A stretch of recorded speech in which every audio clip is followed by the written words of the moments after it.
Okay, I hope I've got sound now. Good morning, everybody. So it looks like race 2 is coming up in a few minutes. This is the Godolphin Mile. And for me, I didn't really look too deep into this race. I thought it was a 2-horse race pulling for the U.S. contingent of Saudi Crown here for Brad Cox. Facebook says it's his birthday today. Wikipedia says it was March 3rd. So in any case, happy birthday to Brad. And the other one I have here, who's looking really great, who won this last year, is Isolate. I think Luis Saez is up on the ride. You see, I don't know if anybody was up for the Arabian race, but the track looked a little slow. Maybe I'm just used to watching thoroughbreds. I was trying to pull up the Fox Sports stream for my TV. I feel like I'm driving 3 cars at once right now.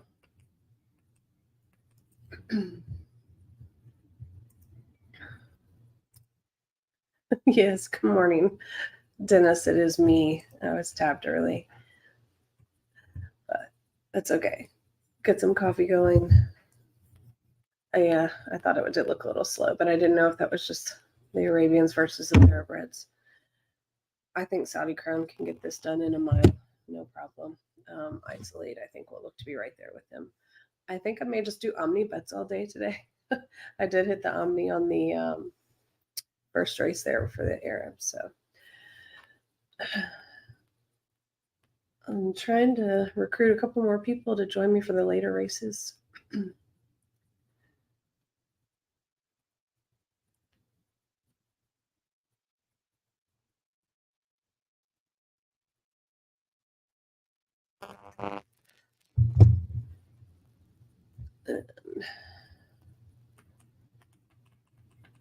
Well,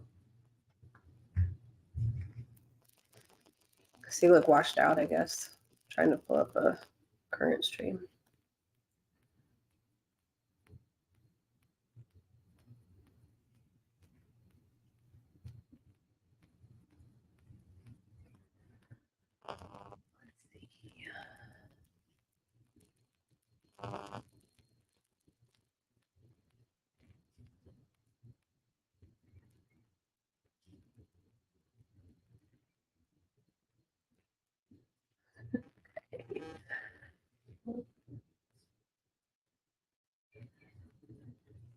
Work with me, technology. Okay.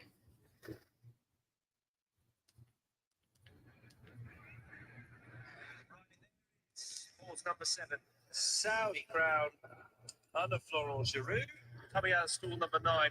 Nick, I think the early battle for the lead is going to be very interesting and all telling as to what happens in the race. Yeah, I kind of half wonder whether is it going to be the point the race is won. Yeah, he's very much on his toes, lathered up front. This horse is all pace. You saw that over in Saudi. Stuck about to the dying moments when the World Cup. He's actually more favored than I thought he would be going into this. That he's got stall 9. They've got Isolate towards Goodness gracious. I'm fascinated to see how he goes to play this. I know Isolate got down 3-1. Firing a month after Saudi, and he can run like he did that day. He's got to go close. The other one interesting here for me is going to be Ty Gaucher on Walk of Stars. A little bit deeper. I was looking at time form ratings, and he's just a little bit behind. But if these two get in a dead heat up front, might leave room for somebody to close.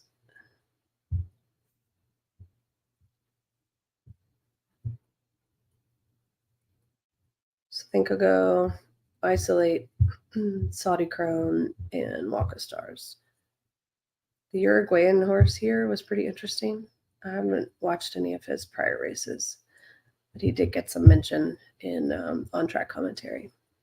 Pacholi, if I'm pronouncing that correctly. I just don't think he has got the speed figures to get it.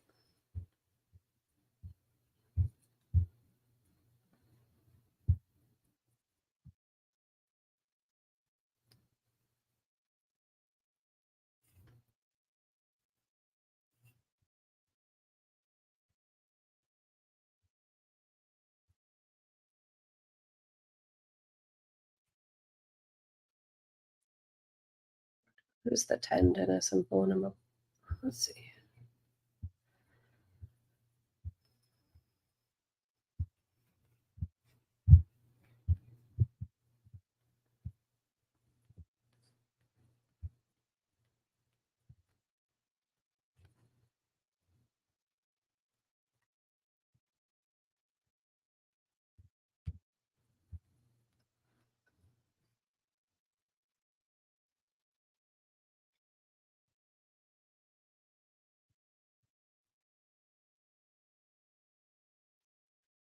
The last one, the mare up against the boys here this afternoon. Early splits here, 7, 8. Good morning, Marla. I had a huge lag in my twin spires, so they're off in the Godolphin mile. Pacioli's a filly. I didn't know that either. Followed by Two Rivers Over, then came Eastern World, Southern Artist being pressed along. Saudi Crown sitting just off, Desert Wisdom, then came as is Swing Vote, who's typical. only got 4 behind him. They were Scotland Yard, Remorse, Kareem dropping away, and Pacioli has been at the back of the field. Looks like he's already asking him to go. 2 furlongs left to travel in the Godolphin mile, and Isolate comes up to the And he's not responding very much. Two Rivers Over, Eastern World, Saudi Crown not travelling, running into the Yep. minor placings. And Saudi Crown is out. Trying to pick up some ground. It's Isolate here, back to the UAE, trying to get the win here in the Godolphin mile. Two Rivers Over, he's pegging them back here on the outside. Walk of Stars, the running rail. Walk of Stars hits the lead. Two Rivers Come on. Over. Isolate finds a little bit more. Two Rivers Over the outside. No, Two Rivers Over. Wow. Two Rivers Over takes the Godolphin mile. Second across the photo. Walk of Stars just over Isolate, who's held the final place in the frame. Then came Desert. Yeah, the track looks like it is super deep and slow. That's wild. Okay.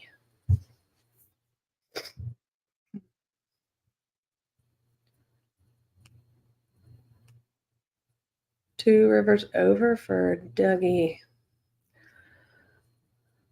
That's a great ride for Maldonado. Oh my gosh.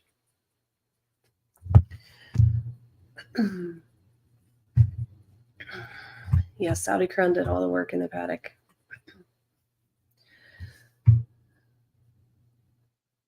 He did not respond at all. It looks like the Saudi Cup took a big chunk out of him there last month. This is great. Edwin Maldonado. I can't believe that. Good morning, Grandma. Thanks for being here. The track is slow. I'm a little slow. My live feed is slow. We got a little bit of time here before race 3, so can adjust accordingly. It's wild.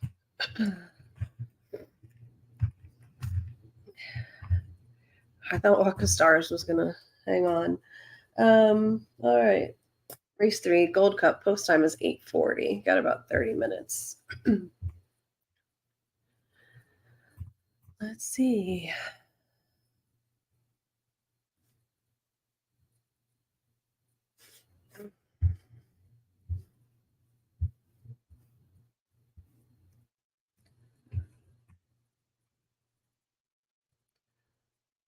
Yeah, just watching them come through the turn there, it looks like half of them hit the wall. Nobody wanted anything after that. And even the ones closing didn't have a really big turn of foot. They just seemed to be slowing down slower than the rest of them.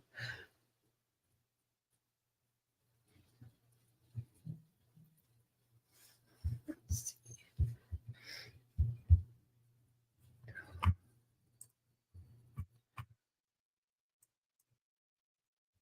Well, being on stream by myself feels a little bit like talking in the void. Let's see.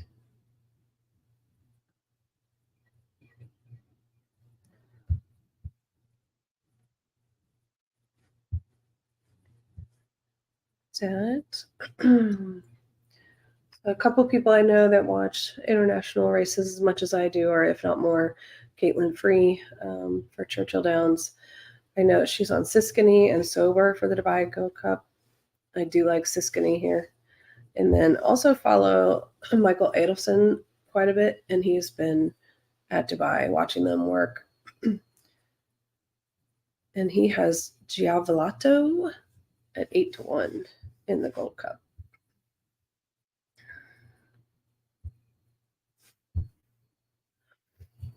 I know Brisnet had the free PPs for international races. Some of them are a little bit incomplete as far as works. So I also went to Timeform US to get a little bit more in-depth information.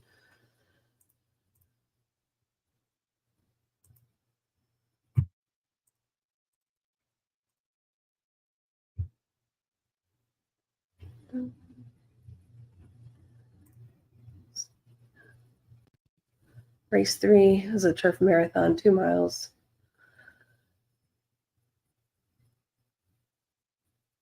Coltrane has been quite the stayer. It hasn't run in quite some time, since October, it looks like. And he was pretty hot at Ascot last year. Let's see.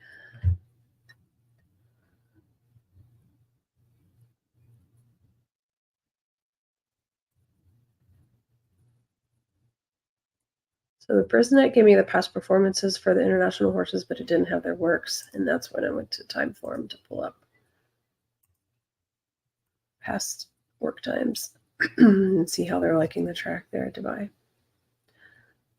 I've watched a few videos of the works over there. It's a little hard to gauge the track from works since typically they're going out by themselves.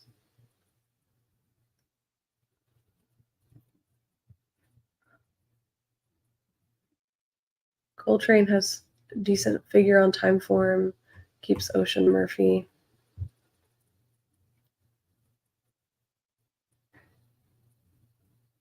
It's also by Master Craftsman. Giavolato's another Master Craftsman here.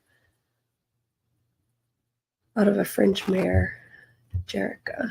And he's just a couple points behind Coltrane on the Timeform ratings.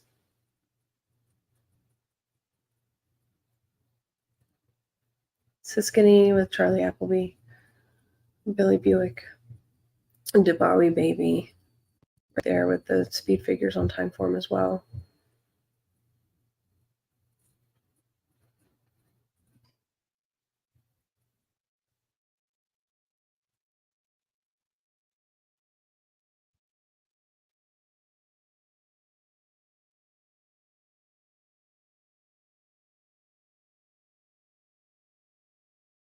Trawler Man was another big price back at Ascot last year. Huge Timeform rating. He's at 136. John and Thady Gosden. And Vittori is not here for Trawler Man. They have Kieran Schumark up. The Tower of London gets Canaver, count out Aidan O'Brien.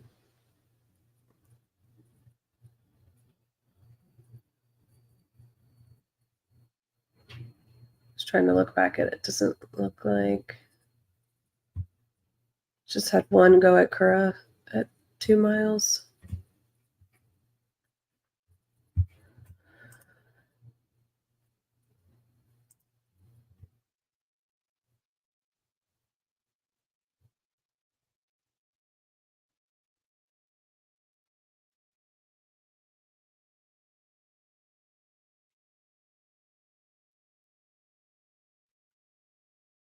Let's see, the Tower of London, my current favorite.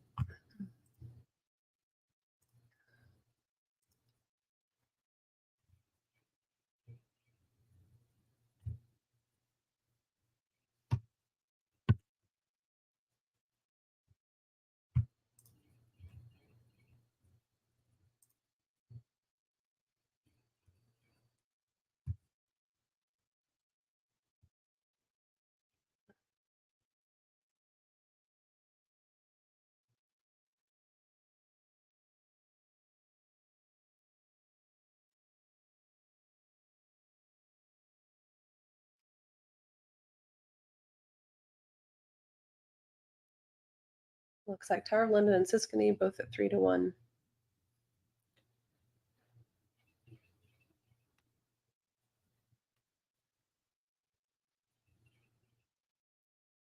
think I'd have to use Trawlerman here also.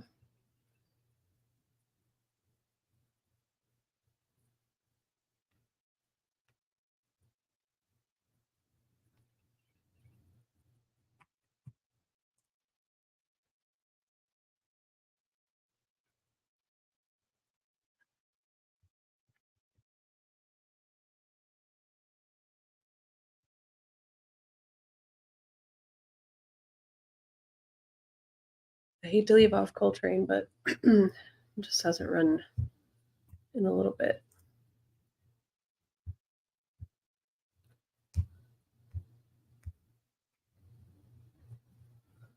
So I'll wait for them to come to the paddock and see.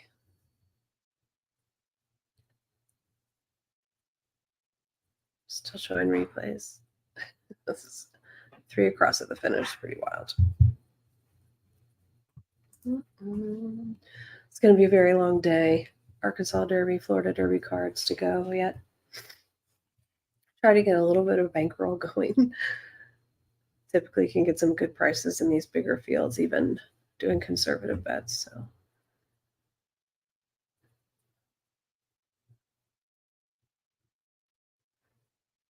we're still unofficial in race 2.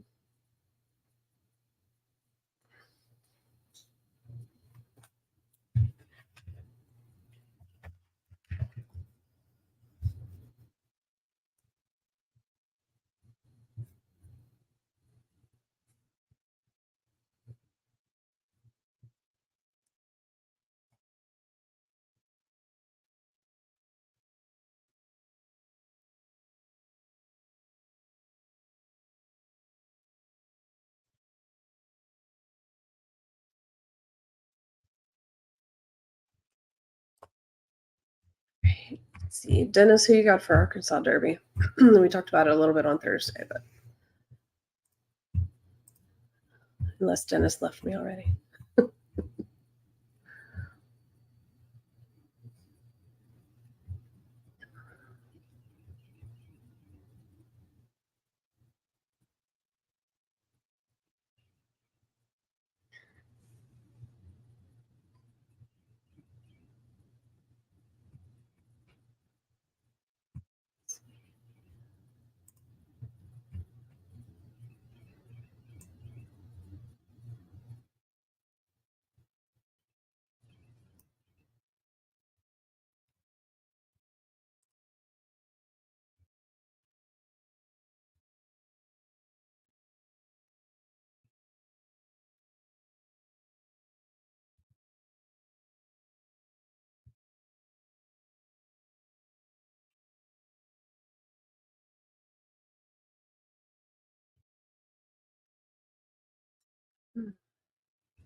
Yeah, I was trying to think if I'd ever seen Two Rivers run before for Doug, and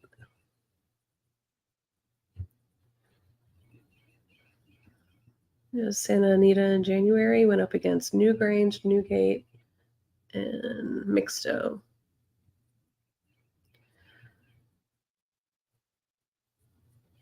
Couple wins and optional claimer. Won Zia Park Derby.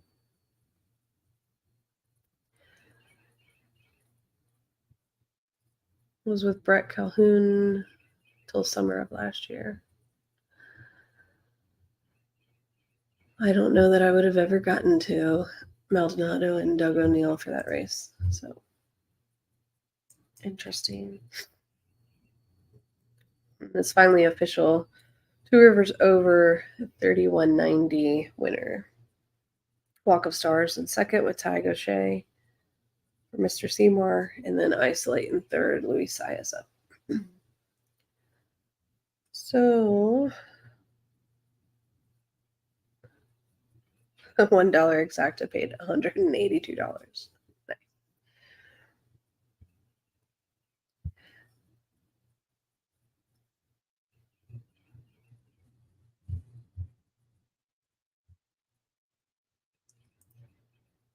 Yes, I saw I'll have another for old friends. I'm going to go up next Sunday. Hopefully I get to see him. He looks incredible. And another media I saw recently was Avery Levante of Pennsylvania breeders had gone to see Smarty Jones, and he's 23 years old, if you can believe it, and he looked amazing in the paddock. So, nice to see the older boys looking good and healthy.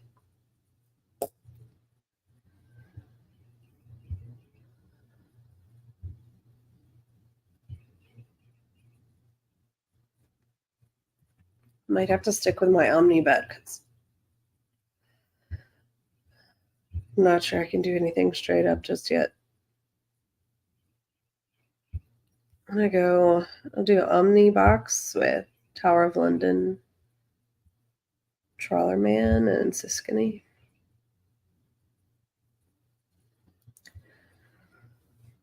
Curious about maybe throwing in the Giavolato if Mike Adolphin was a fan. Currently 14-1. Morning line is also 14-1. I was trying to look back at his time form to see company he ran with last.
So it looks like Giavolato had 6 months off, came back at the end of February. Maybe just needed the race, so it was third of 14 there.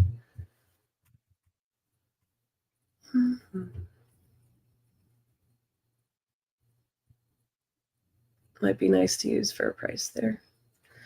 And then Seastone with Jim Crowley. Morning line was 80-1. He's been bet down to 26-1.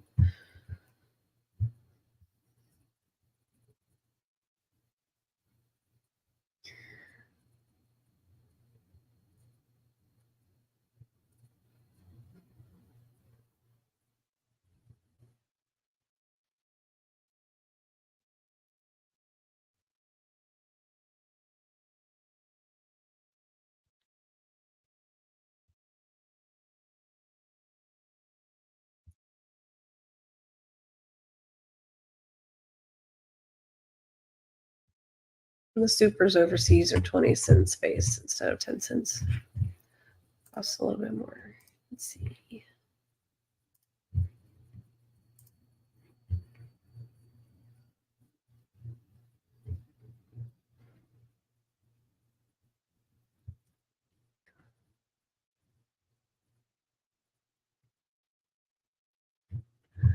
Good morning, Anna. Trying to make a final decision here for race 3. Track seems to be playing a little bit slow, even though we're going 2 miles, so it doesn't really matter here. We're on turf marathon.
Well, I think I might have to go Tower of London, Trawlerman, and Giavolato.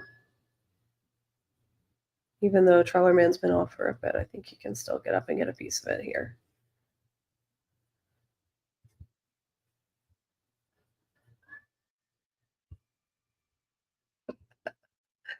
My child is awake now.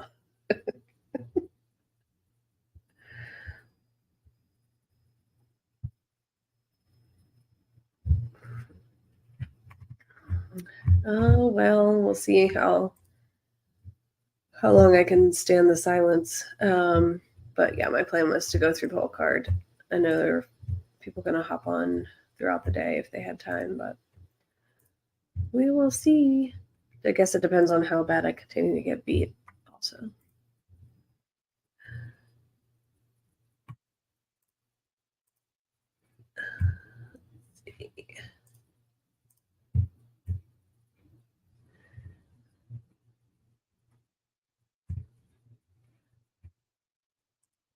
Good morning, Space Noid. We're starting off slowly this morning. Yes, my little co-host. Maybe she'll do a better job picking for me.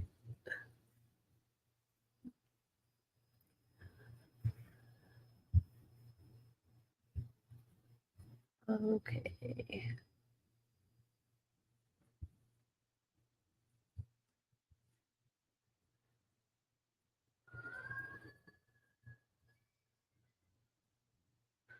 Well, race 1 and 2, I did the Omni box. Unfortunately, it was the lower odds selected there, but got paid 4-1 for race 1 and 7-1 for race 2. So we'll stick with the Omni swing bet for race 3.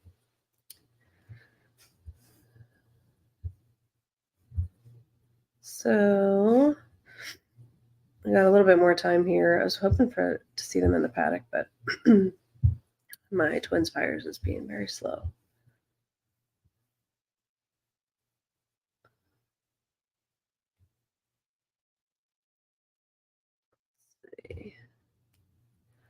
Yeah, the 13 is the Treller. I would have picked him on top clear, but he's just been off for a little bit.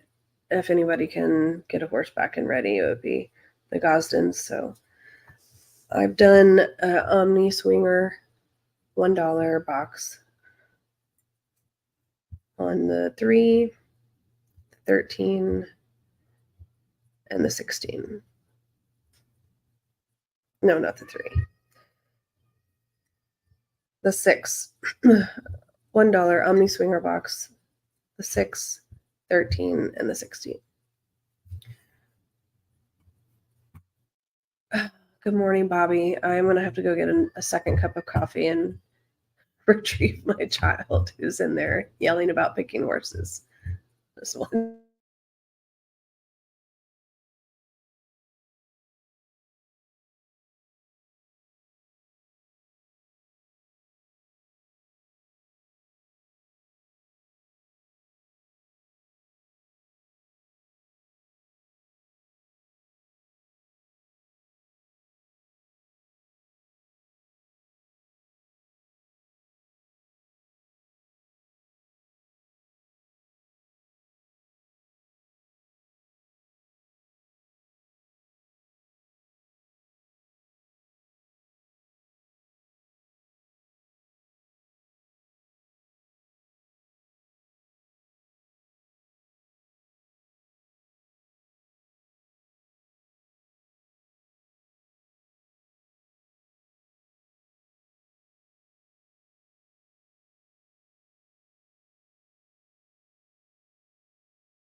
Okay.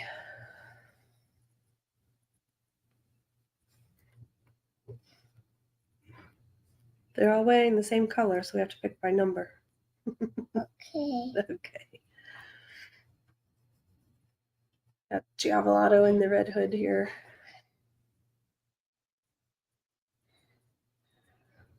Iron Barrow is the Japanese horse with Christian DeMiro.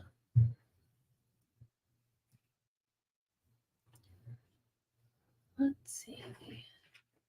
He looks very excited. I want my eye and my dog. Okay, see if they're awake. Okay. All right, let's see if Daddy will take you downstairs. He's downstairs. Yeah.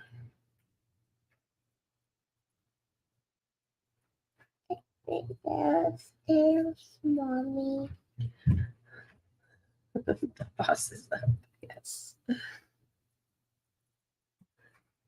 Taking a look at the 8 here in the paddock. It's very nice, very relaxed.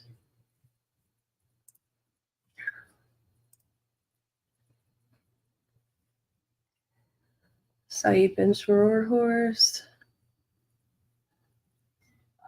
Let's see. Hasn't gone 2 miles.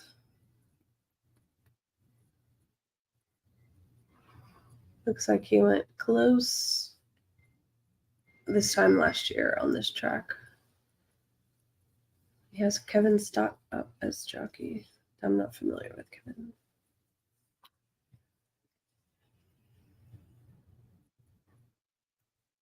Let's see.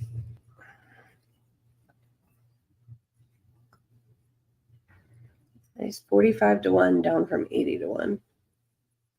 Crazy. I don't know. Might be fun for a win, please bet for $1. 45-1.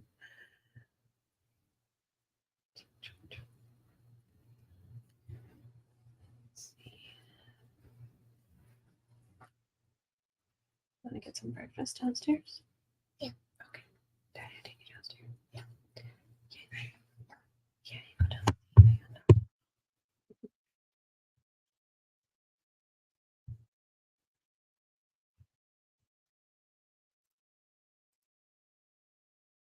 Mm.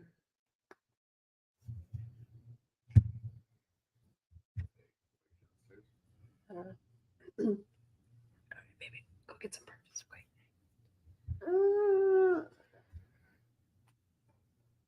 Mhm.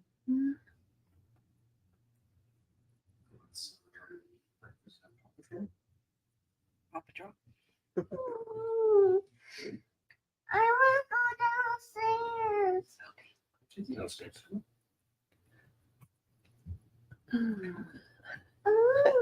They do all look good. Tower of London looks really nice out here too.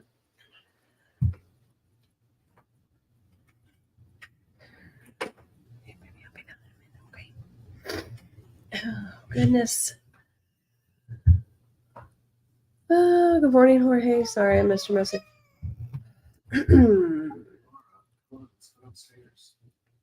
I'll be down in a minute, okay?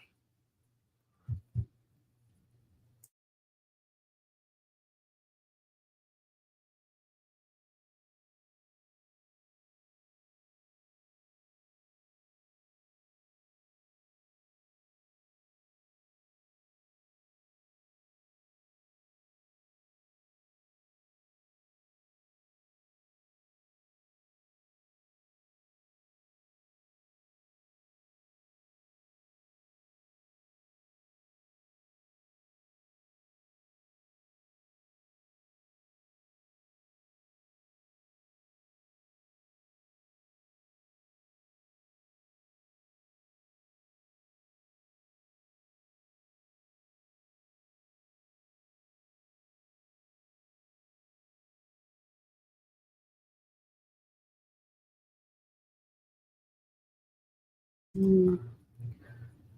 It looks a little hazy. I don't know if it's just the screen.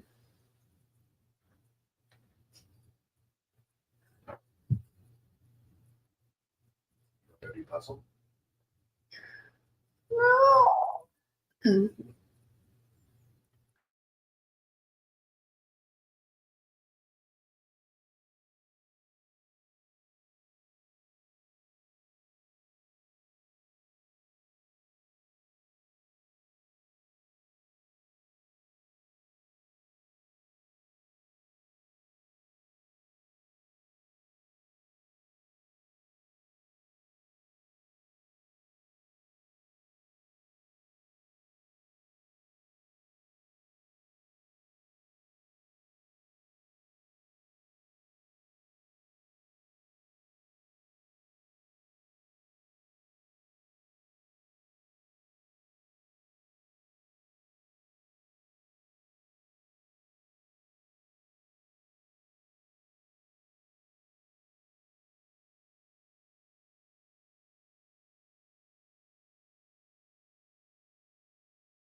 Tim had the sherbet coffee on Thursday. I haven't tried it yet, but it looks good.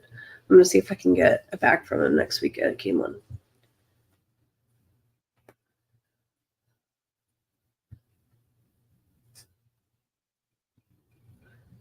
Bobby, I like that Exacta using the 6 underneath. I think the 6 looks really nice. Seems to be pretty popular.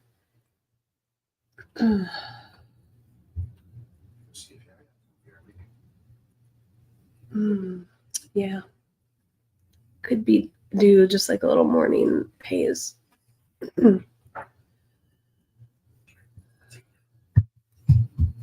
Wow. So fast. Let's see. All right. I'm loading them up. Is this the 14 that doesn't want to go in? 14 needs some sherbet coffee also. Oh no, it's the 12.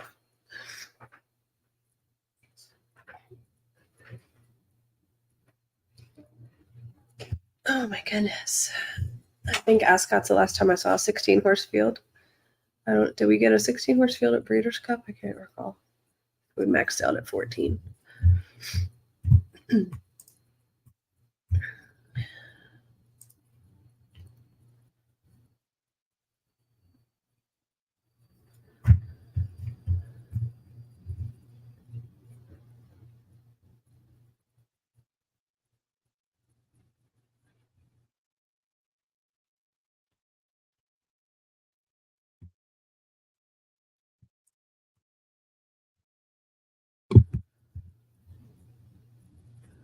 Oh, 4's a late scratch. Roger Varian's entry. Eldorov?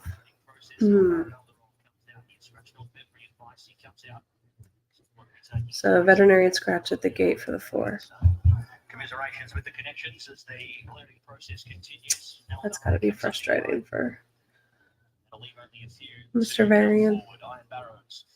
Loading up here for Japan, Christian DeMuro with the ride. Mm-hmm. Is Trawler Man, 1 of 2 rides for Kieran Schumacher tonight. And 1 of 3 runners here in the Royal Blue. The horse going in on the end, you see they have the weighted blanket and the blindfold for him. A lot of times they use the weighted blanket to help calm them when they're loading in the gate.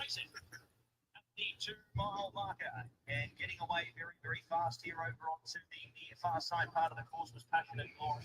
The in glass working up in the early stages with Alnaya. They were followed there by Saskani. Iron Barrows coming across and Trawler Man using every bit of the track here coming down the centre part of the course, racing in isolation. Further back, just worse than big field, here was Giavolotto along with Sober. Seastone in that 3-wide passage along with Garamethos. Trawler Man just taking the straight line. I love it.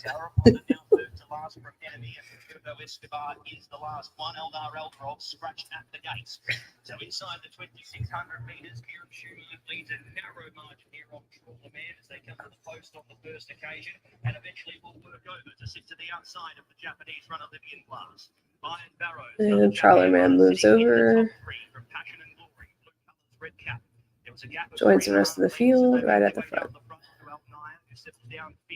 Now coming across to the fence with Saskani, Giavolotto, allowing them to cross there about 8th and spotting the lead about 7 or 8 lengths here as they make their way off the front past the 2,100 metres. Then came Seastone in the centre of runners was Sober, followed by Daramentos. Then came Savetta's ninth, 2 lengths back to Tower of London, who's now 4th to last. Coltrane drops back in the field. Enemy Brian Williams into 2nd to last, and Roberto Escobar sees them all as they make their way down past the 1,800 metres. As they make their way onto the back of the course, Libyan Glass leads a narrow margin, a half a length. Fractions are moderate. Trawler Man the outside in 2nd, stalks this leader and sits on his girth, ready to pounce. Back on the inside, it is Passion Glory, lays 3rd the rail. In the 1-1 was Iron Barrows, followed there next in running by Alnaya.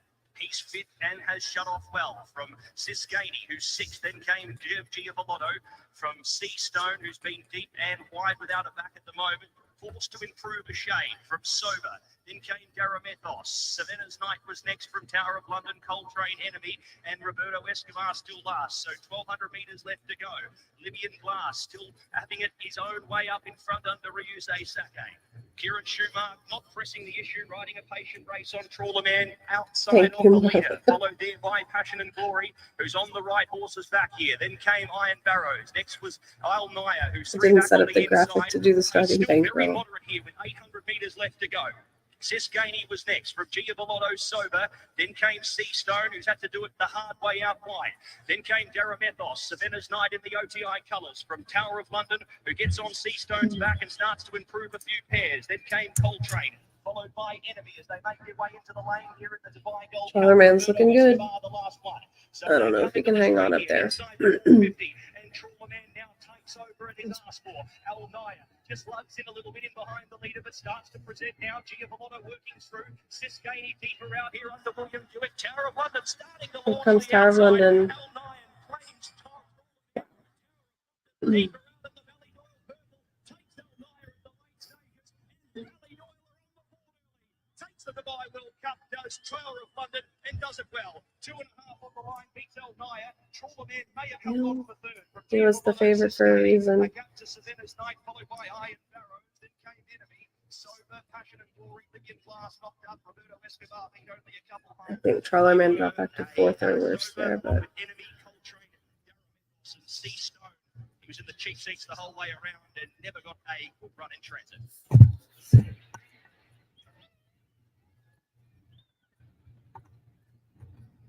Well, that was very, very impressive. It was very comfortable. He got a lovely patient ride from Ryan Moore. yeah, He switched out. He got rolling down the wide outside. I thought a long way out, you could call him the winner. He had a nice. Charlerman might have gotten third. It was very hard to see there. Definitely a photo for third. But Tower of London, the clear winner. Al Nair up in second with Christophe Soumillon. And the one went off at 36 to 1. On the goes of the long-time leader, the Japanese raider, who's run well for a long way. Living Glass. Oh, Charlerman did get third, they called. Okay. Well, it's too bad the 2 to 1 was in first, so Omni's not going to pay a huge amount, but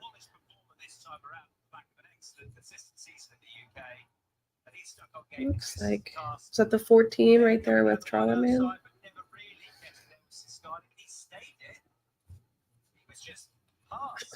If that's the 14, Libyan Glass led the whole way, pace setter the whole way, and still stayed up for a share. It's pretty impressive at 2 miles.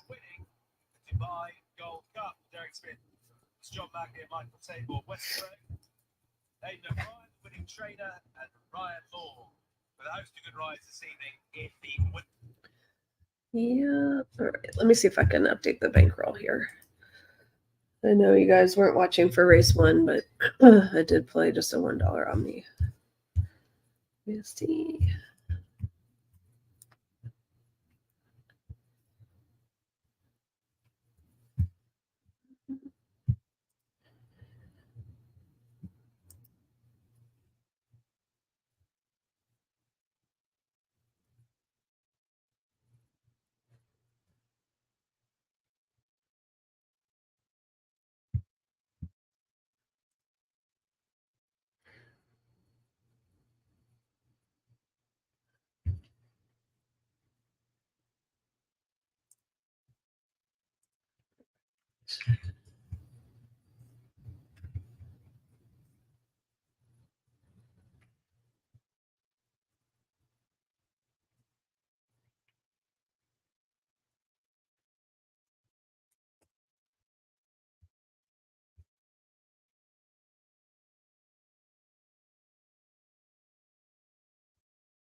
I don't know, one problem I have when playing ADWs overseas is a bit of a delay getting official results and then seeing the payouts, but go ahead and update for race 1 and 2 and for Marla's generous donation to the bankroll. Thank you again. Plus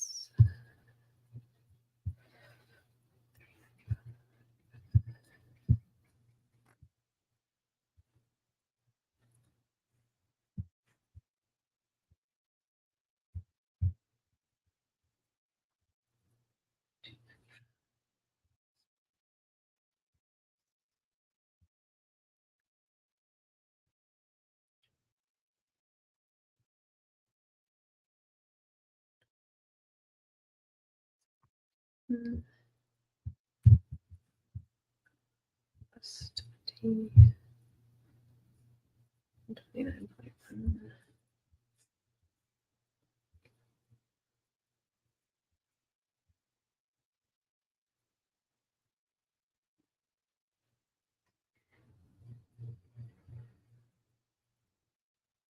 Okay. So 126.10 till we see the payout on Tower of London. Trawlerman Omni. Let's see if that'll get it to.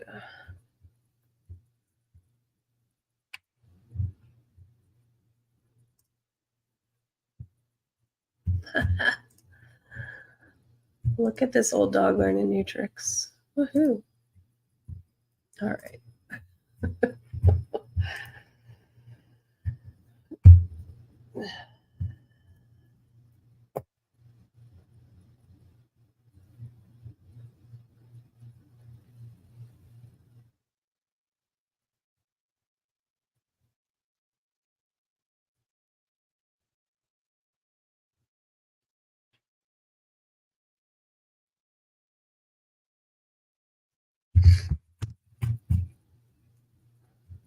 Alrighty. We got 25 minutes to race 4.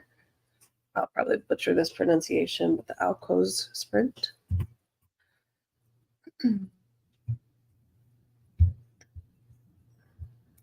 This is what I get for listening to races with the sound off all the time, is I don't hear the track announcer's pronunciation of connections.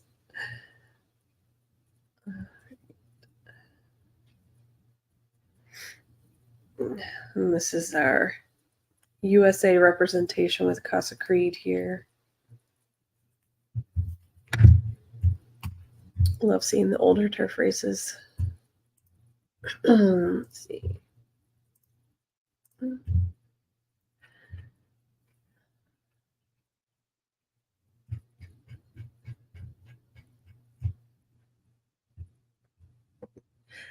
I think Aiden O'Brien just gets younger every time I see him.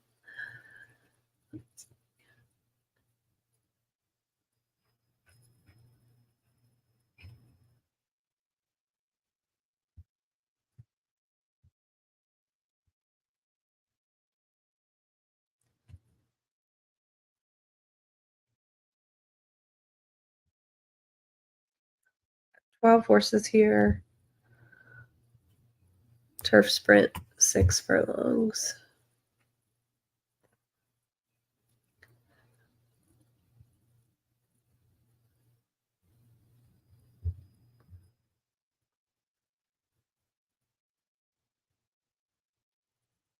California Spangle, the Hong Kong based horse. Casa Creed, of course, for us. Emiratiana.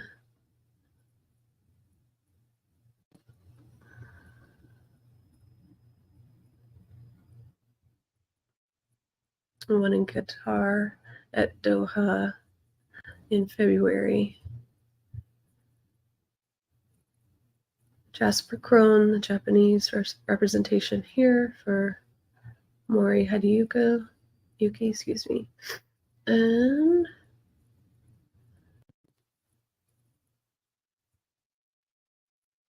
Star of Mystery is pretty interesting for Charlie Appleby here on the outside. Frankie is in on this race. Has been at Dubai since January. 2 firsts and a second. I'm going 6, 5, and 5.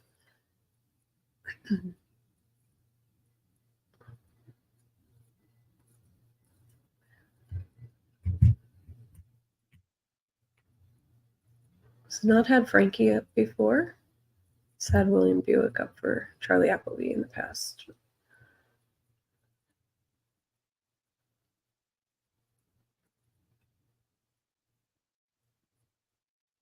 We've got Ryan Moore up on the sight success for John Size.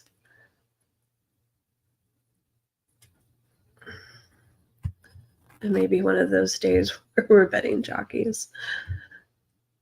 Let's see.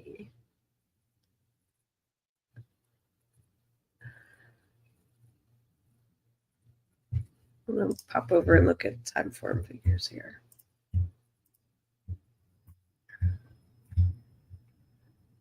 Good morning, Mike.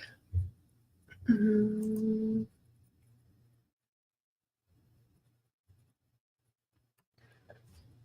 would be very hard for me to root for anybody except Casa Creed.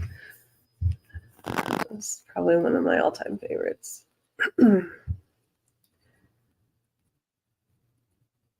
And it's 6-1, staying true to the morning line.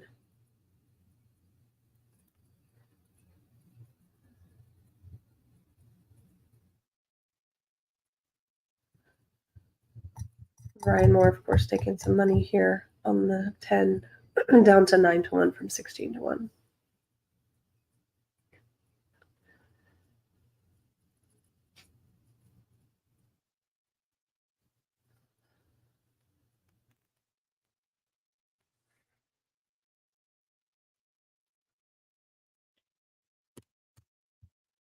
I think California Spangle is probably run with the best. It's just so hard to gauge. Hong Kong at Shatin Company versus the rest of the world. They're just heads and shoulders above everybody as far as racing.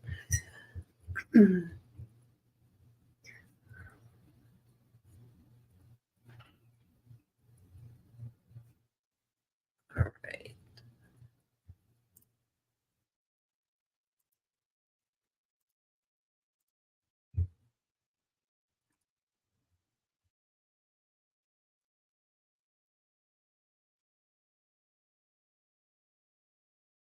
California Spangle with the 135 time form. Casa Creed with the 131.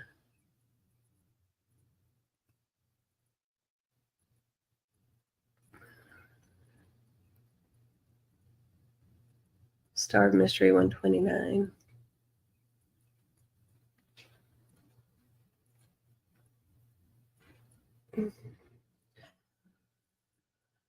And let's see, California Spangle is even money now. Oh no, 3-2. I think that we're just gonna have to pull very hard for the home team here and go Casa Creed. And just do a straight one bet.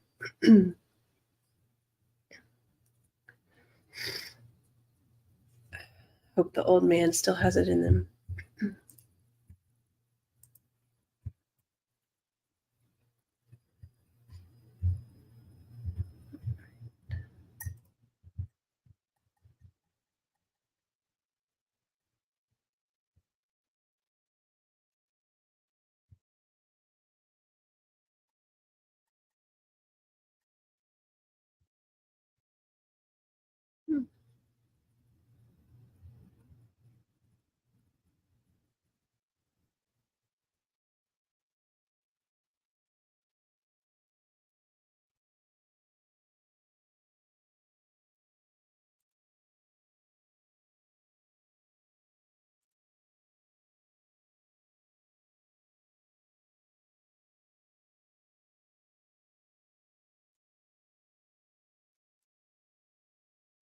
Interesting. Now I'm just going to start playing with all these pre-made comment flags. Brian's going to log on later and ask what the hell happened to his chat room.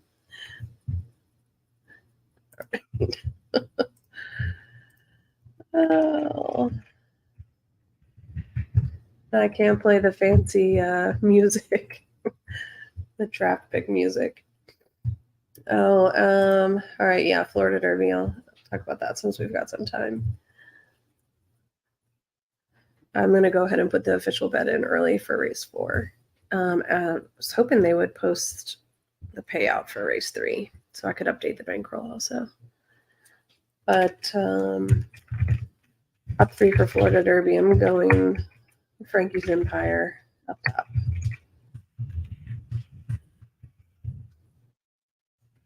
And then Hades.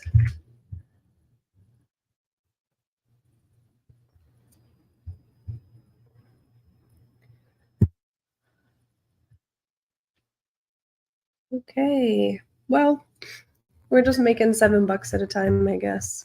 So $6.70 is the payout for the $1 Omni Swinger bet with 13 and 16 there. A 20-cent trifecta. If you had the 16, the 1, and the 13, paid $300. Oh, way better than Turfway prices. 16,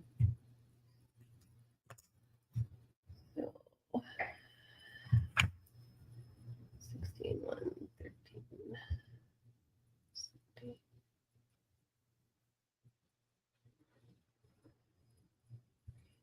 5.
Okay.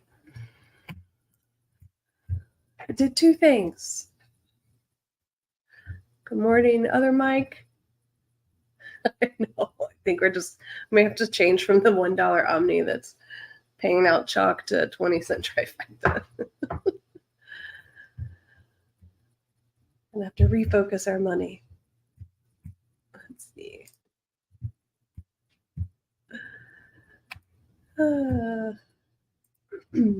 All right, back to Florida Derby.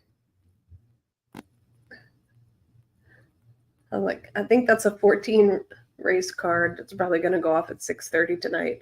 I will probably be out of money by then, but I'll post my picks for anybody curious.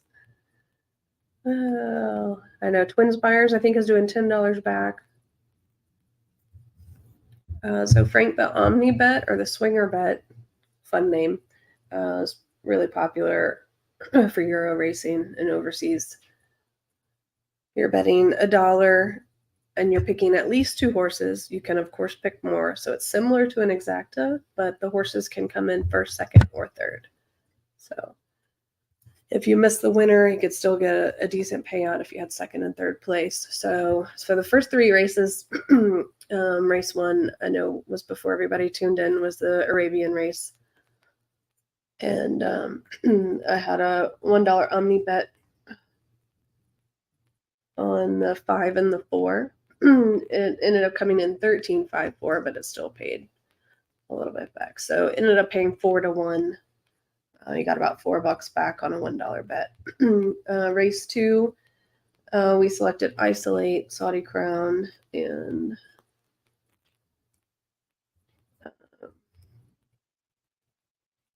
something stars.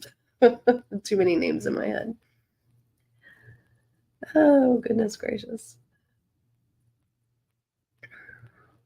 Walk of Stars, excuse me. So we ended up getting second and third in that race. We didn't have the winner, but we still got paid 7-1 odds on the wager.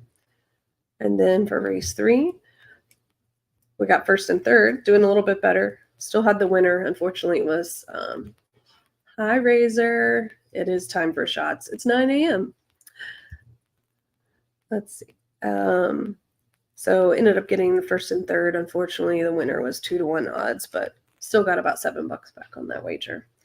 So for race 4, I posted the official bet at the bottom. We're just going to go all in on Casa Creed. Well, not all in, but 10% in on Casa Creed. Still at 6-1 for current odds.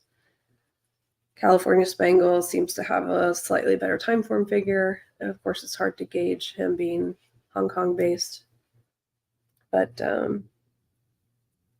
I think just heads and shoulders above the rest. We'll just hope for that Casa Creed turn of foot at the last second and hopefully can get a nose past him. California Spangle is heavy favorite now at 7-5 odds. Razor, Mike Whitten was asking for Florida Derby picks. I didn't know if you were posting yours. Try and pull up. And then if you want to have a very, very long day, we could play the mandatory pick 5 at Turfway tonight.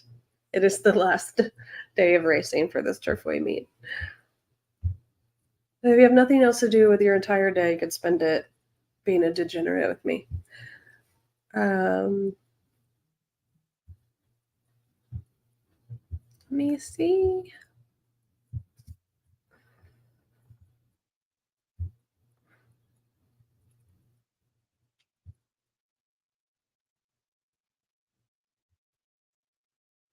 Gulfstream, Oaklawn.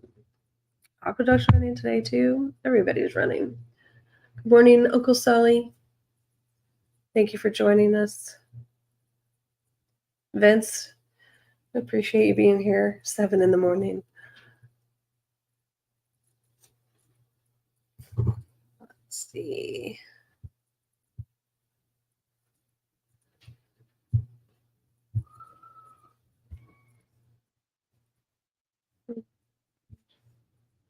Yeah, race 14. Yeah, Florida Derby's race 14. Post time is 6:42, which probably means 7 p.m. I'll have the lights on for us. But I'm going to go for Florida Derby, Frankie's Empire, Grand Mo the First, and Hades.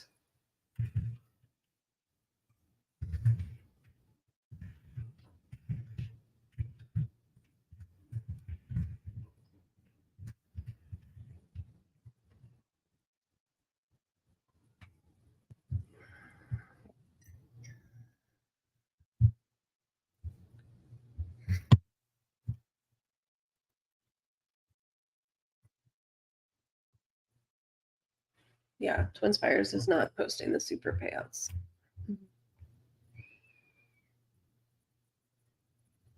2, 4, and 10. Yeah. Let's see.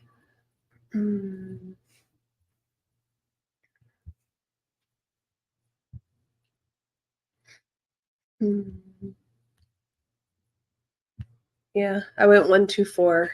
I'll probably hedge and do a separate bet on the 10. I think he's going to be even lower than 8-5 though post time. Also interesting of note is the 6-horse Gulfstream for the Florida Derby. Ladam Bro. His trainer is 20 years old.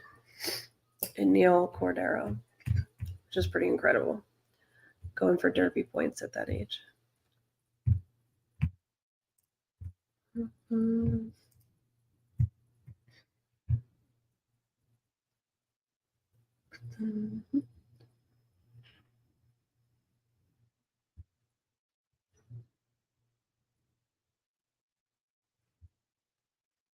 I know the Shug Horse Conquest Warrior was also getting some talk. Cortland Farms bred Jose Ortiz will be flying back down to Florida to ride. having recently relocated to Kentucky. But City of Light Baby, which of course I'm always partial to.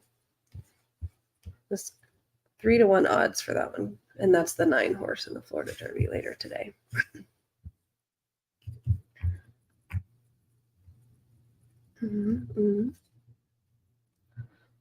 Got about 6 more minutes.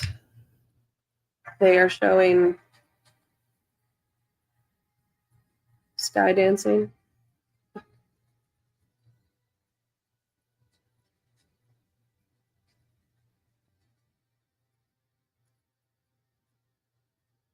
Very intense music for that.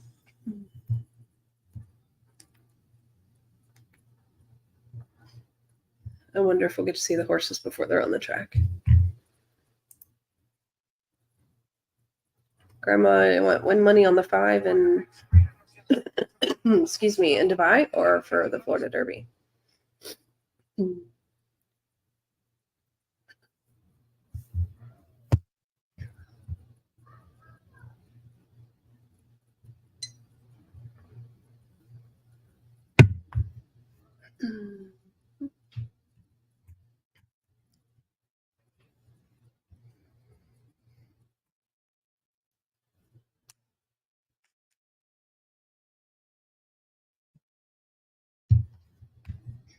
Diligent Harry.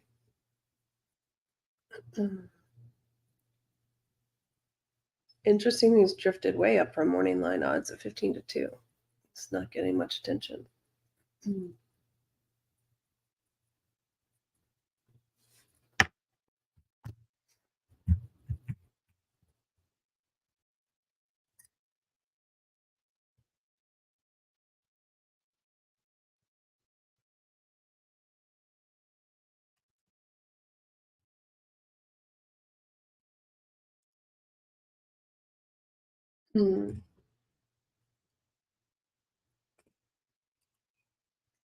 Okay, I see a horse on the track.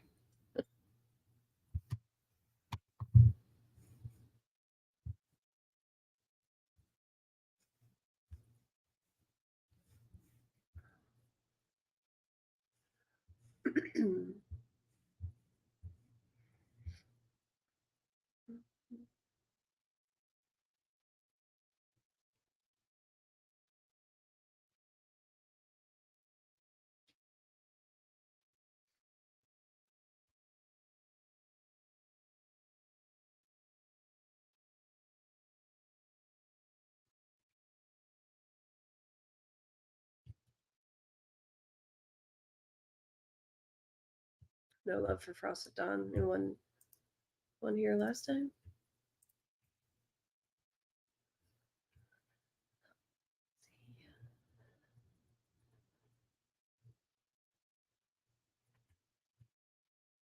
Yeah, March 2nd. Same jockey.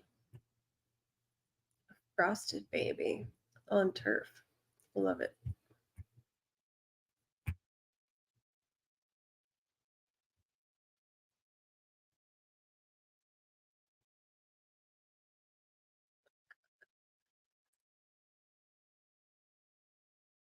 And Casa Creed is lathered.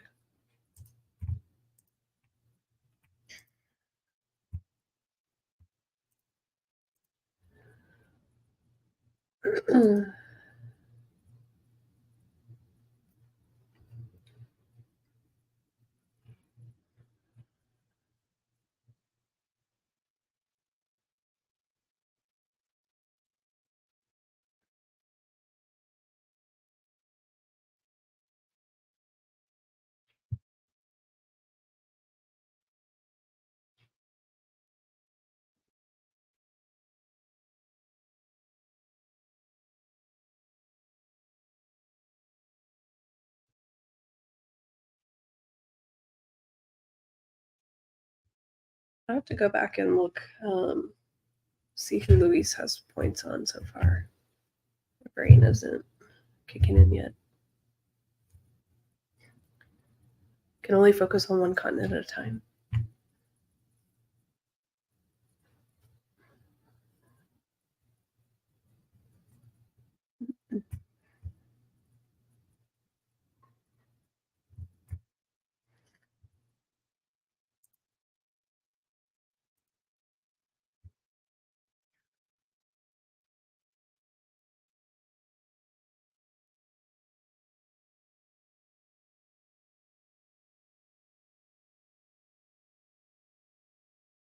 Well, I can't blame you if you want to toss Gus Creed based on his appearance going in the gate.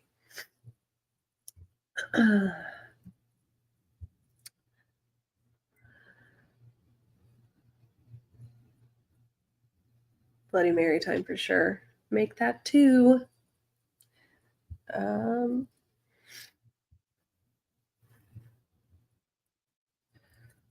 Yeah. Can take the favorite at 7-5 still. Or as Grandma pointed out, Frost at Dawn getting overlooked at 11-1. Same jockey. Getting a pretty significant weight advantage here. 117 pounds. Has the same jockey he won on this track with last out.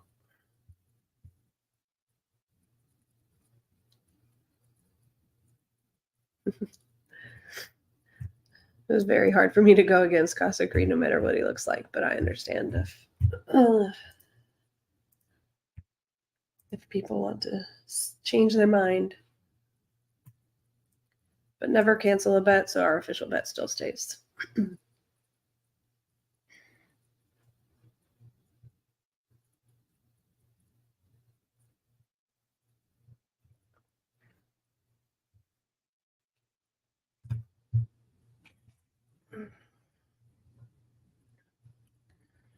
All right. The last 2 going in.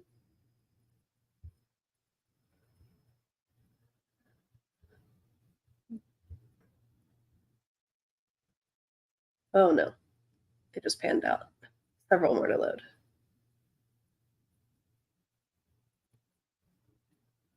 There's Casa Creed. Looks pretty focused there.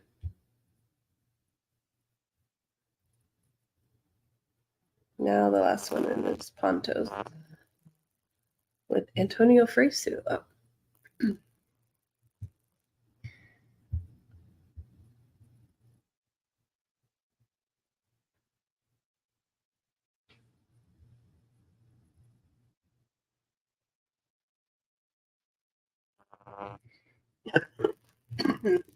Excuse me.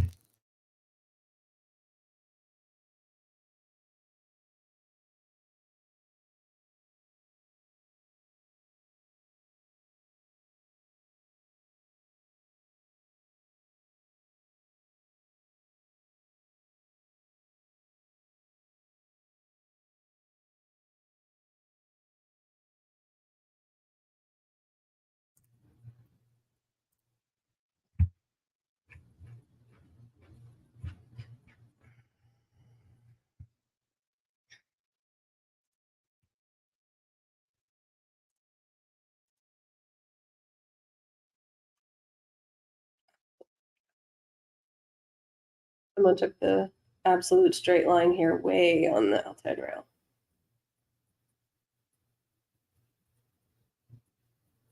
I have a horrible picture. I can't even see what number that is.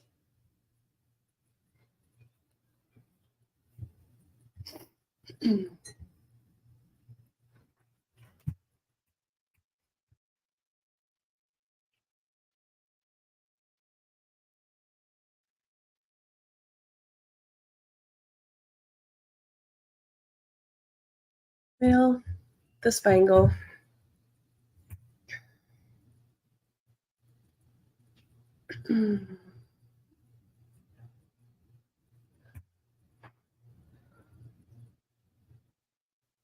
Two 12, 5-1.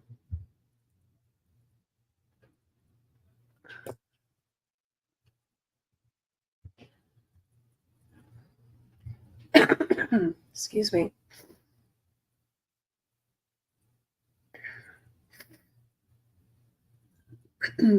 I don't know. Hard to tell with the 6 furlong race. They're just coming straight out of the chute.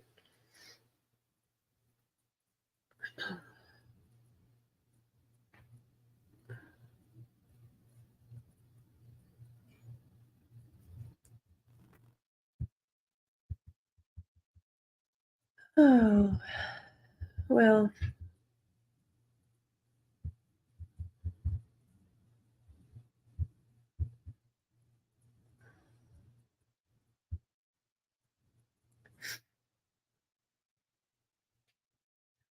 Just gonna be chalk, I guess, the rest of the day. I think Jasper Crone always runs that way. I don't know that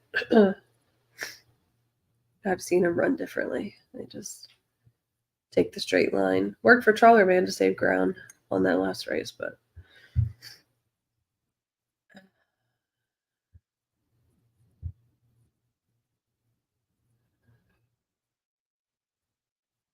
Grandma 5 came in third.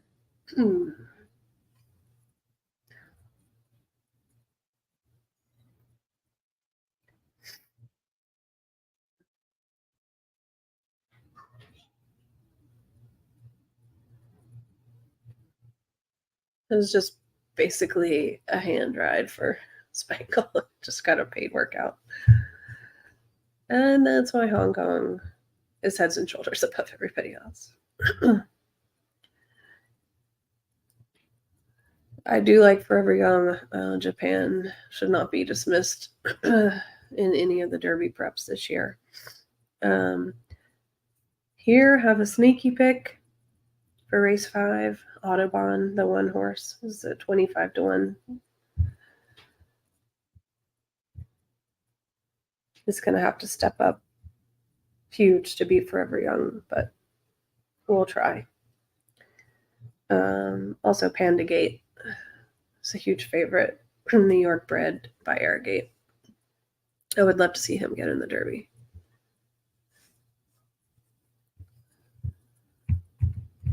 Yeah, Mendelssohn Bay, I feel like we've seen him before. The Seamar's trainee. Let's see.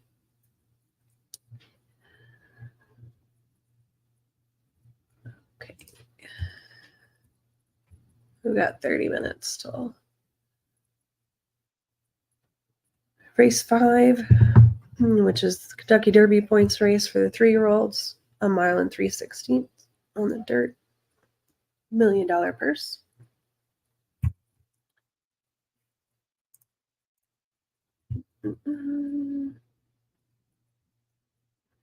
Have to update the bankroll. I'm going to go grab another cup of coffee, and I will be right back.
Okay.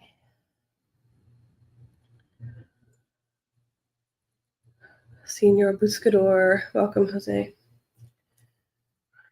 All right. Well, sorry. Race 4 was the first time we didn't make anything.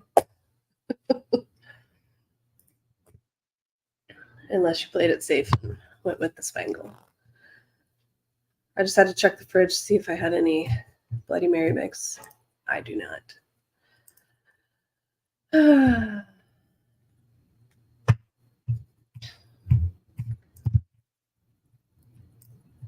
Let me update.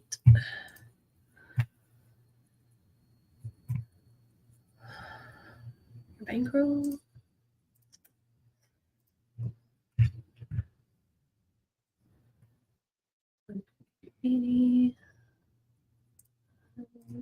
Let's see.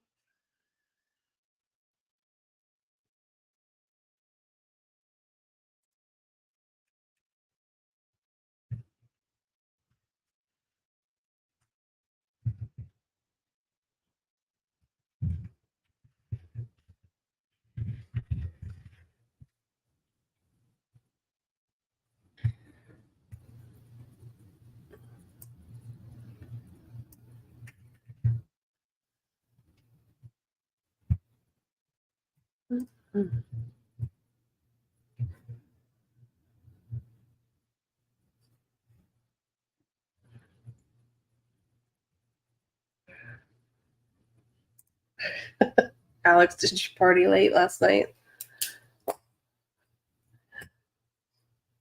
Did you go up to Turfway for the jackpot pick 6?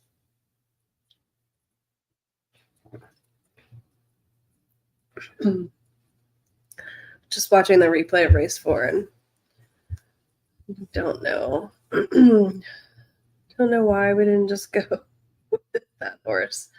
It's like not even tired, not sweating. Just out there for a lope around the turf. Tequila doesn't give hangovers. Tequila is an antioxidant and a negative calorie.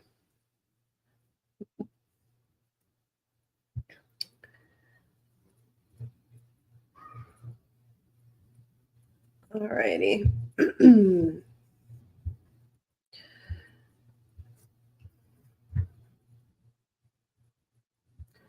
Oh, what movie? Roadhouse 2? Or I guess Roadhouse the remake. It's not a sequel. Michael Adolphson's on Mendelssohn Bay here. Caitlin Free, Forever Young. I think, much like California Spangle in the last race, it's going to be hard to beat Forever Young. I'll try to include some others underneath to maybe get one of those high-paying trifectas or higher paying. If Forever Young continues to go down in odds, we're going to be paying money to bet.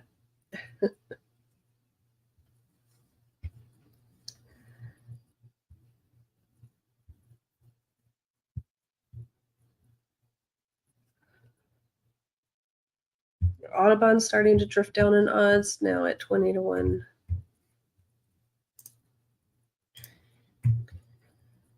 I've been following him since he got to Maidan back in early February.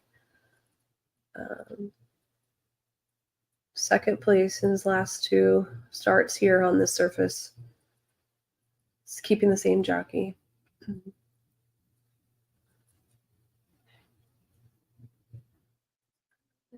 His last one was a 1 1/8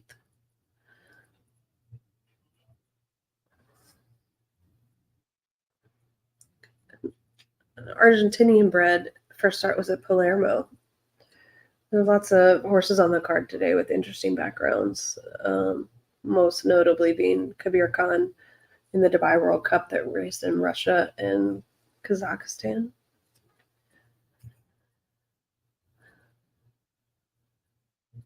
Another Uruguayan horse.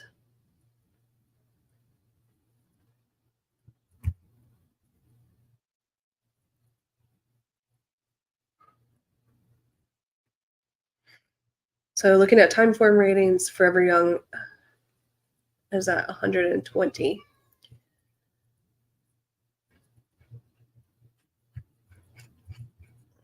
And I think the next closest is 112. No, we got a 113. So yeah. The deserving favorite, he's unbeaten by Real Steel, Yoshito Yahagi, a trainer.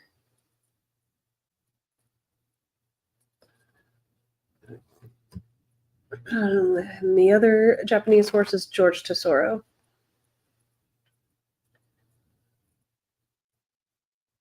He's got a 112. Couple of firsts, couple of seconds. And he's out of Tokyo.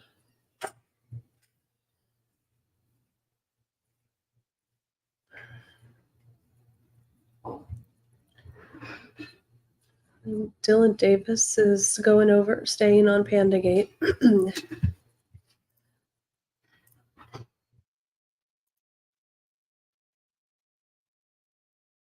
Yeah. I mean, I think he's going to go off at like 2 to 5 or maybe less. I might have to go with Panda Gate. Panda Gate might be our American redemption here. Saudi Crown didn't get it for us. Casa Creed was washed out before the start. We'll see what Panda Gate looks like here in the paddock here. They will show us before 3 minutes to post.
Middleton Bay seems to have a pretty good turn of foot, though he's only gone a mile.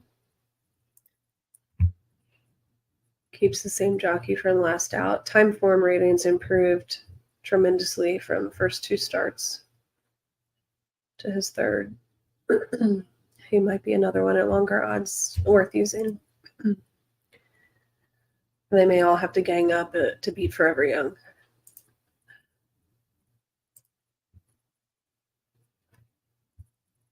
Yeah. Our U.S. horses have been wild in the paddock. Very, very sweaty. Saudi Crown was lathered. Casa Creed. And Panda Gate. He's got the earplugs, the cotton fluff pouring out of his ears. It looks very much like his dad here.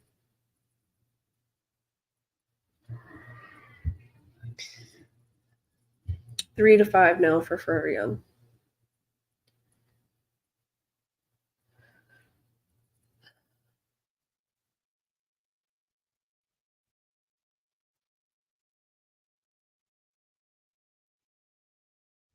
Let's see. Yeah.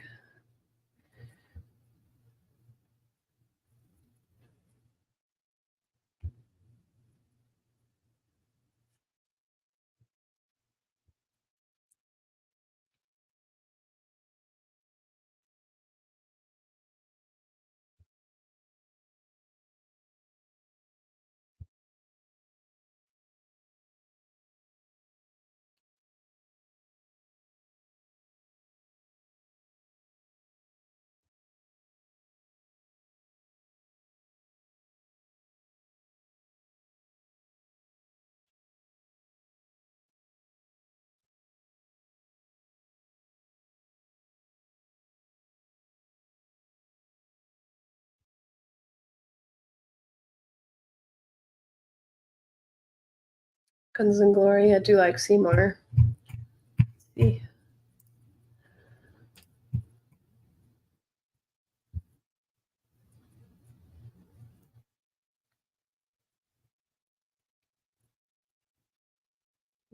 Seven. Gunrunner baby.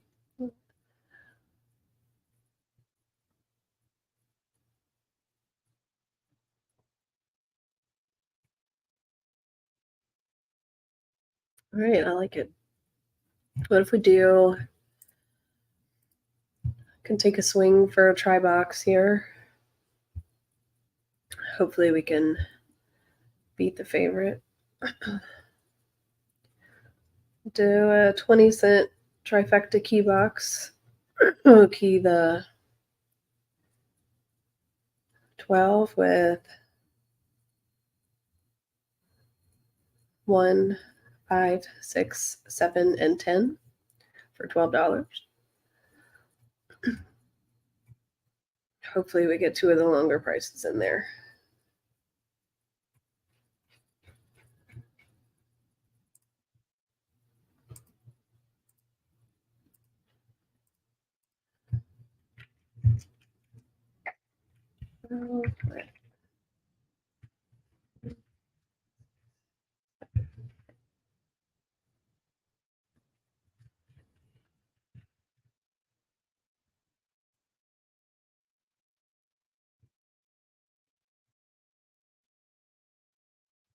Okay.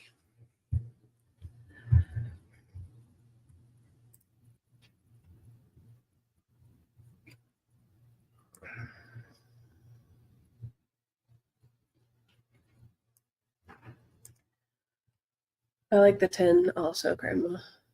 I really like this one.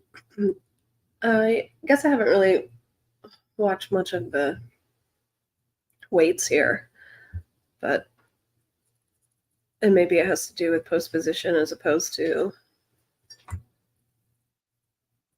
prior record, but first three horses are getting 131 pounds and the rest of the field's at 121.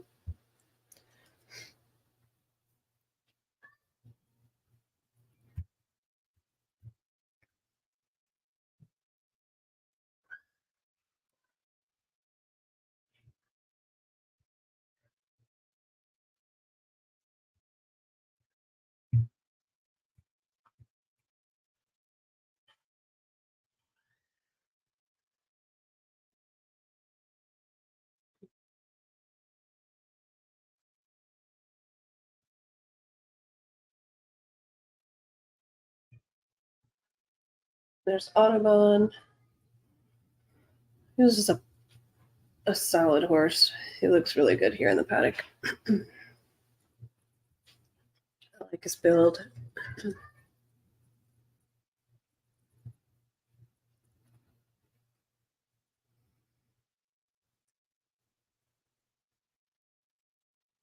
Sheikh Mohammed Al Maktoum is the owner.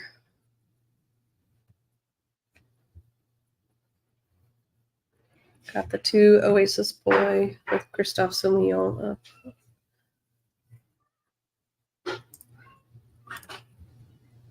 up. Another Uruguayan horse.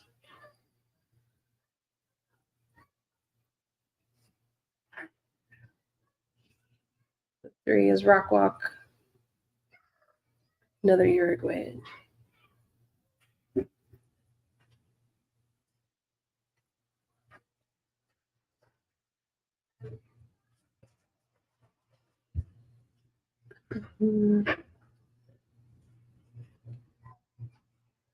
He's been on the all-weather for his whole career. It's actually getting a cutback in distance today with a 113 time form.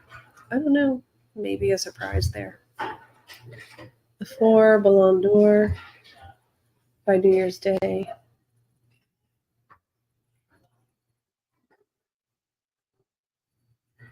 Mikio Matsunaga, Japanese horse. And then your very, very, very heavy favorite now, Forever Young, or Yoshida Yahagi.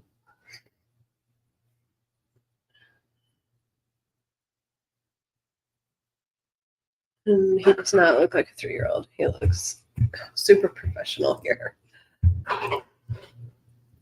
Standing on business.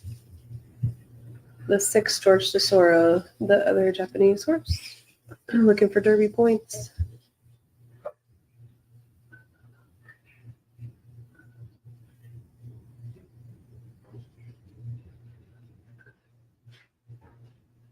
And there's our gun runner baby, Guns and Glory. Mr. Seymour. Also very nice build, similar to Audubon.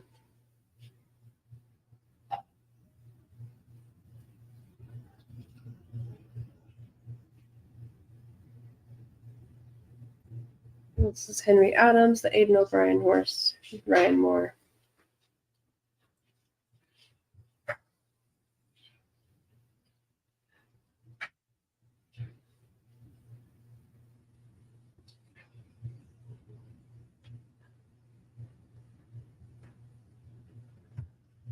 The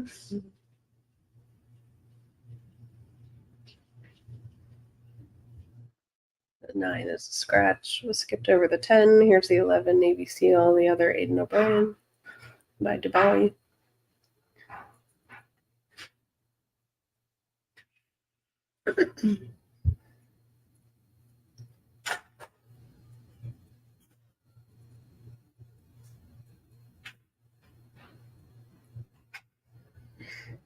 And there's Panda Gate. Looks more relaxed out of the stall here.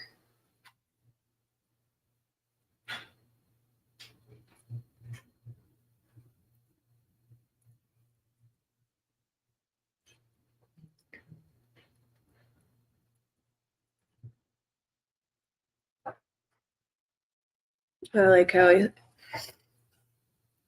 perks up a little bit with the jockey in the irons. I did not see Mendelssohn Bay. I don't know if they pulled him out on the track early out of the post parade.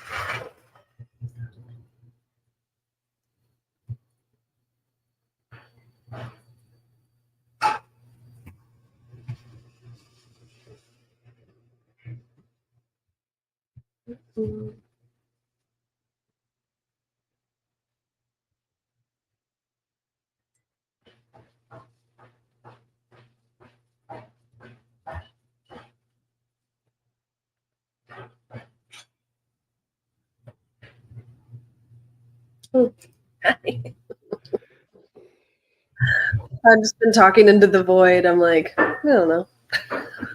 Watching the post parade.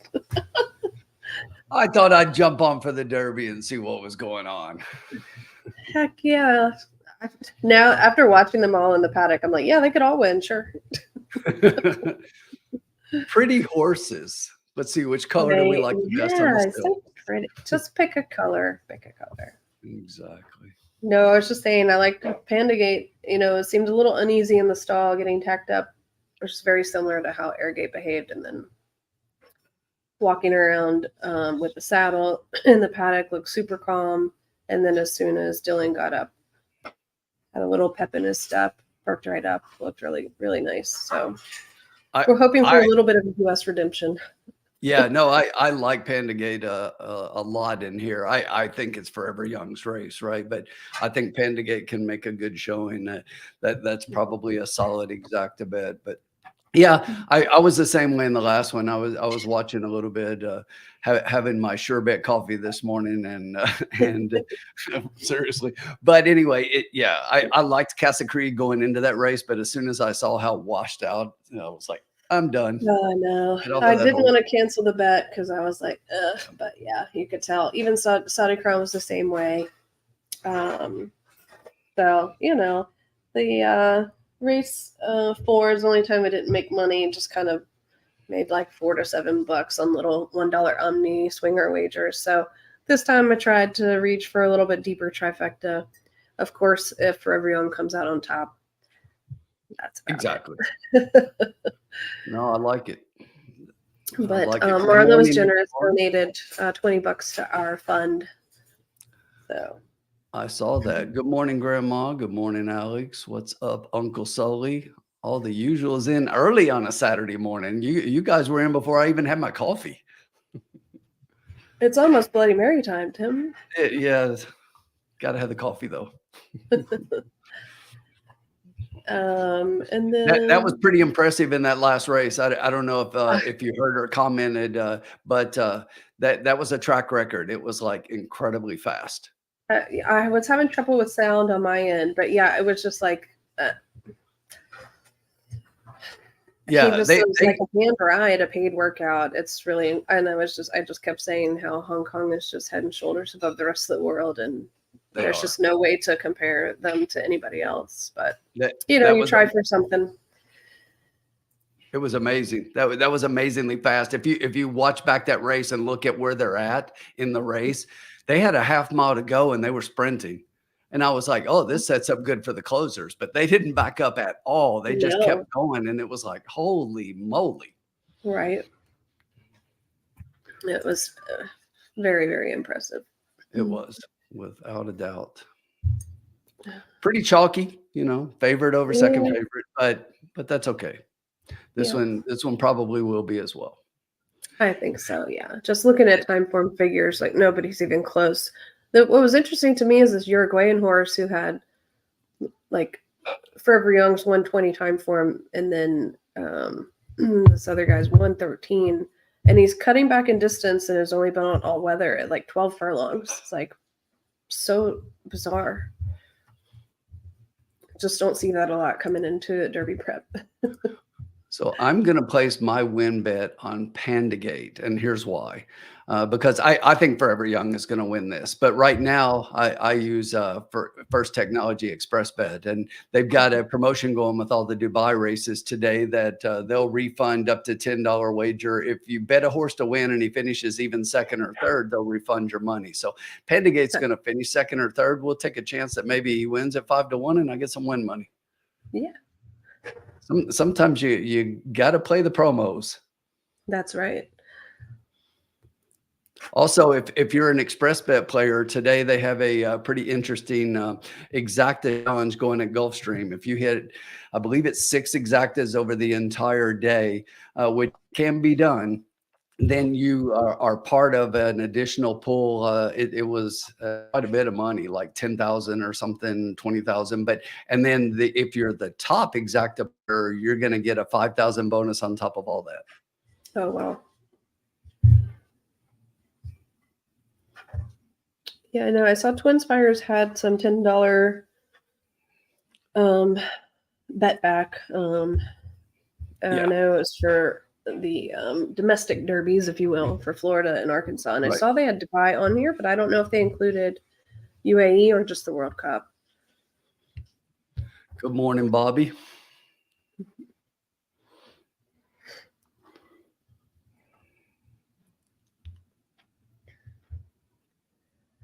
My dog was looking at me this morning like, why are you having coffee and going in there? Normally after coffee, we go for a walk. All right, we're loading up. Wow, the track selections, they're going 5-112. They're putting this one horse Autobahn at 24-1 second. I like Audubon. I just think that he's and you may be able to correct me on this, but the first 3 posts get the higher weight because of post position, not based on prior record. Is that correct? Yes. Okay.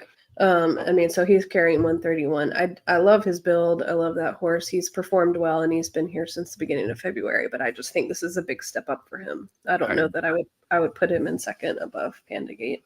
No, but I did include him on the try. So exactly. No, I don't think he beats Pandagate in here. But that's why we run the races. This is true. I really want to see how Forever Young does. If you watch back that last race, Forever Young won pretty easily and didn't have a good race. I mean, that wasn't good. Didn't switch leads. I mean, did all kinds of things wrong, looked a little green and still won kind of easily. So if this horse puts it all together, it's going to be interesting coming to Louisville. Although that's still a play against for me, but that's a topic for another day. And here we go. Yeah, it's another day. Looks like they all got away pretty cleanly. Yeah, I'm a bit behind you, so you may No They went a worries.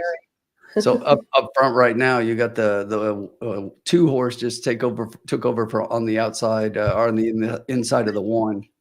Setting just off of those is the 10 and 7. Forever Young is back in a very comfortable 5th place, all alone right now. So lots of room, can decide which way he wants to go. So looks pretty solid right now. Up front is still the 2 horse. On the inside, the 1 outside that one, those 2 are still setting pretty decent fractions, it looks like. Let's see if they throw some times up here. They usually don't a lot on these races, but still looks pretty clean. They're lining up across the track, though. Everybody's kind of coming off that inside rail. You can see they don't like the inside out there in Dubai, but everybody's looks to be a couple positions off the rail, but still up front, the 2 and the 1 as they hit the stretch here. So Forever Young on the outside, starting to make a move here. Has the clean path. Let's see. That 1 who had the trip off the 2 there is really tipping out, and maybe they knew something over there. So the 5 and the 1 are looking pretty solid right now. But the 1 horse is fighting hard and still has the lead. But Forever Young is starting to put that kick. That's just a strong kick, and really has now put a nose in front, and will probably continue to move forward off of that. But this is a nice horse. Can't wait to see what happens in Kentucky. But it looks like it's going to be, look at that, 5-1-12. They knew. Jasper had it right. That would have been amazing if Audubon had held on. That's pretty credible. Yes. Good for him. Wow, but that was a nice run by that horse. And to be on the speed and on the outside of the 2 Oasis Boy all the way around. So right. Well, we get the trifecta with a couple of longer odds, but unfortunately the very heavy and deserving favorite on top. So might break even. Well, with Audubon second, there are still lots of horses, that had lower odds than that underneath. Yeah. Very true. Really impressive by Forever Young. I mean, Audubon, I think got a trip there, and then when you look at Forever Young, when he really was asked. He hit him a couple of times lightly there in the stretch, and that's when he just moved by. And then from there, the other horse kind of gave up, and Audubon gave up, and Forever Young just and at the end, he just looks like he's almost like eased up a little bit. Yeah. If you look at his strides, they kind of slowed down a little bit. So I think he's slowing a little. Really going to be interesting to see him on that first Saturday in May. Well, good for Dylan for getting Panda up for 3rd. Yes, I was happy for that because that gets me my money back. Yeah, I was surprised Audubon distanced. I thought he would drop down closer to 20-1. He was still a secret bet for me. I know a lot of people were on the 8 horse there, and that's the connections. Ryan Moore and Aiden O'Brien, but never want to kill it. Didn't do much there. A lot of people thought Henry Evans might be a part. He sort of dropped back. He seems to be more of a closer type, and it's just not going to work here with them setting the fractions this way on this surface today. I don't think. No. Turf, yes, whole other ballgame. Man, Audubon looked him dead in the eye and hung with him. I'm pretty proud of him. And he's a tank. I mean, that horse, he's wide. He's a heavy horse carrying 10 extra pounds. He went right to the front. I would be very, very happy if I were Audubon's connections. Oh, absolutely. No doubt about it. I was kind of surprised, Panda Gate was quite a bit back of those 2. So, yeah. Good morning, Gizmo.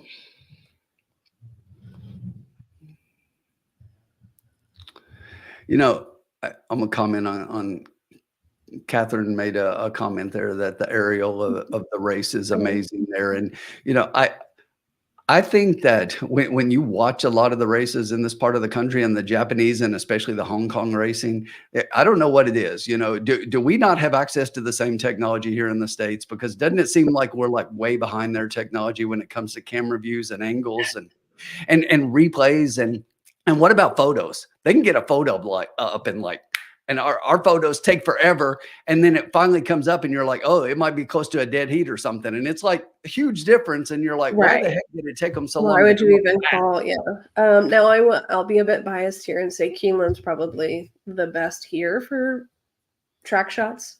Right. But And I love that wire camera that they added to catch them in the stretch. That thing's awesome. Shows yeah, good. I think that's a great view for people. But yeah, totally agreed on the photo. I mean, why are we still using teletimer?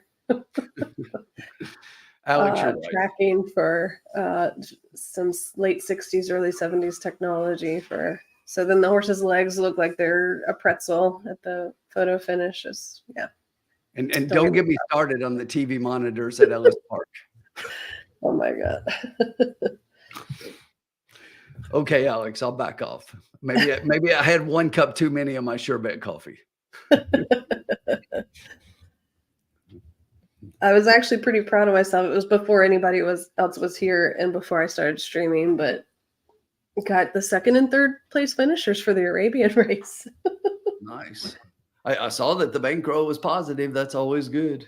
Well, Marla helped us out with that. So we'll see what comes back here.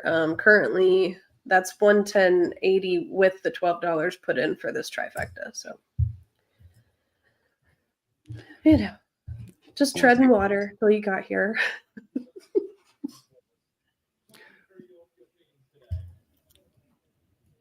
They're interviewing the Forever Young trainer. The Hat Man. Yes, he's got a nice, what would you call that color? Mauve, I think. Yeah. nice mauve Dusty colored hat today. Yeah. I think it clashes a little bit with the red of the tie. We need to work on the fashion advice, but His transitions lenses might mute the colors down so he doesn't know. It's possible. that's probably it. He's just adorable. Marla said they don't want us to see too much at the tracks here so they can pull their shenanigans. Understatement of the century. Oh man. Well, I hope you hadn't been waiting long. I was so focused on them in the paddock, and my twin spires is just a tiny bit delayed, so I was cutting it close to post time there for you.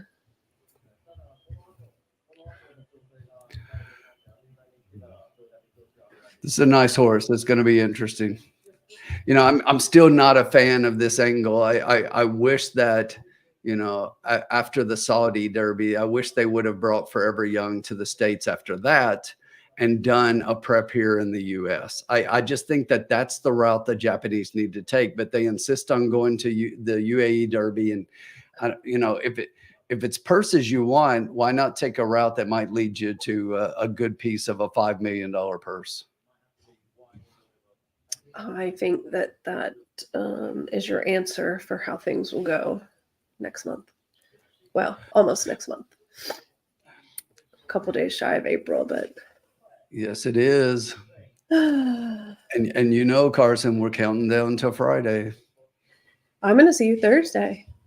What's that? Oh yeah, absolutely. I'm just saying we're counting, but Friday. You know, Carson, I'd be happy to see you and all the guys, but come on, it's Keeneland. We're all there for Keeneland. I know. Marla, I'm sure he will. They haven't announced it yet, but he has the points, obviously, and I'm sure he's going to be in the Kentucky Derby. I'm not as well versed in the Japan Road versus Euro Road to the Derby, but they are on separate planes as far as points qualifications. So they don't compete with like I think our 4th place is at 67 points, 3rd place is at 70 points, 2nd is 100 points, and 1st is 125 points as of now. Obviously, the rest of the day will tweak that a little bit, but these horses are independent of that points competition. They're secured 2 spots for Japan Road and the Euro Road. Right. And there was one horse, and I can't remember the name. It escapes me real quick. But the one horse who just won in Japan, it has accepted the Kentucky Derby invite to come. So Yeah. the horse that won the Japanese road, and I think they can potentially have one more. Yeah, now I have to go back and look up that horse's name. I just have too many names floating around. So the Japanese will have at least a couple. Mm-hmm.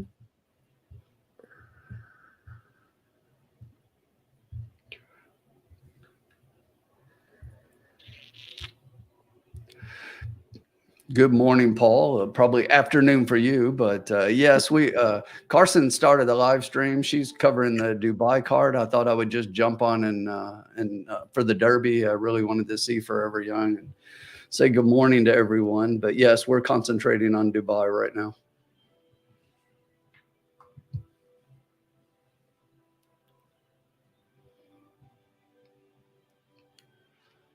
We were batting around the idea of doing a marathon with Arkansas Derby, Florida Derby, and then Turfway has the mandatory payout for the last night of racing. Yes, I'm going to be watching that one myself. I'm looking at the card, trying to figure out how to get into those pools.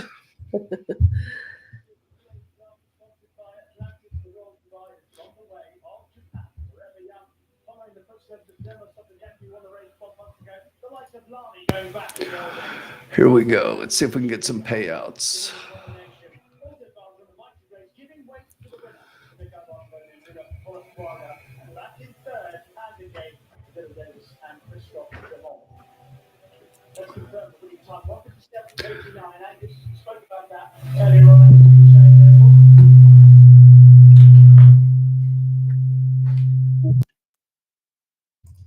I'll be right back. Just 1 second.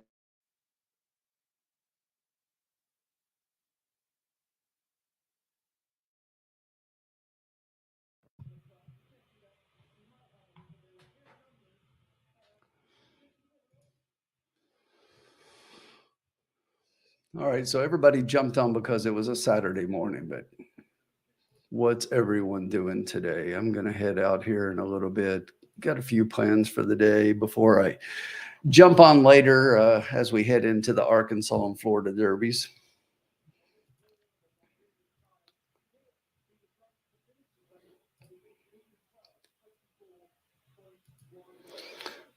It is springtime here in Kentucky. We've been getting some pretty decent weather lately. I'm on spring break out of school, so that's why I'm headed to Keeneland next week.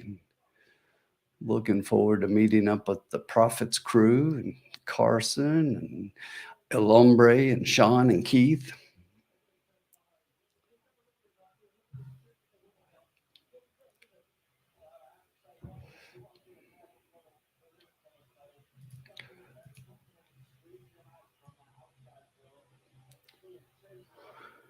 Just watching this replay real quick. I really wanted to see a couple of things in this race. That's a professional horse, though, folks. That was a big step up. If you watch how Forever Young, even in winning, how he ran, just his body and how he ran in that race, and look at how he ran in this race. He grew up a little bit from that one to this one. And that happens with these 3-year-olds. And that's what you want. A horse growing up as we head into the Derby.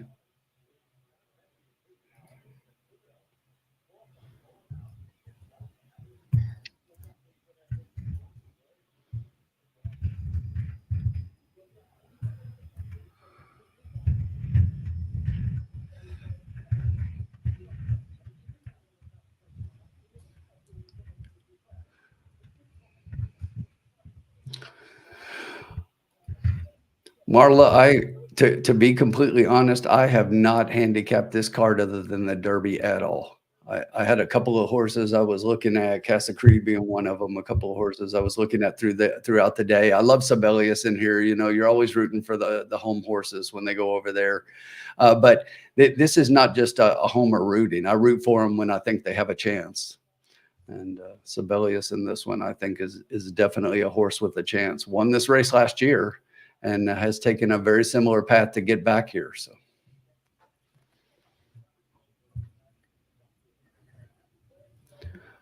I'm really surprised with the drop down on Remake from 8-1 morning line to the current favorite at 2-1.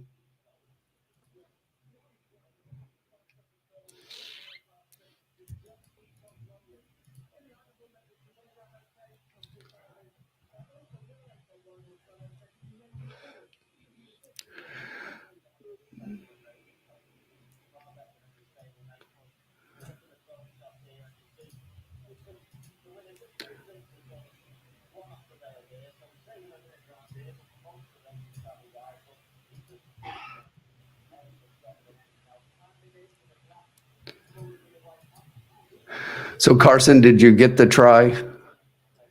26.56. Okay, 26. 26. Okay. Well, so could be worse. Yep.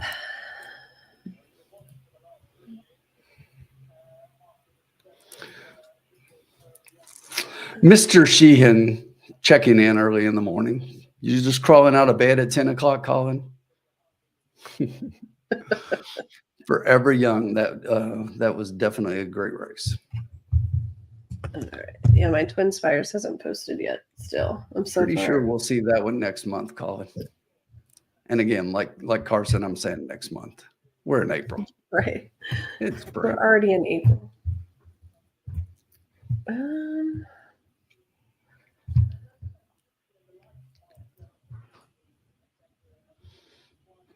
That's what I love to see, Colin. Hard at work.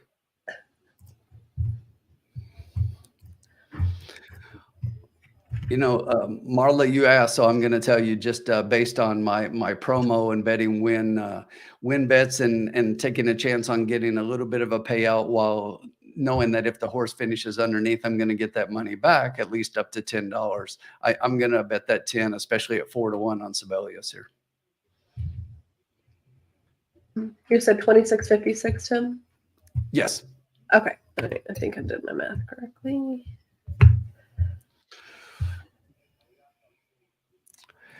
You know, it's kind of funny, and obviously it's a $2 bet, but this is because they called it on the track. That $2 exacta paid $49.80.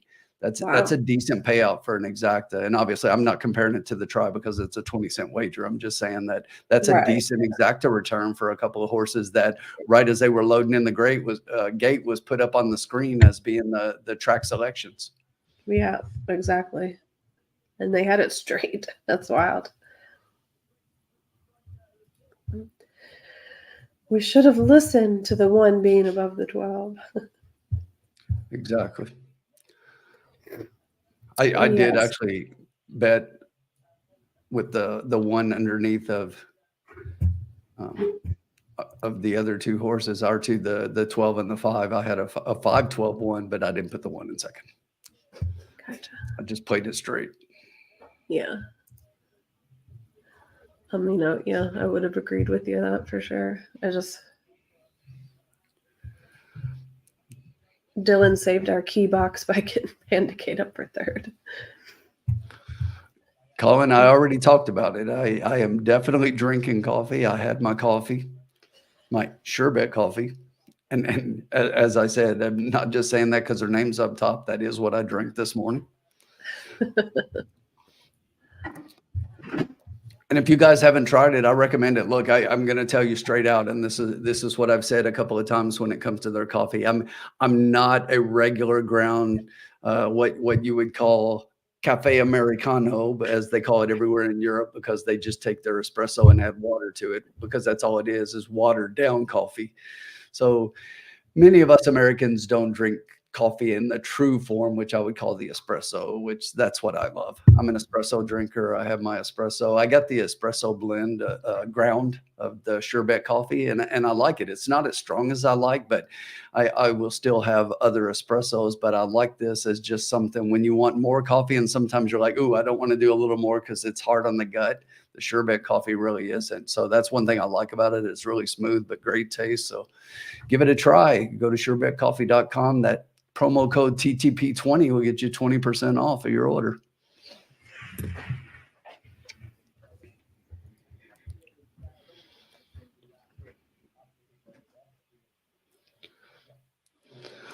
Yeah, Mike, that's what I was just saying. I'm really surprised that they've bet the 8 down, the 11 down from an 8-1 morning line. And it was 2-1 and now it's 6-5. I mean, they're just hammering this horse. So. And they're interviewing the jockey now. He's the jockey for Ushpa.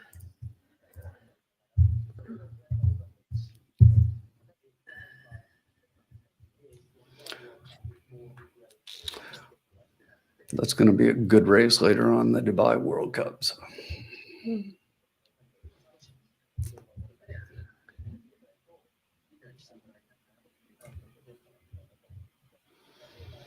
I'm gonna pop over to Time Form and see what we've got for. I like the Japanese horse Igniter. I like. They definitely are, Paul. Japanese money is coming in hard. Yeah, so remake with the highest Time Form rating. Sibelius just behind with 133. And then Muhib, I think he's getting severely overlooked here. Who's that? Muhib, Michael Costa's horse. Yes. The 9. He's a flatter, baby. Won at Maidan in January.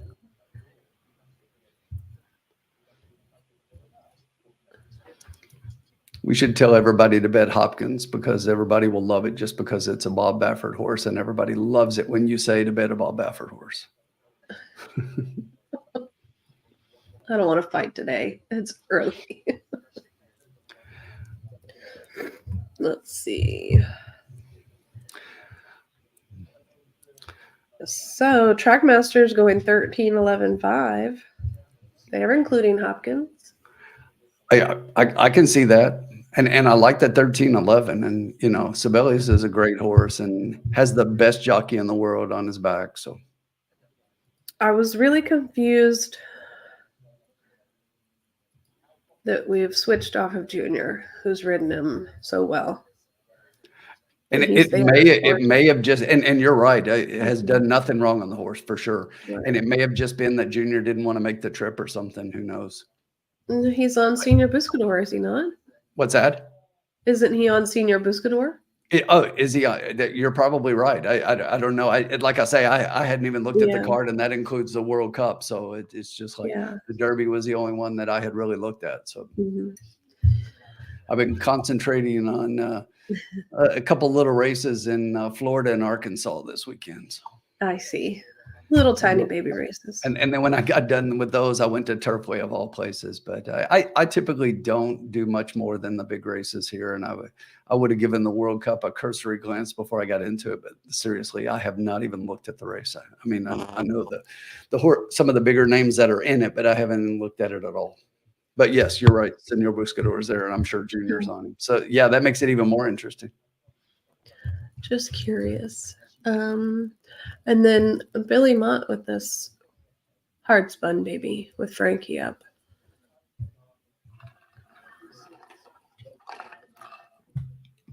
He did run very well in Saudi. Now he's got Frankie up.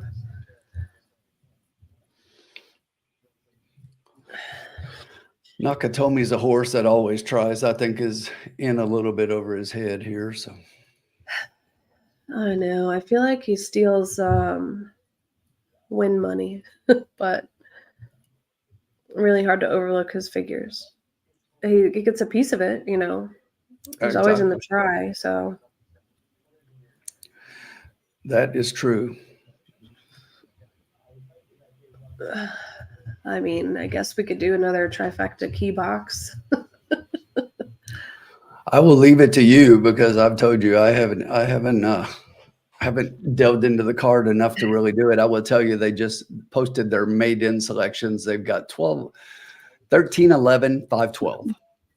Yeah. So they're avoiding Nakatomi at all in the top 4. Bold move. I think so. Yeah. Gosh.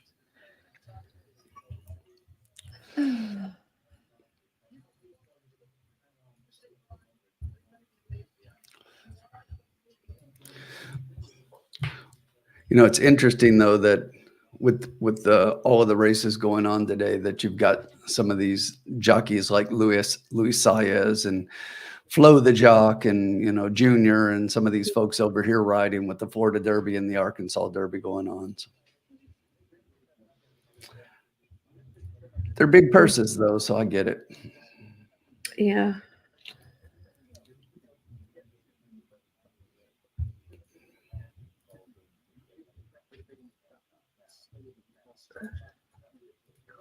Well, So really interesting, Carson, looking at the wheel pays. The 20-cent double wheel pays have the 11 as a significant favorite from a betting interest over the 13. Pay them 190 instead of 284. And then the 20-cent pick 3 with the 1 pays, or with the 11 pays 1230. And the 13 is the favorite in the pick 3 at 1010. So it looks like heavy money came in on the double the last 2 races, but the pick 3 a couple of races ago had the 13 with favoritism. So I tend to lead towards the longer horizontals over the doubles. Even though the doubles give you accurate odds and you can always see exactly what your double is going to pay. And it's one of those that's always very interesting from a perspective that a lot of people underestimate how good of a bet the double is as far as a wager. I think it's very underbet. Keeneland's going to change that this year, giving us a little bit of a takeout discount. I like it. I like when tracks do something new. Hawthorne's doing some good things this year as well. And if you haven't looked at some of the things that they're doing with some of their wagers and their reduced takeouts and things, take a look at Hawthorne, because they've got some good benefits of betting their card as well, and trying to, a couple of their rules I think make it a little bit more difficult for the ADWs, which is always a good thing to hear.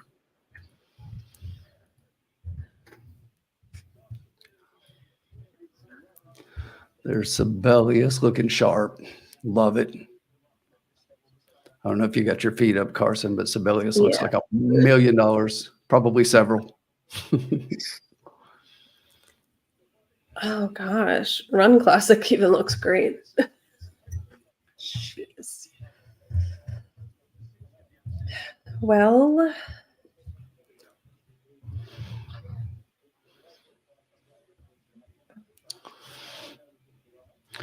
Carson, I'm going to hang out with you until this one goes off and we see who wins, and then I'm going to jump off. I got some plans for the day, and I'll be back in later on this afternoon before we get into the derbies. no worries. I'm trying to.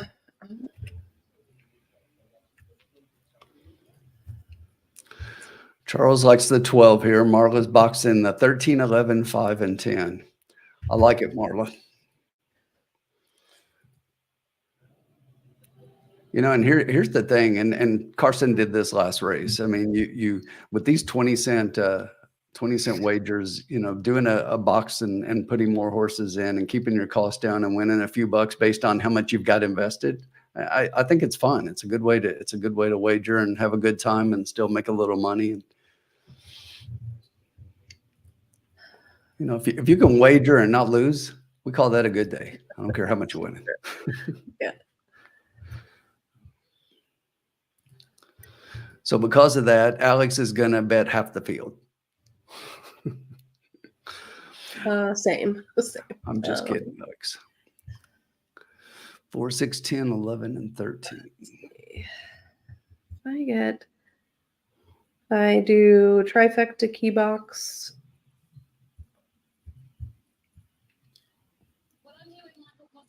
Key the 13.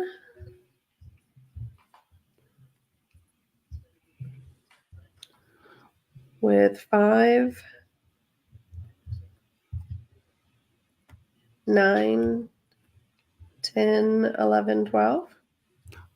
I like it. And I was about to say, I was waiting for you to include it because I was going to bring up Frank's comment here. He says he can't believe that we're fading Run Classic. And I don't think Carson and I were. We were talking. Carson just mentioned how good the horse looked on the track, and it's a horse that I definitely would not fade in here, and that's why I was waiting for her to finish what she was talking about here. But yes, totally agree, Frank. Not a horse I would leave off my ticket. And at 19-1, bring it home. It's a little bit between Keen, the 11 or the 13 here, and I just think Sibelius looks too good.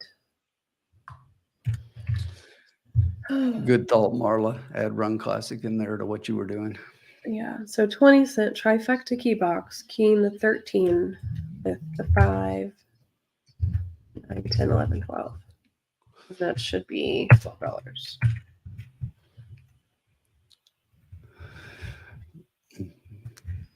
Alex, I won't disagree that there have been some until he's not, right? Until he's not. And this could be one of those positions. And that's why there are some horses that it seems like they just burn your money all the time. And then you leave them off. And what do? They burn your money again by winning. Yeah. And this is Nakatomi for me here, but I can't overlook his time form figure, and he's never out of the try. I mean, he might not win, or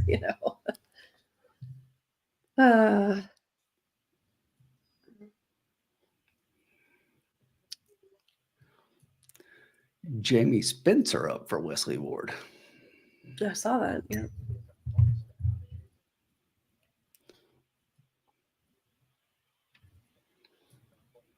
Gosh.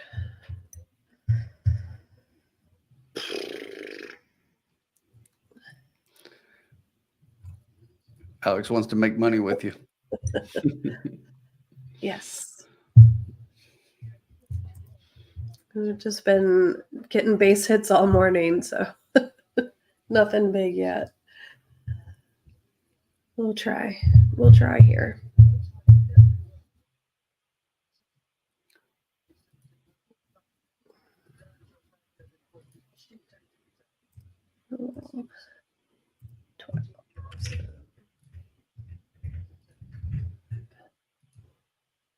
And I updated the bankroll to include the $12 bet. So less math later on.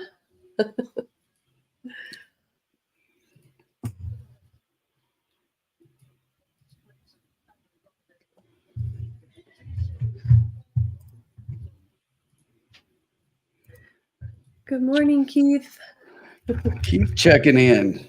Keith, you just crawling out of bed at 10:20 in the morning.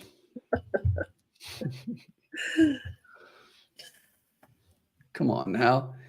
Keith, we've already had a couple cups of Sure Bet coffee, bet on several races. Carson's making all kinds of money over here for the people. Oh, yeah. $24.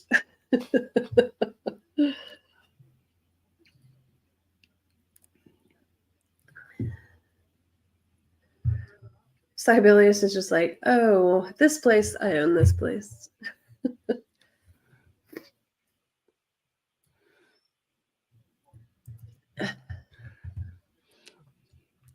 Yeah, Frank, I don't get it. We call ourselves a technologically advanced society, and it's just like they've got so many views of the track. You look at their camera angles and the way that they just click around the track and they can see everything, and every shot is a really good shot of the race. And one thing that drives me crazy in races here, and they're loading into the gate, so I'll talk quickly, is when they're coming down the stretch and you got a horse that's coming and all they're showing is the horse on the lead, and you know nothing about what's going on behind the horse.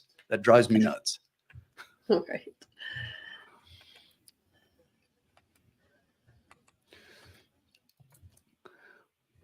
Who is that? Somebody didn't want to load. Is that Hopkins? No, it's the 7.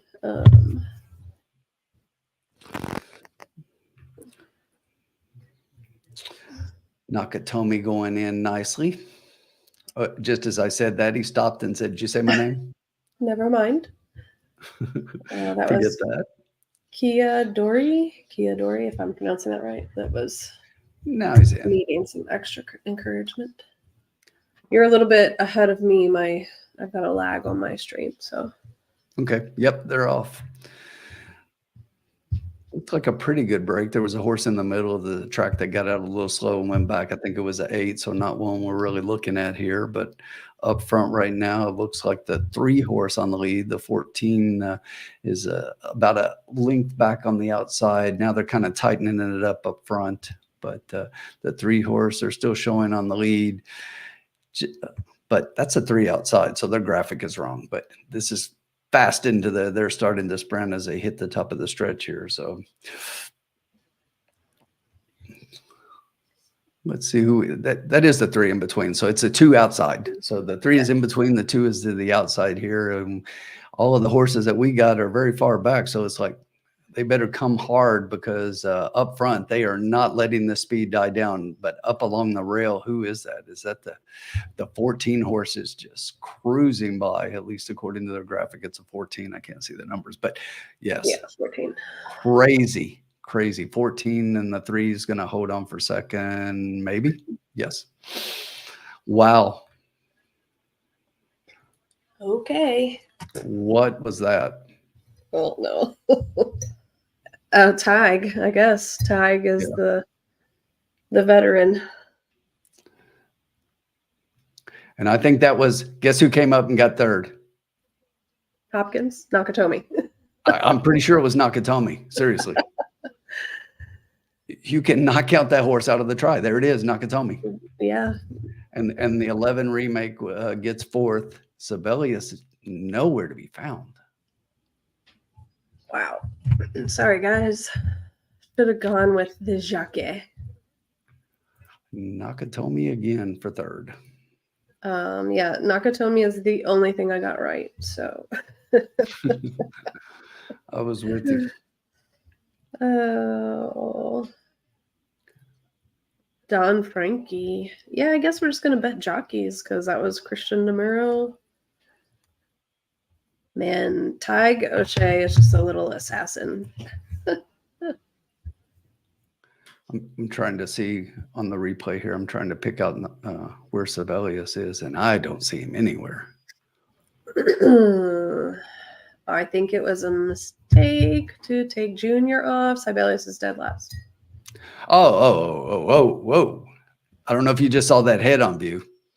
I don't know who was involved in that, but they were playing pinball. They were playing pinball at the top of the stretch. Oh, I see him. Yep, I see him. He got squeezed out. And I think Sibelius was either a part of that or behind it. So He was in the took middle. a lot of horses out. Yeah, this inside horse comes in and bumps him out 2 paths. Yep. That's no, that was a serious bump too, and you're lucky a horse didn't go down with something like that. Yeah, Ryan did great to keep that horse. I still don't think they get to the leaders up there. One thing I've noticed here before I jump off, speed seems to be holding pretty well. The horses up front are doing very well, and the track looks really fast. I mean, we saw that track record a couple of races ago, and they could not close into that race. And Frank saying it was Run Classic got sideswiped as well. So. Oh boy, that was really, really bad for the back of the pack there. I agree, Marla. Darn. I definitely thought that Sibelius would be a part of that. I didn't see the horse that came out. Like he bounced off the rail, and I don't know.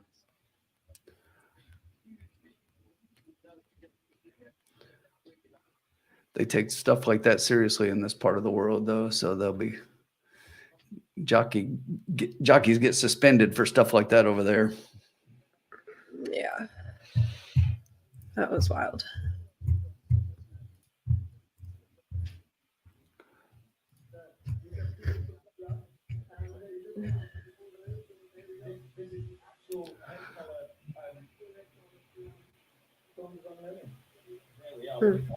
Doesn't bring you even more.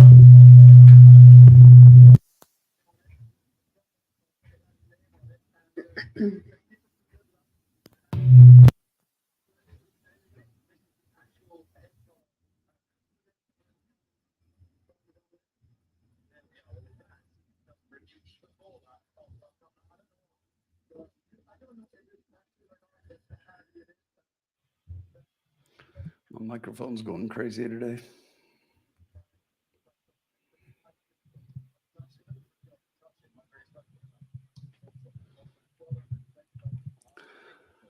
I was trying to see what happened before I jumped off and see if they Okay, showed it. yeah, I thought they were Who going to was show him again. involved. What's that? I thought they were going to show him again, but Yes, I did too, and I wanted to see who was involved and get a look at that. I mean, it didn't affect things up front, but could have affected some horses come running.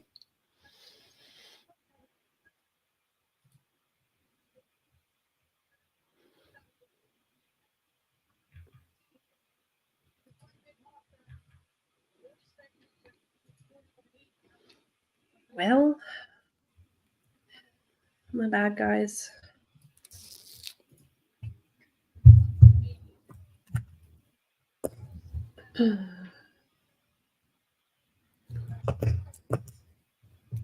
Dean.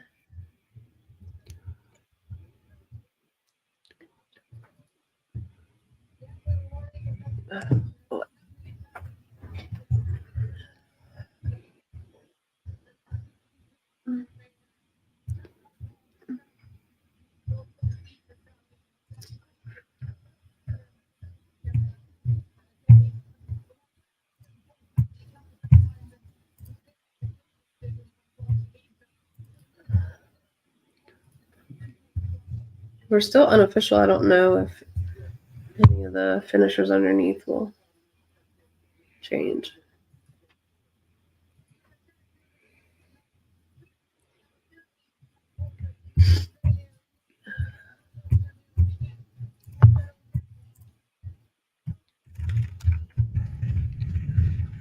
All right, Carson, I guess they're not going to show it. I got some things I got to get out and get done so I can get back for the races, but have a great day.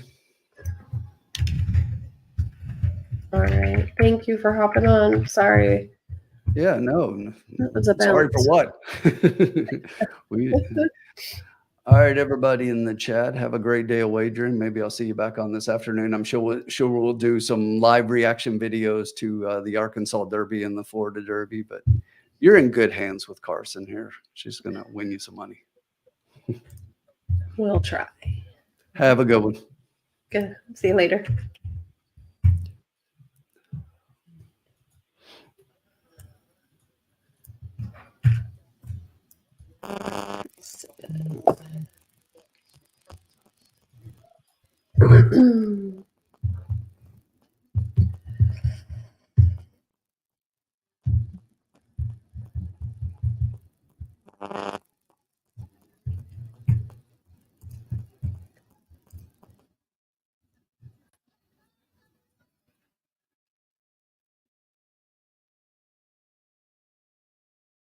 I haven't seen a replay pop up yet, but it was wild.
Excuse me.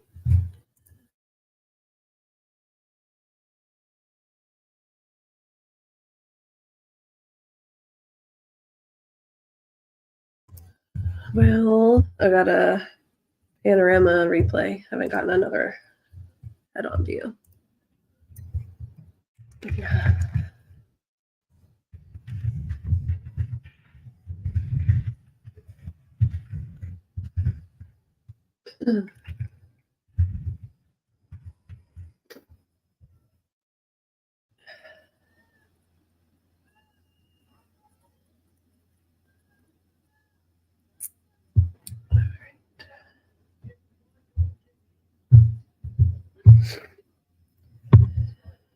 All right.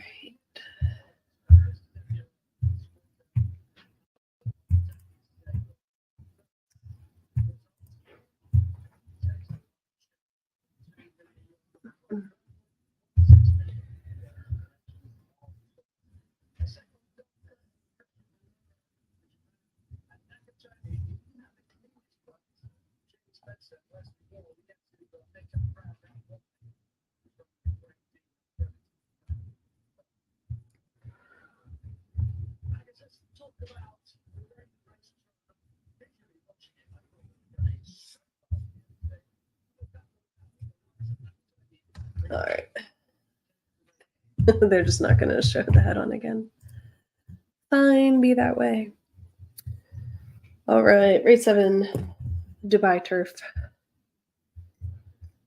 $5 million.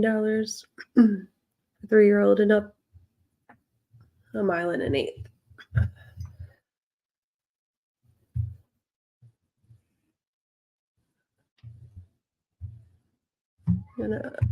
Got a bunch of international runners here. I'm gonna go look at time form. Although on that last race, time form was pretty good. And I didn't know that was an oxbow baby. Good for him.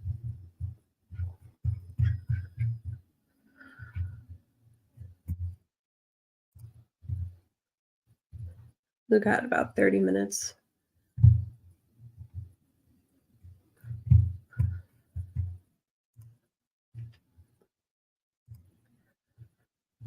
Florida card should be starting in about an hour or so. I don't know post time for race 1 at Oaklawn yet.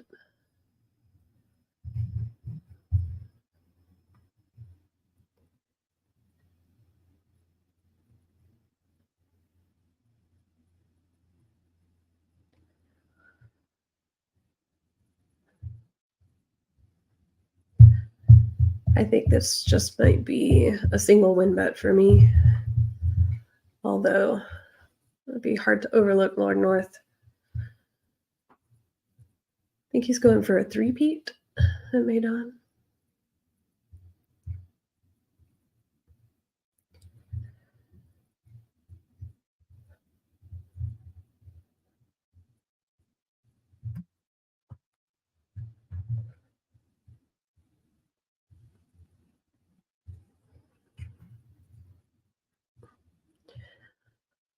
Nashua on the outside here with Holly Doyle up for the Gosdens. 142 time form.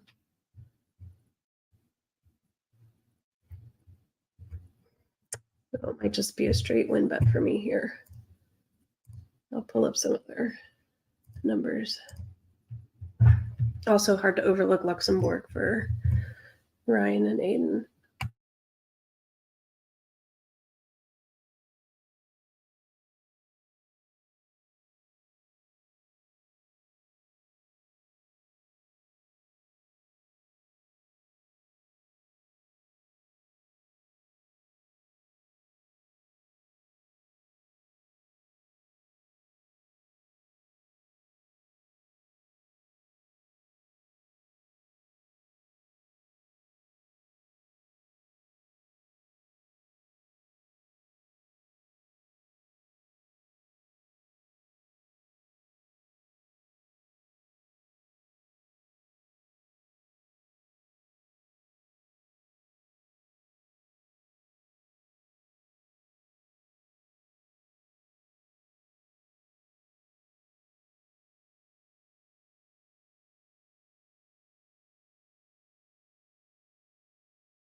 Okay, sorry about that. Spring has sprung in Kentucky. My allergies are going wild.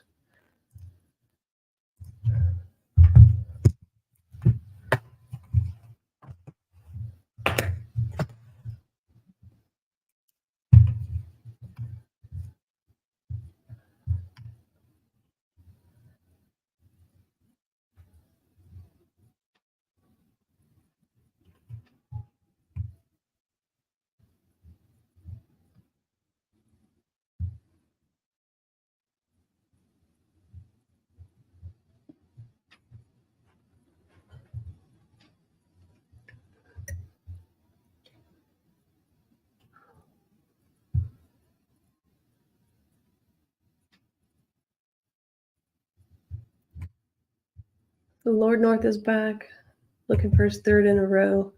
He had actually been off since last year. Just got his first start back after the layoff on February 24th. I was second out of 6 runners. Gets Frankie back. Seems the veterans are running very well today, with Tig taking that sprint. Ryan Moore staying on Luxembourg.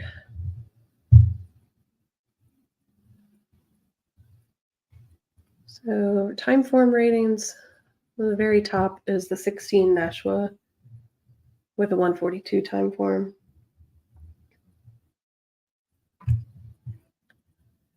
It's been off since October.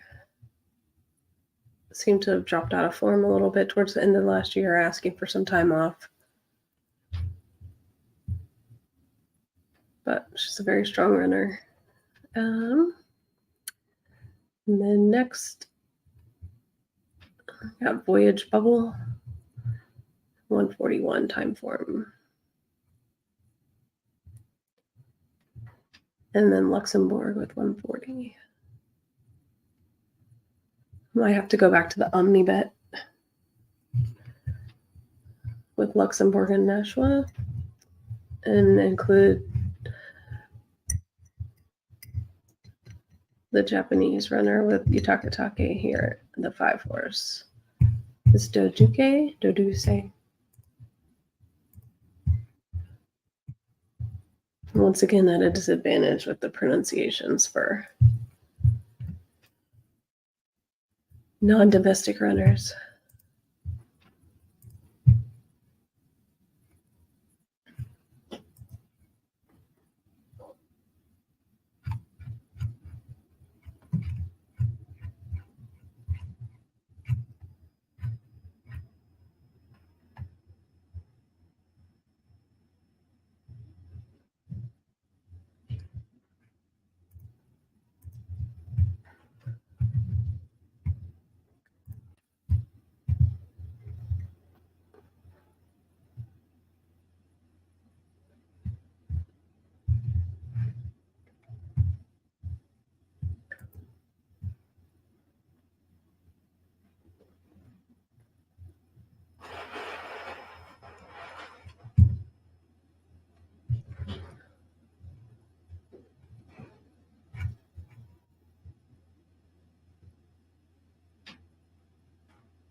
It was 17.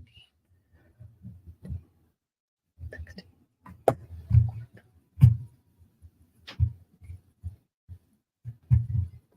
I'm going to keep Voyage Bubble in here too as well. Hong Kong-based horse, second to Romantic Warrior last month. Has run and won in grade 1s over there. Given with how well California Spangle performed, I'd hate to leave off Hong Kong-based horse.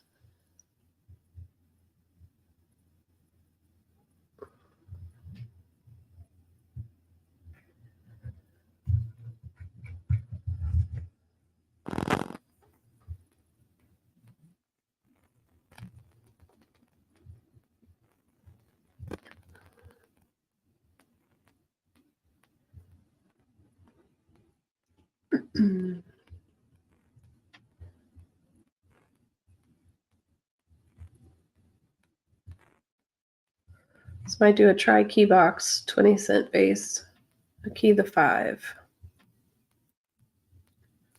the Japanese horse, and then use 7, 8, 14, and 16 underneath.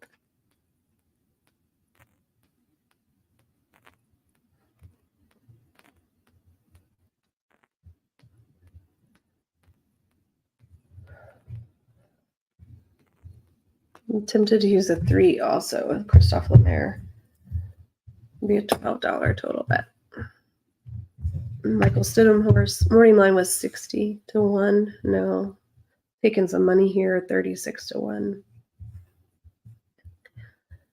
Finished up behind Warm Heart in a last out.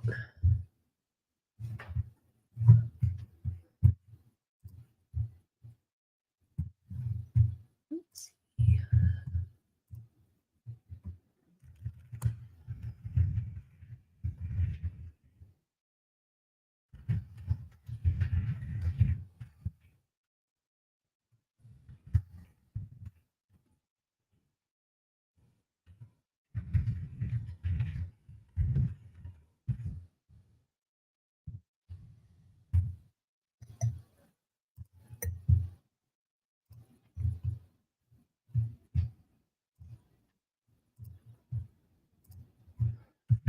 A good bankroll. Still over $100. 11 grand super. Oh my god. Oh, yeah. No, I'm just gonna stay here all day. Do Oaklawn, Florida, and Turfway. Feels weird just talking to myself though. Let's see.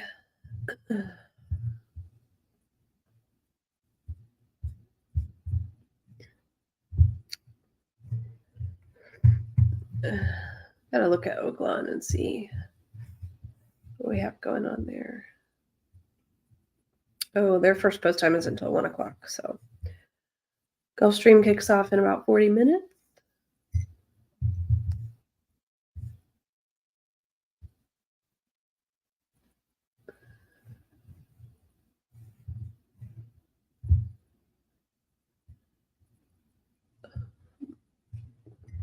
Oaklawn will be about an hour behind Florida Derby post time for Arkansas Derby. Timberlake is heavy favorite, 9 to 5. Looks like they've got a dry track. Oh, we got Muth sneaking in there at 8 to 5. And then Mystic Dan 5 to 2. Just Steel 15 to 1. Pretty surprised by that.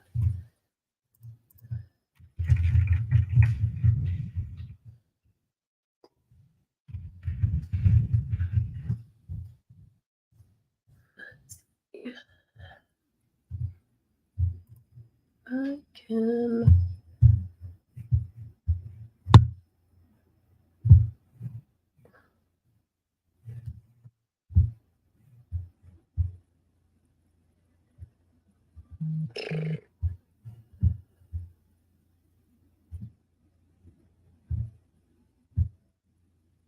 Hopefully that worked, Alex, if you see it in your inbox there.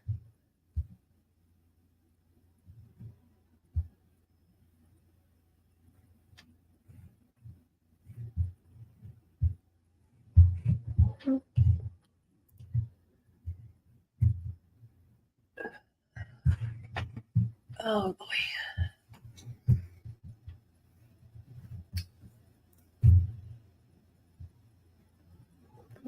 Trackmaster for race 7 has 14, 8, 5, and 7. I included all of those in my trifecta.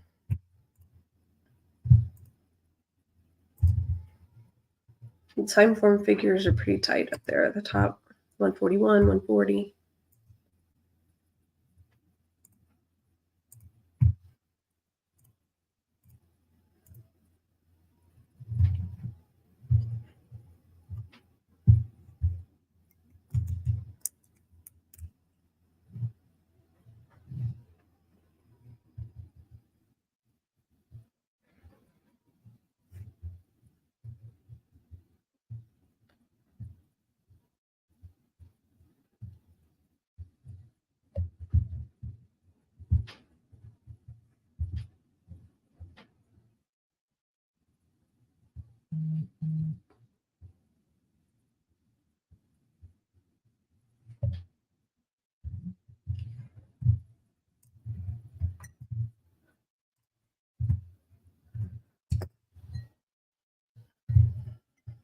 Oh, we're doing the fashion show here in Dubai.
Alex, I can see you, but it says your mic or camera's not connected.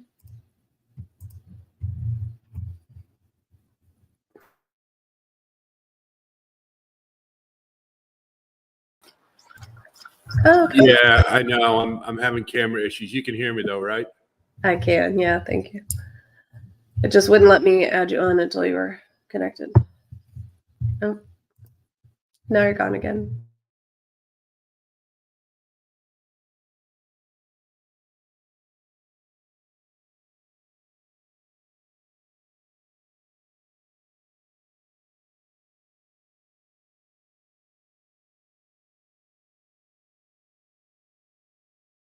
Singing for elevator music while I fix my camera. No worries. Only you. That'll be that.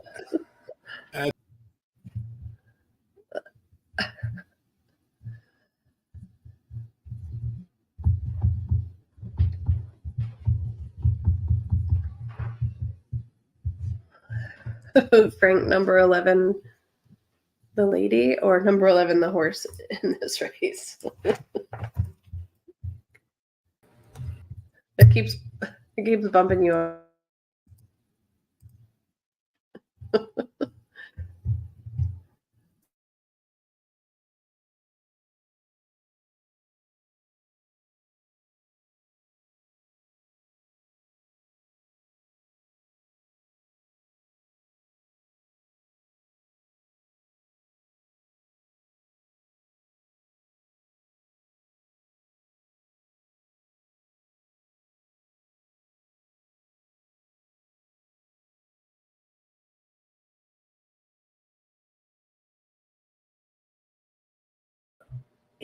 Now we're here.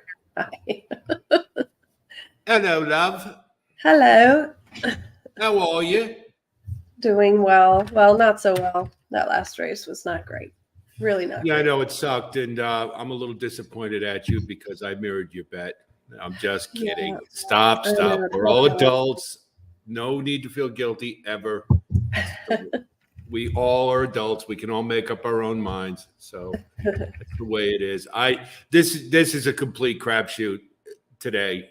That was why. I mean, that was like the first. I mean, I only had one horse in the top 3, and all day it was at least getting 2 out of 3. But that 14. Yeah, I mean, was, I looked at Autobahn and I just liked what I saw.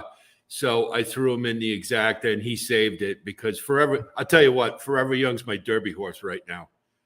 he's incredible. Yeah. If you note, there's a couple of things that I've been noting the whole Derby prep and Derby Trail, and those who subscribe to me know this, is that there's so many late runners. There's no early speed in this field.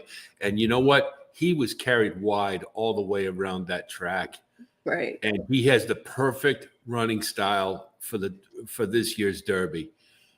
Because it just looks like there's going to be like 11 horses all at the back of the pack. I know. It's going to be like, it could be like a hard spun Street Sense year where, he just goes way ahead. And I'm still pissed off because of Street Sense. That jockey opened up the rail for Street Sense to get through. And if he'd been more experienced, then hard spun would have won the Derby by lengths. But, anyway, that's that. He was just super professional. It was really hard to overlook him. You try to beat him if you can, and at least we got a decent price for second place. So.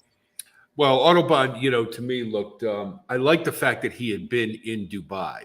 Mm-hmm. That was kind of the thing that I liked, and also the fact that he'd already run at the distance a couple of times. And Sure. But, these PPs, it's so hard to figure out. Honestly, what I'm trying to do is just go by who are like the real grade 1 horses. Right. Because it's so hard. And try to get a little feel for trainer intent. Mm-hmm. Is basically all I can do. Incidentally, anybody's wondering why I'm in my garage, it's because I smoke cigars, so I get banished. I'm not allowed to smoke in the house, so which is okay. I know. I wish I had a cigar right now. I do love a morning smoke, and my humidor is empty right now, and I was debating whether I should go pick some up for this, but I think I'm going to wait till later. What do you smoke? What do you like? So I usually go darker. Since we moved out of Florida, I don't have access to some of the good stuff that I like. The Murcielago, the bat, is probably as dark as I go. Do you go with Squirrel? I do like AJ Fernandez. He's everywhere. Yeah. He seems like everybody has an AJ Fernandez version now. It's like one of those, I know they'll have the stick if I go somewhere, and others are really just kind of, it depends on where you are as far as. I'm a Colorado guy. I like Colorado Claro right in there. Okay. And Casa Magna, Colorado, I have like 100% close ratio to recommend it to anyone who wants to try it. And actually, James Hetfield's new cigar isn't bad, the M81. And what was really nice about it is I give him credit. He didn't jack the price up $3 or $4 just based upon his name. So he kept it reasonable. So it's a good one. If you haven't tried it, it made the top 25 list for Cigar Aficionado. But okay. I'll have to check that one out. Yeah, pretty good. But if you're in Florida, God, Tampa is just cigar heaven. Yeah, we used to be, we were in Fort Lauderdale and then moved up to Ocala, and then of course moved to Kentucky a year ago, and Kentucky's not quite as hip on the cigar scene. Have you ever had the Kentucky Fire Cured? No. It's American tobacco, which has a very different taste than Nicaraguan or Dominican. It has a very unique taste, but it's they're aged in bourbon barrels. Mm-hmm. And it has I like it. I don't like flavored cigars at all, but I do like the fire cured. And actually the Pappy Van Winkles aren't bad either. Oh, really? Okay. Yeah, but they're overpriced because it's Pappy. So Pappy, everything. There's a great little cigar bar in Paris, Kentucky. and it's named Canonero for Canonero too. So it's a good little spot. I'll have to see if they have that next time I go. Canonero 2, I guess. Wasn't he the controversial horse that they compared Secretariat's Preakness to? Was it him? I don't know. They compare everybody to Secretary. It drives me insane. Oh yeah, I wanted to ask you: is that statue you put on X? Is that Man of War? The one yesterday, yeah. That's Man of War statue and they moved his remains there also, but at the horse park. He's just amazing. Mm-hmm. I often, I know Kentuckians always say Man of War over Secretary because he was born there, but Yeah, what a match race that would be. I know. A lot of times though, I say, Man of War broke the track record every single time he ran on the track, I believe. And might give him a little edge, but oh well. It's a discussion for another day. This is true, yeah. I was trying to look up Canonero about. So Gustavo Avila, who I've met a few times, was Canonero's jockey. And they don't mention anything about the Preakness performance specifically, but well, it was the fact that Secretariat's time was controversial, and so they compared it to, I believe it was Canonero 2's record-breaking time, and they showed that Secretariat was they mirrored them. They put them one on top of the other, and they showed Secretariat was still ahead by like 2 lengths. oh, okay. And that's how they were able to validate it, and that's why when you see the Preakness time, there's 2. There's the daily racing form time, and then there's the Pimlico time. And of course, Maryland racing sometimes is a little sketchy. Pimlico, I won't bet just because the tote board is a Mexican jumping bean. I mean, I used to play it a day or two. Well, I used to play it a day or two before the Preakness just to get a feel for the track. And I never seen a tote board fluctuate like that in my life. And so I was like, I just, there's some chicanery going on here. Small pass. So we like the 3 here. Is that what I saw? So what I did was I included the 3, but I keyed the 5, and I went trifecta key box, keying the 5 with 3, 7, 8, 14, 16. Now somebody's mentioned the 10, and I feel bad for overlooking the Frankel baby with. Well, Catnip impressed me because I didn't think he could run well outside of Monmouth and the Pegasus. But I kind of. Do you have the 7 in your mix? Yeah. Yeah, because I mean it's really hard to go against John Gosden. He's Yeah, just gold. I mean, every time he's just gold. I know. Just if he brings a horse to the States, forget it. They're going to win. It's so he's a purposeful trainer. I agree. They're very methodical, very classic. Let me see what else. I'm still trying to work it so I can get to Keeneland. But, yeah, next week, Friday and Saturday cards look great. Yeah. This 14 looks great out here on the track. Got the cheek pieces on.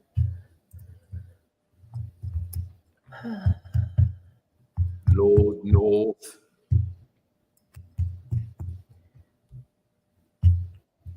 There's your 10, Frank. This is, I would say that over a lot of Americans, you must have a really big advantage because you can just tell by the horse action. I've been trying to do it just to get a feel for what they're, but like that 3-year-old race, they all looked distracted. They all look, they're bobbing their head, moving all over the place. And I was like, I'm just trying to look for the one who looks the stillest. And that was Forever Young. Yeah, he sure was.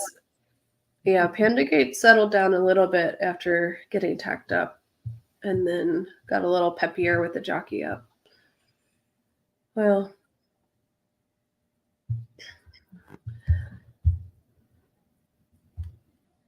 it's interesting. 7-5-1. I was looking at the Oaklawn picks, and Emily has faded Timberlake completely. So that's curious. I don't know. She's going by the theory that they don't need the points to get in the gate, and they're just, putting him in some company to see how he is with a bigger field. But curious. And I have a little bit of a time delay on Twin Spires, so they're not loading for me yet. So yeah, it's weird. They're loading for me, and I always wonder about that, because when we do Turfway, it's the same thing. You guys are a little bit behind me, right. And, I don't know if it's the fact that our notoriously corrupt people in Rhode Island have. As I always tell people, if you want to get a feel for how small Rhode Island is, I can literally do the 6 degrees of separation with about 200,000 people. And I've everybody only been there once. I went to Providence, but it's been, 10 years ago now. But I hope you went on Federal Hill for food, because that's the best Italian food you're going to get anywhere.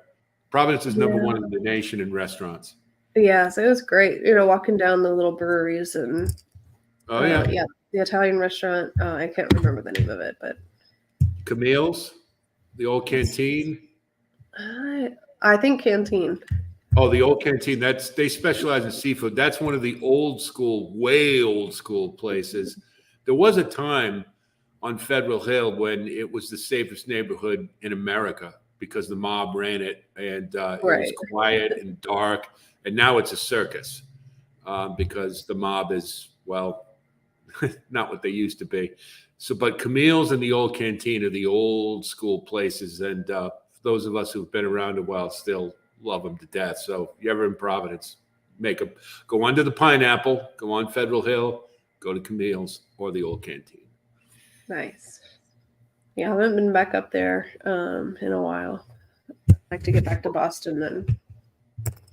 Well, Newport is something you should definitely see. You don't get to see those mansions like that anywhere else. And Newport is just scenic.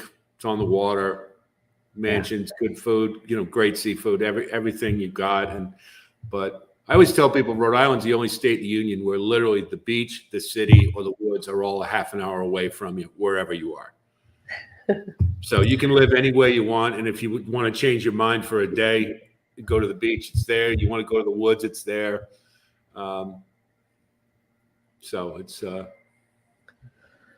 biggest little state in the union. That's why they call it. I know. But I am, the more I see these photographs of all this horse country, I'm just dying to get down and do the farm tour. My mother years ago, and my mother and father both had a private meeting with Secretariat at Claiborne, and we have a video of it. And aside from the perfection that he was, the rest of it is it's awesome. It's a lot of the scenic byway and everything. It looks a lot like Ireland, all the old horse farms and the old stone walls. And when it's nice and green in the spring, it's really nice. I mean, just that's the time to be there, when it's all greened out. Yeah. Lord North looks good out here on the track. Where's Ombre? Is he sleeping it off? I guess. I don't know. They left me to flounder and talk to myself. Well, that was kind of the thing. I was just like the poor kid sitting there all by herself and doing what I do and everybody else does, quietly poring over the form, and yet you have to do it on camera when everybody's watching you. So I was like, I know. Reading the comments, reading the PPs, watching them in the post parade, and then just talking into the void. Oh well.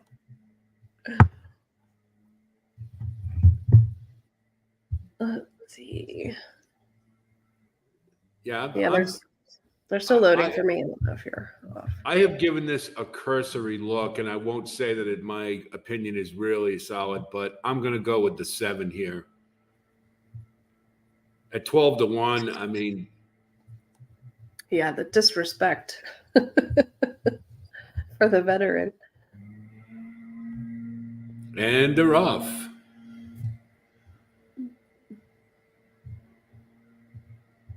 And let's see, pretty even break on the rail. And we got somebody's a little keen in the white silks, hustling up. Yeah, I'm like a full. And I love this. Look at the one way out on the left. Just follow the outside rail. He's coming back in, but it was just like it didn't work for Jasper Crone in the sprint there. No, it did not. It was third, of course. This was Trawler Man's path. All right, the 7's hanging in there. He's stalking. It looks like we got a Noah's Ark. Oh no, it's 3x3 around.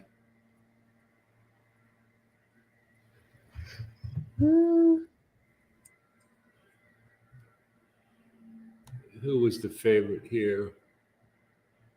Voyage Bubble, 14.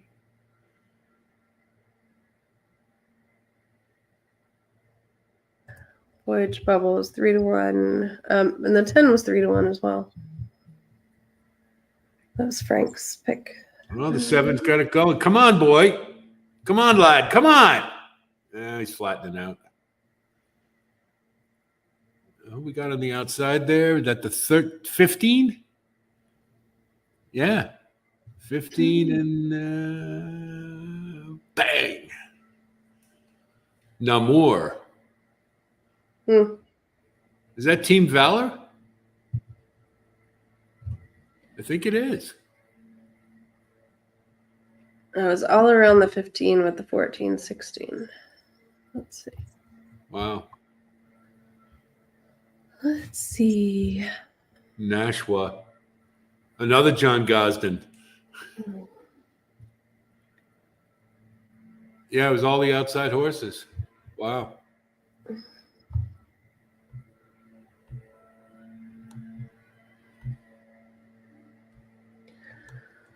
The 6, so Lux, no, I'm sorry. Factor Cheval.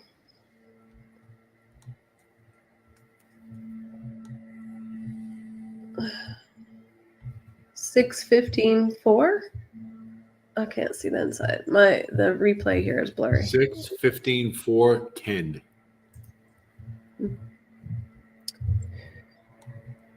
Well,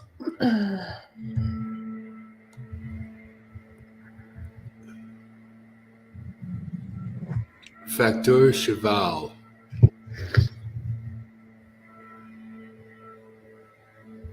Measured time. Wow, Charlie Appleby, William Buick, and the most overbet trainer in America when he comes over. let's see.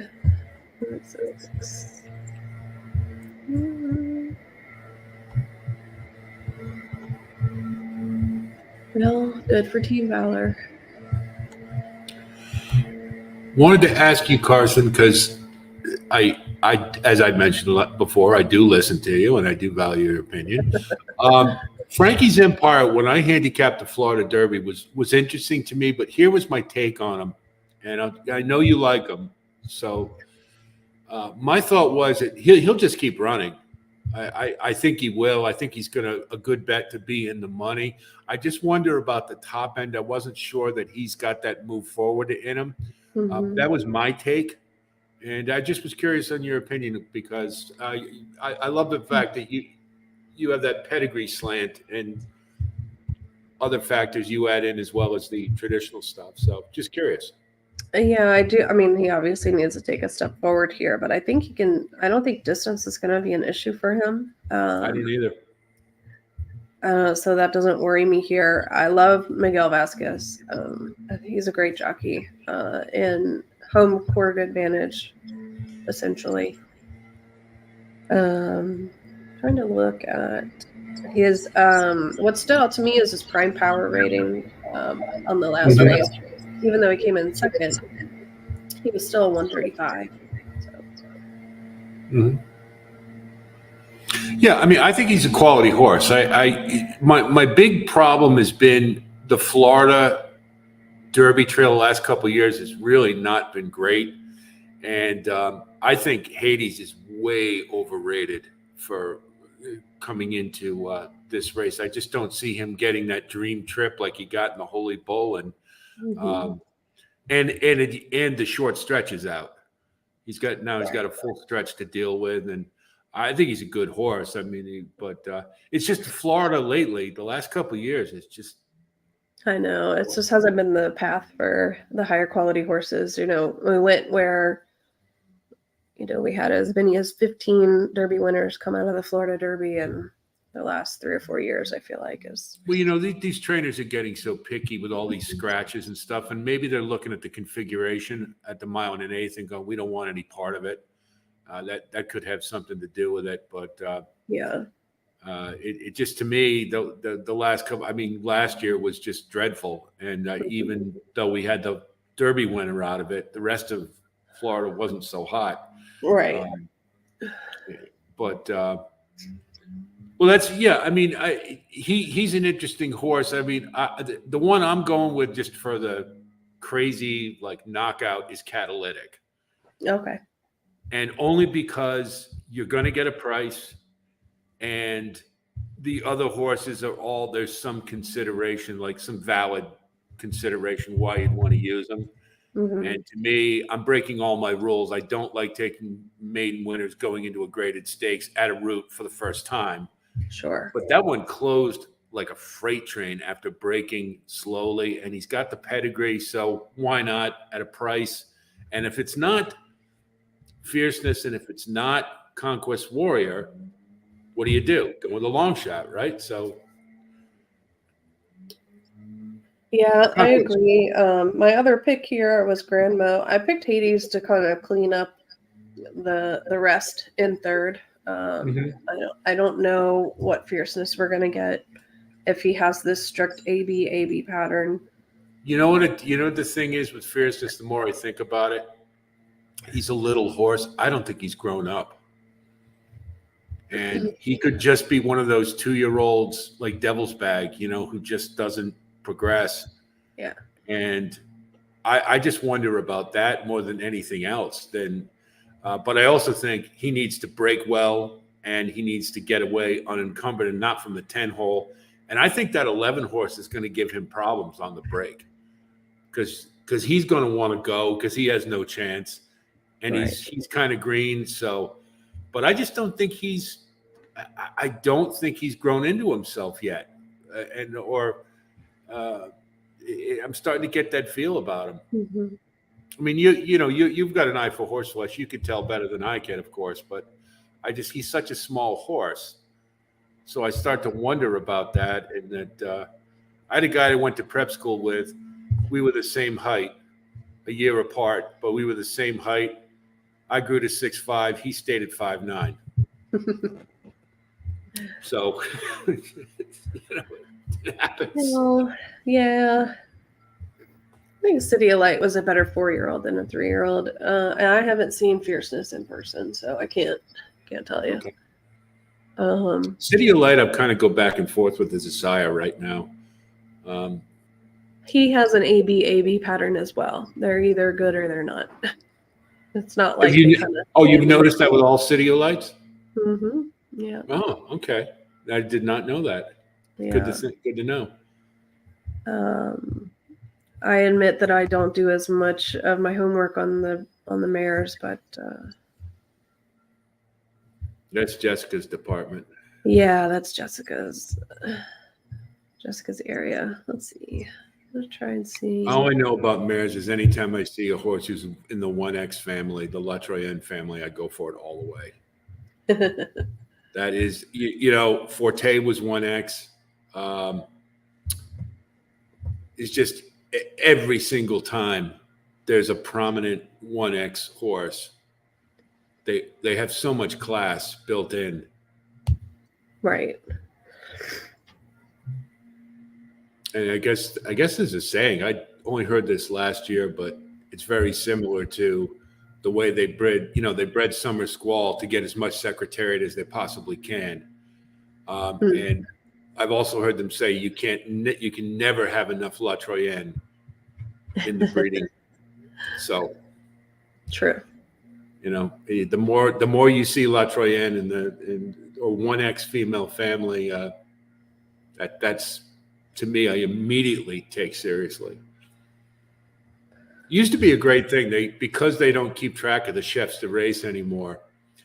On those who use Pedigree Online will know this. They used to the GSV, the genetic strength value score, and it's how I get into Hardspun, because he had the highest genetic strength value score in 2007, and Barbaro had the highest the year before, and it was if the horse had the highest genetic strength value score, he was guaranteed to be in the top 5 in the Derby, and more often than not in the top 3.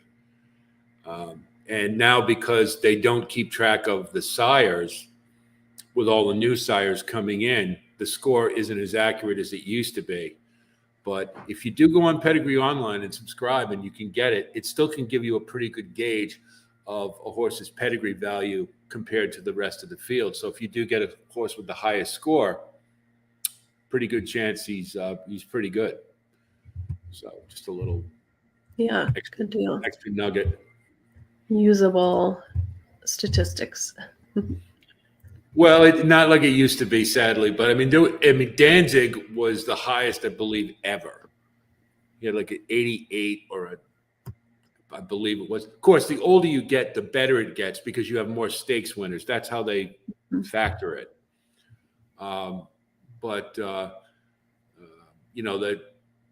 It was just a really great indicator. I could throw horses out to start the year right off the bat. If they had anything under a 50, it was like, forget it. And anything from 60 to 70 was pretty good. Anything over 70 was absolute gold. Yeah. With the exception of Majestic Warrior. God bless him. At the highest, and he just never could run better than sprints. He won the hopeful, and I thought this is the next Secretariat. When he grows into himself, he's got that big lumbering stride, and he just hasn't filled out yet, and he never did. Yeah. Sadly. Oh well. All right, who we got? What's this one? The Longines Dubai Shima Classic. Yeah, this has got to be the hardest race of the day, I think. Okay, let's take a. Well, you want to take a look at them one by one? Yeah, let's do it. Okay, so first we got Junko by Wertheimer and Frere, which immediately makes me pay attention. Andre Fabre, the trainer, extremely dangerous. Yeah, Chanel. Let's see. And then Jockey that won the last. 2 for 3 at the distance. Good. Just ran on the 8th. Yep. And let's see how much. Now, this is something I do with all these European races. How much weight did he carry? And I think that's a really important variable, because obviously the more weight they carry, the more the betting public, or in general, the serious they think the horse is.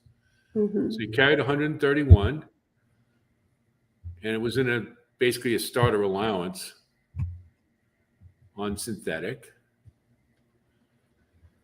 And he's run on Dubai once before, and he made 100 grand, but didn't finish in the money. So we don't know. And the other thing I look at, I don't know about you, Carson, but is soft, heavy, good. What does he run on? And it looks like this one's soft turf is something that he's pretty good at. So I would consider Junko to be kind of like, and he beat Warmheart. You got to love that. Yeah, I would give him more points for his performance in Hong Kong over anything else on his past performances. I would agree with you there. And he was 4-1 that day too. So we know he's pretty serious. And let's see, he ran in a key race with Westover, who's no slouch. Yeah. And Lord North. So he's had good back class. He's got good company. I wish I knew how the hell he runs, but the thing is with these Europeans, though, they can do anything they need to. I mean, so many of them could go to the lead, they can rate, they can close. But I would consider Junko to be one to consider. Do you agree? Yeah. Okay. Yeah. Let's take a look at number 2, Justin Palace. Don't know the trainer, don't know the jockey, but he's won over $4 million on the turf. Has never only run at this distance once, but he's by Deep Impact, so that's not going to be a problem. Yeah. And this horse was brought to my attention by Michael Adolphson, who's been over in Dubai watching, Okay. the last month of races, watching these workouts. And his time form figure is 140. So he's right up there with this outside group. Well, the fact that he finished second to Equinox by 2.5 lengths isn't bad either. He's been off since December. Yeah.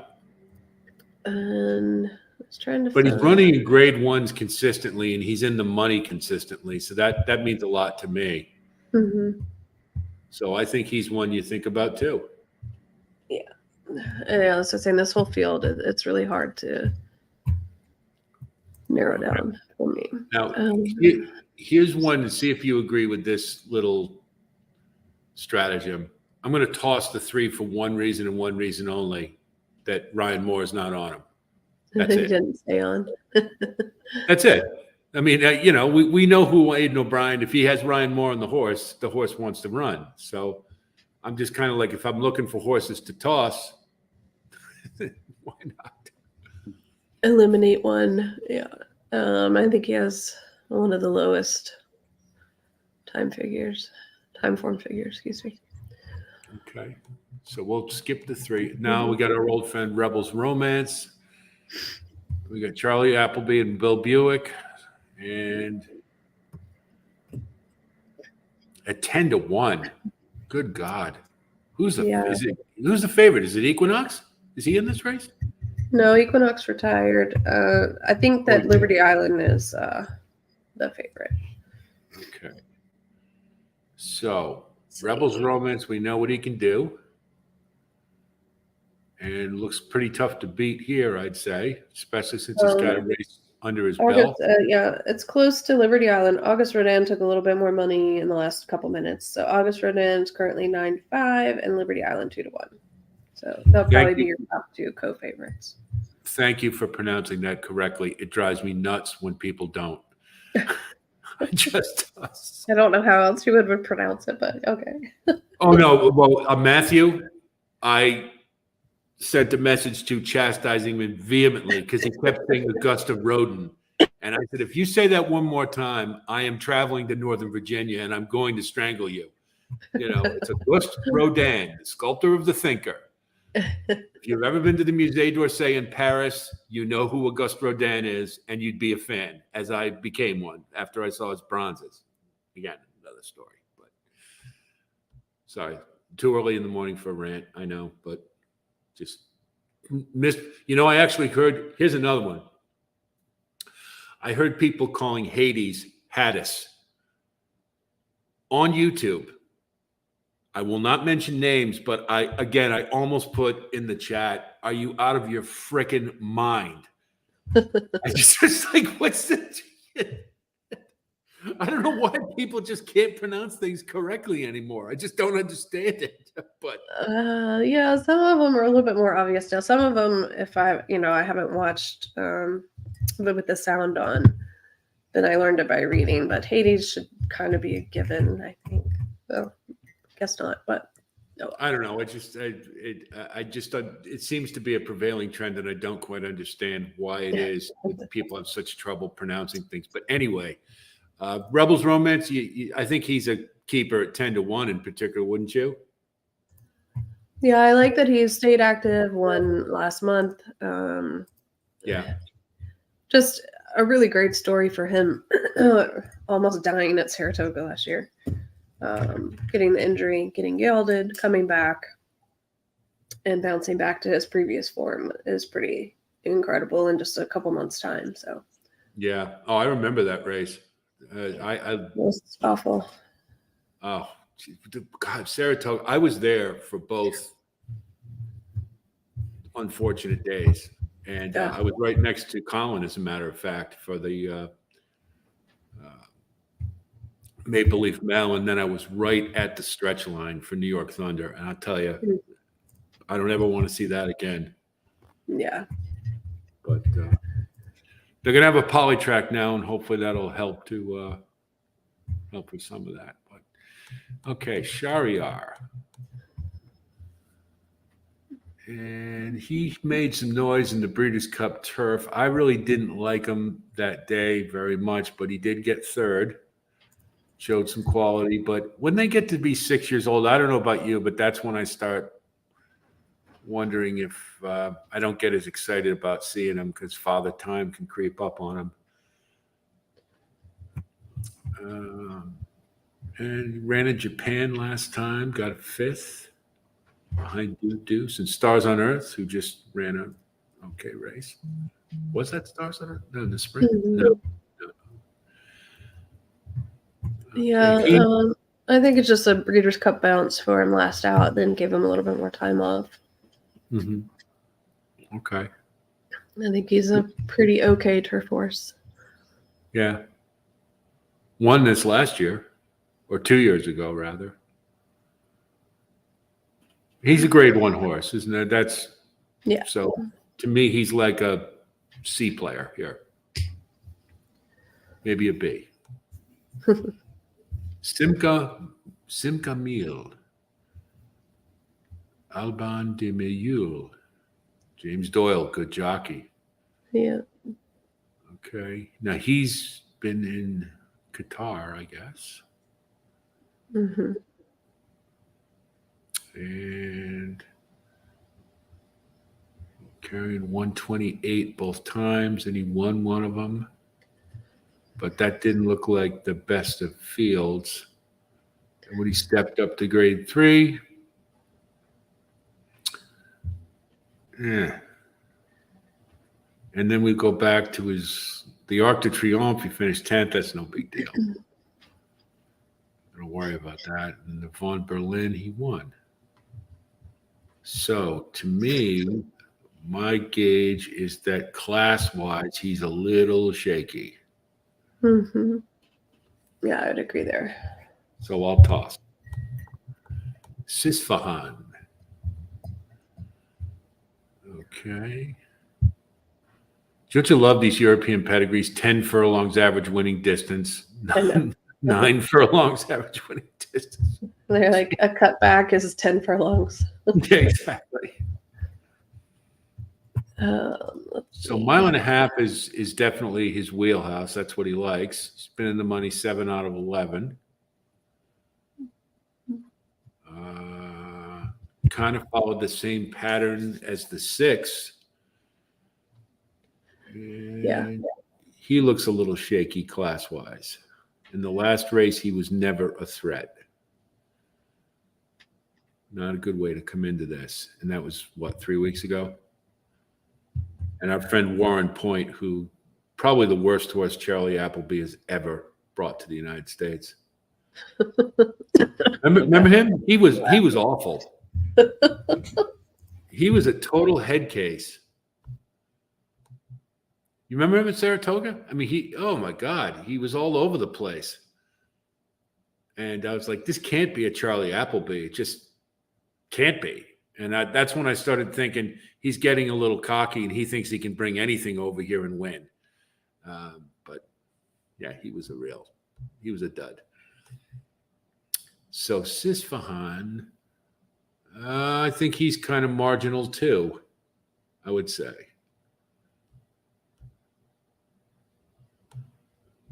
Let's see, Spirit Dancer. Richard Fahey, Sneaky Good, Ocean Ore. Frankel, love Frankels. Never run at the distance before. Shouldn't be a problem though.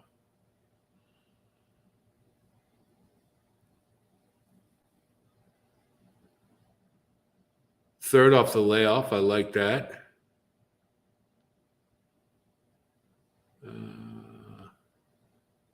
He looks like this is a step up. But I think he's one maybe we want to think about. What do you think?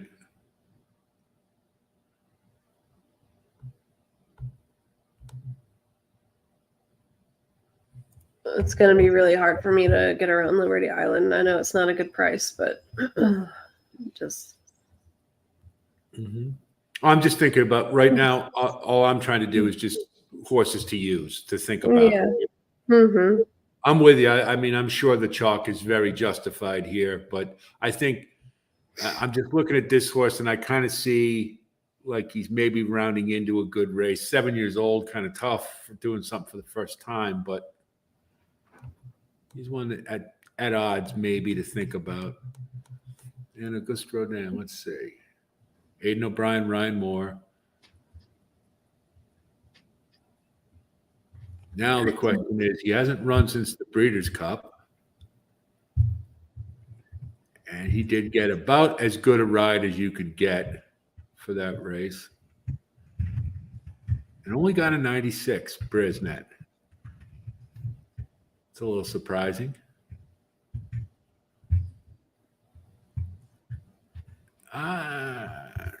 He's one you sort of have to bet against, don't you? I don't know. I don't think that I'll use it. I just probably do a small win bet on Liberty Island. I don't think that I can trust anybody else. I know he's had some time off. He's a great horse, but I guess never count out Ryan Moore. I don't know. Yeah, I mean, I think you have to bet against him. I would. I think the price is too short. And let's see, Emily Upjohn. I've heard about the mare. Got a couple mares in here. She had a great year last year. Hasn't run since July. Hasn't run since Royal Ascot. I can't. Even John Gosden, I can't do that. Stars on Earth. Hasn't run since December. Good God. Yeah, all of these outside horses have been off for a bit. Okay, Liberty Island. Now, I'm not familiar with this horse, so let's take a look here. Japanese have been dominating today, haven't they? Yeah. She won the Triple Tiara. She just has been excellent in her workouts. She's a professional. She's prepped and ready. Okay. Just hard for me to find anything bad to say about her. Okay. Yeah, looks good to me. I have one teensy concern, though. Has not carried weight a whole lot. Not carrying it here, that's true.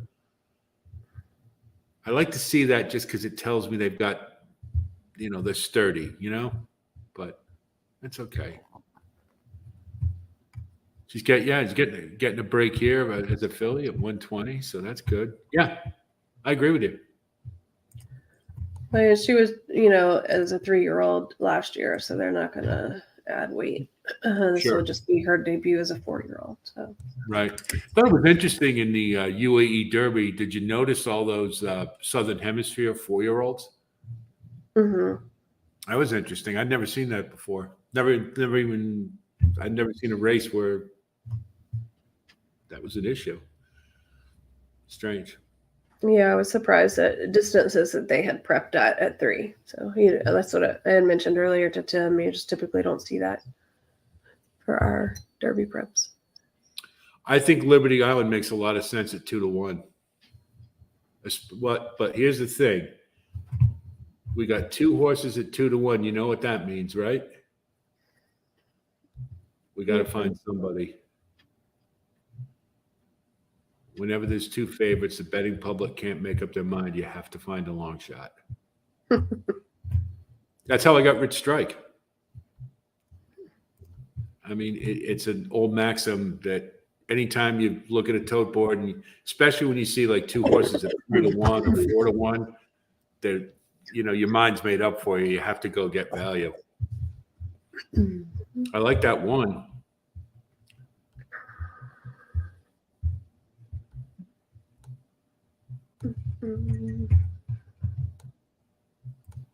You gonna try an exacta, or you just want to go win bet? I don't really have a strong opinion outside of Liberty Island. I think that if you start to go deeper, you're just gonna buy more chalk. But I mean, who knows? I obviously don't know what I'm talking about because all the other races have been crazy payouts. So I'm more than willing to take a swing at something longer. Well, we're just proving how degenerate gamblers we are because we are kind of flying blind in all these Yeah. races. Yeah, I don't know. I'll go with the 1 and the 2 and 1, 2, and 4. I think the 1 is interesting to me. Just kind of for no other reason than it's Andre Fabre, and whenever he's in the Breeders' Cup, he's dangerous as hell. A few years ago, what did he have? Was it Dome Driver? I think it was. But he's a sneaky good trainer. And this horse has had a race. So it was Christophe Lemaire that fell in the last. They just made the last race official. Yeah, he fell off. So he went to the hospital. So Trisha says Frankie will be on Stars on Earth and Ocean Murphy will be on Derma, which is wild to change on Derma. Goodness gracious. I hope he's okay. That's scary. Yeah. Now it's what Angel Cordero said about it. He said that you have to just come to that point where you just recognize it's a possibility. I mean, I don't know how those guys do it every day. I have no idea. But they just have to accept it. And I hope he's okay.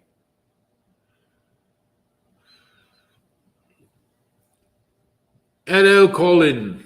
How are you? You just doomed our selections by your presence. You know that, don't you? Oh, don't worry. I've been doing a good enough job myself.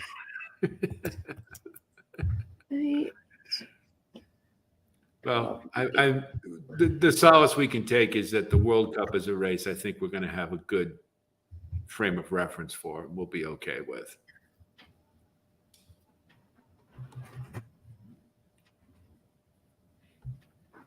I hope so. Yeah, let's see. Yes, Marla, I did have Rich Strike. And the reason I did is because the betting public couldn't make up their mind between Epicenter and Zandon. And I started looking for a long shot immediately.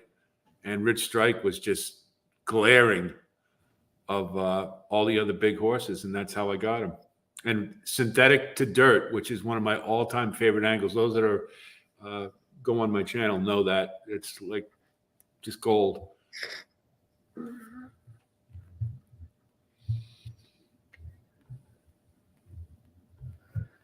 Let me see. Is Frankie ridden number 4? No.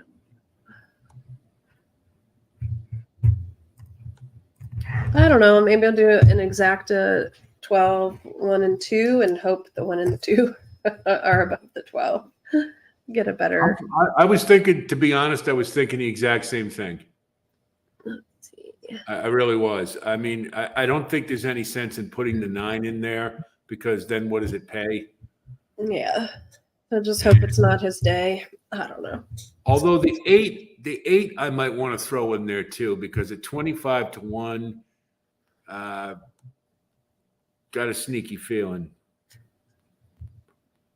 Alrighty. But, you know, of course we could go all the way down the line. You could throw the 4 in there. You could do a lot. Yeah. All right. Let's see. So we still have plenty of time. Let's see. Exacta. Do an exacta key box and key the 12, or if you just want to do a box and not have to worry about her getting up for first or second. I'll leave it to you. However you'd like to do it, it's fine with me. I generally key box just as a hedge, but I think that whenever I see 2 low priced horses, especially in Dubai or overseas, then I think keeping it short, keeping it small, and just planting our flag is the way to go. So I could definitely see 12 with 1, 2. Could even omnibox them, just the three of them. Because then if we get the wild 1-2 finish, and hip hip hooray.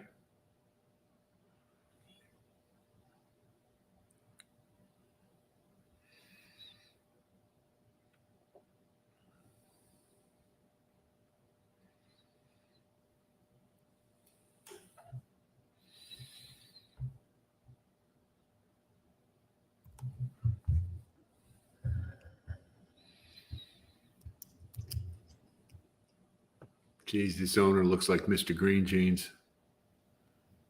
Good God. Oh, he looks like the guy from Gilligan's Island, the millionaire. Thurston Howell? Yeah. Jim Backus? Yeah. A Yale man. Howell never runs in the face of danger. He walks very fast.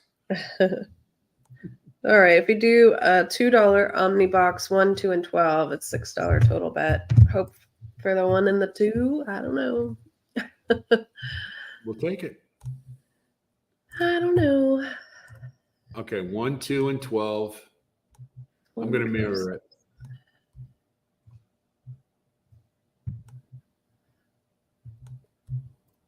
Let's see. I really like the. No, I'm not. I really like the 8 in there too, but we'll stick to our guns. Oh, are you sure? Want me to edit it?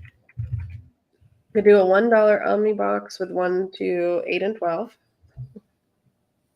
Okay. All right. I'm just for the odds. I mean, if you're not cool with it, that's fine with me. No problem at all. But You're good. Let's see. I'm just thinking for the odds. That's all.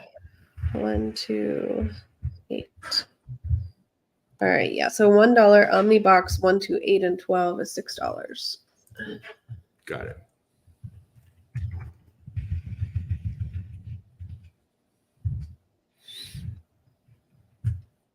No, I think that one. We got a really good shot at. Now think of it this way: because of the Omni bet, we could get the 8 and 12, or like the 2 and the 1 and the 8 in second and third. Mm-hmm. So I think we got some good options there.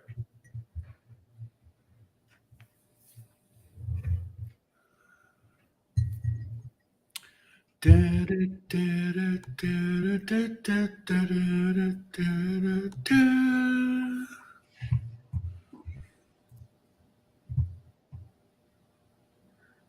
think the 2 looks really good.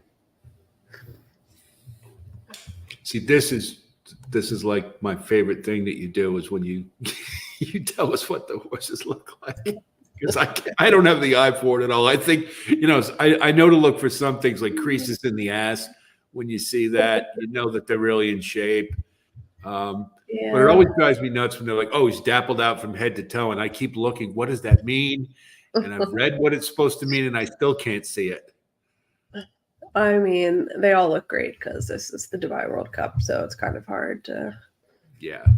Well, I mean, doesn't it drive you crazy? Like, particularly Santa Anita, whenever you play the Zoe Cadman, absolutely the best I've ever seen this horse look. And then they run up the track. She says that they say it about every horse. And now, Maggie Wolfendale is a lot more judicious, I think. But it just drives me nuts to like, oh, I've never seen a horse look so good in my entire life. And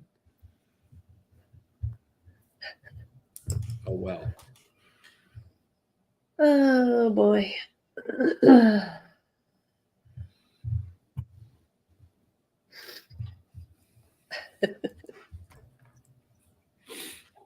Have you got your daughter making you lunch? No, she's doing an Easter thing with my parents.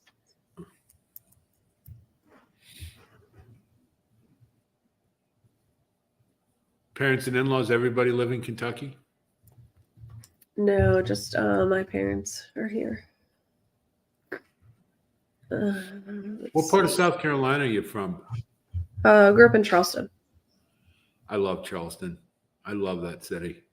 Oh, It's very similar to Newport, very extremely similar. Oh, jeez. A little smaller, which is kind of weird, but I love Charleston. Yeah, it used to be great, but it's just overpopulated, and the infrastructure does not support the amount of traffic they have. Kiowa Island is the hardest golf course I've ever played. Ever. And it's just brutal. They had a hole there, the 14th hole. I mean, I don't know if you play golf or not, but I mean, I stepped on a driver as hard as I could hit it, and it was dead into the teeth of the wind. And normally it probably would have gone like 310 yards, and it dropped at 220 right into the drink. No, it's just like I give up.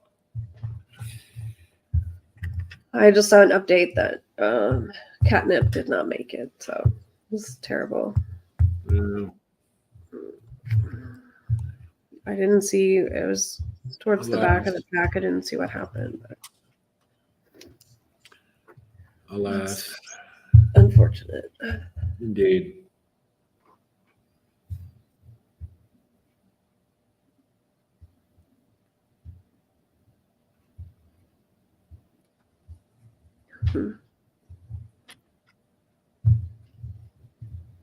All right.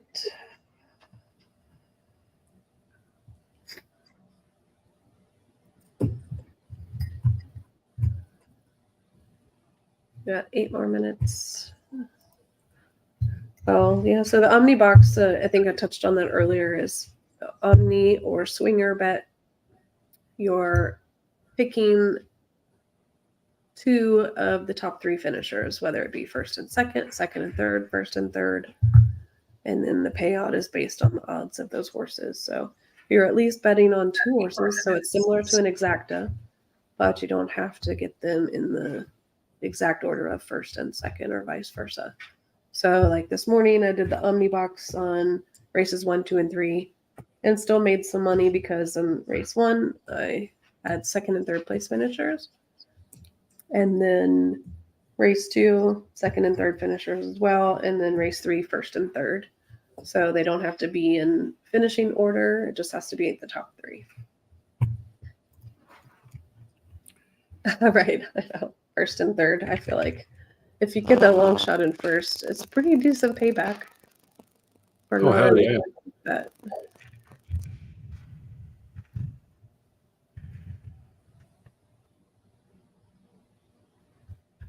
What's the X feed for Trust the Profits? What's the what? I'm sorry. What's the X feed for Trust the Profits? I was going to post it on my my channel. I don't know. I have no idea. Good God, woman. I do not do technology. No, I can't. I mean, I don't. Can't. I'll probably be one of those people that when you can just tell the computer what to do, it'll make my life a hell of a lot easier. Because with these hands, these fingers, typing can be a challenge at times. Do they have does Twin Spires offer the each way bet as well? Do you know about that? I don't know. It's basically like a win place bet in one. They offer it in England.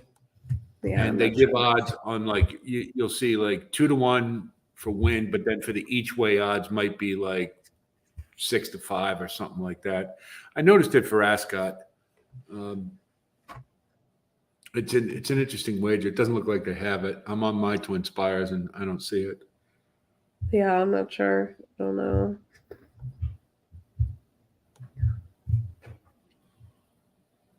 I just don't get like they love horse racing and yet they don't bet. Weird.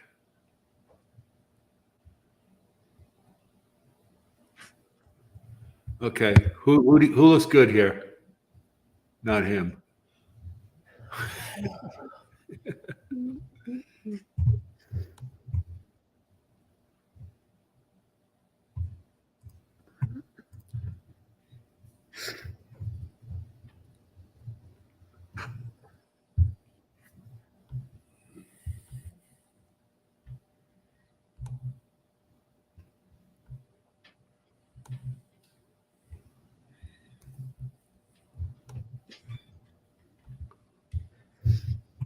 I'm still on a delay. I'm gonna go grab something to drink. I'll be back. Go for it.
Marla has ants in her pants, don't you?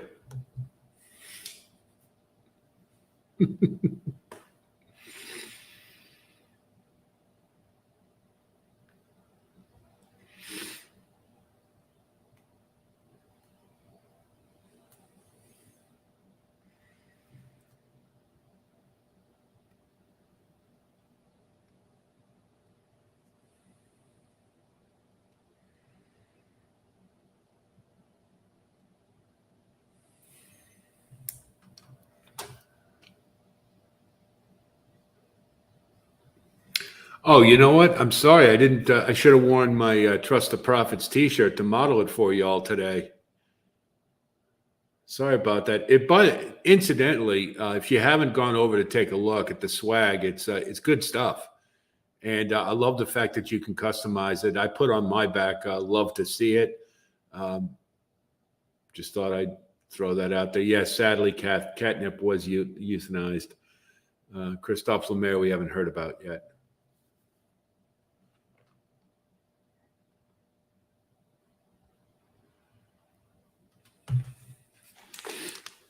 I'll be right back.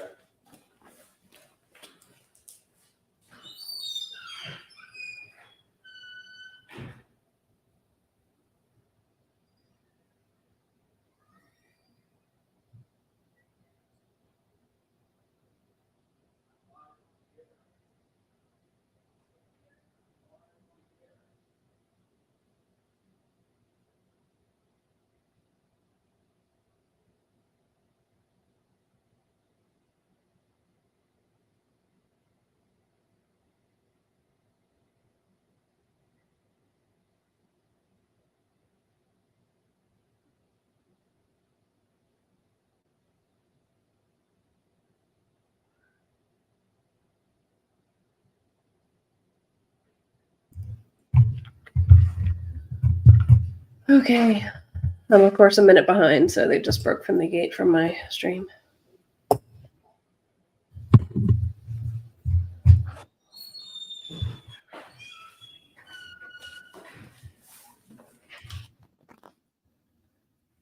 Sorry about that. No worries. And they're off. Well, let's see how we do here.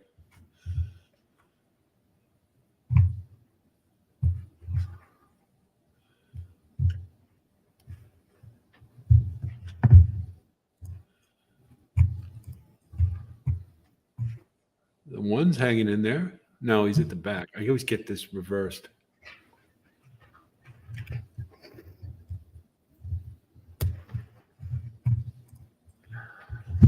Riding the rail.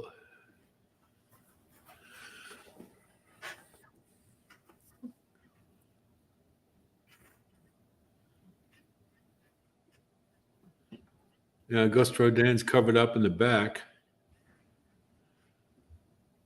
And where's Liberty Island? Oh, there she is.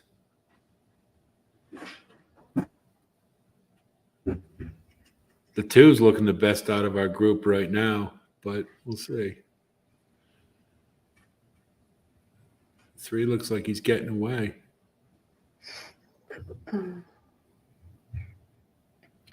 Oh, she'll come around the turn in a moment.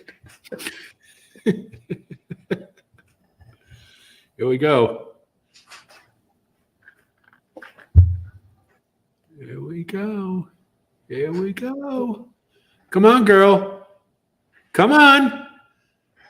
Come on. Get up. Get up. Get up. Get up. Hold on for third. Hold on. Yeah. Is that Point Lonsdale? Or was it Rebels Romance? Son of a bitch. Oh, well. We took our shot.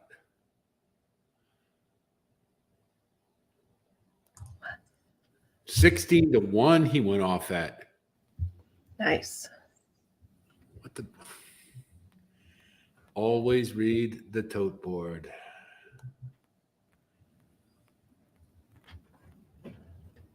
So our privileges probably ought to be revoked at this point, the both of us.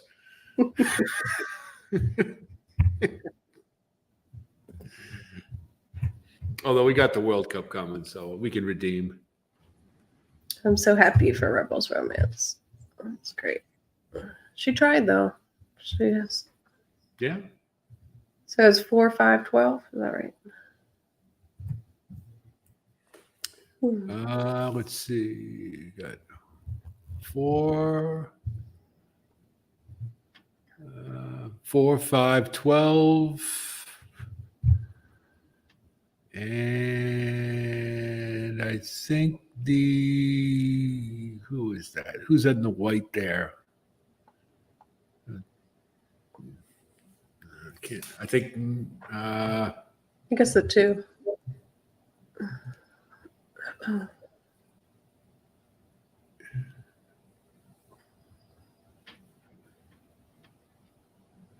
such a cavalry charge.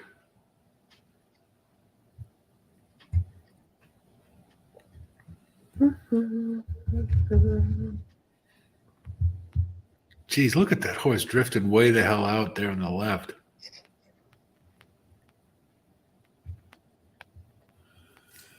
Oh, it's in the pink. Okay, it's pink. That's the 10, I think. Yeah, Emily Upjohn.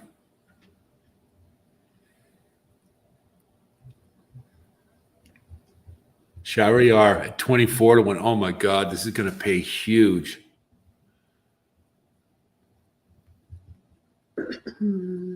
That is going to pay huge.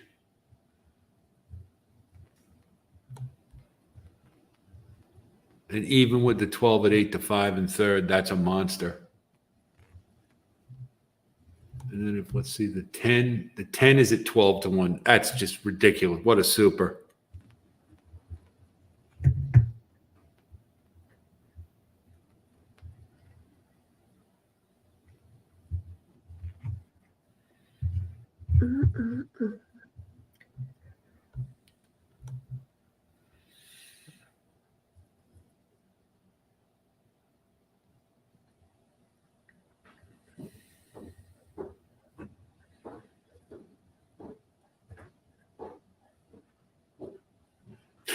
Grandma, my garage is pretty clean.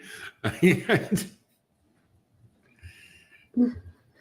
do everything in my power to have it not clean, but somehow we manage to keep it clean. Although it does get a little cloudy with cigar smoke, I have to say. After a while, I need to air it out.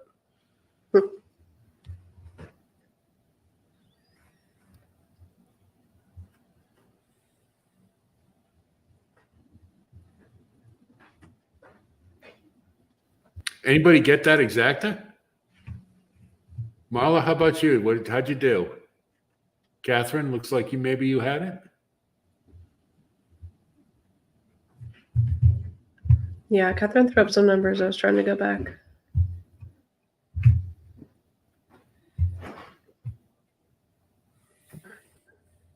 Mhm.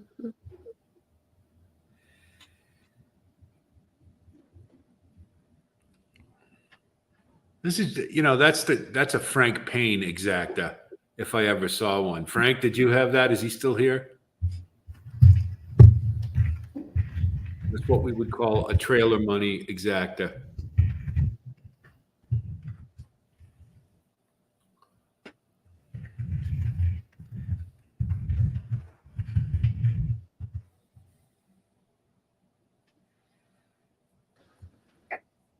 Let's see.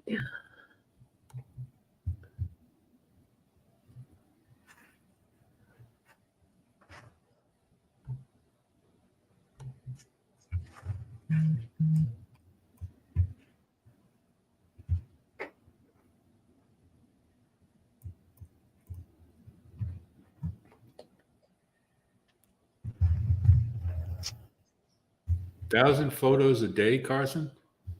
For if I'm shooting a whole card, it's 100 photos a race about. So that's just with that quick type thing? Well, from if I'm following from Paddock to post parade to the race to winter circle.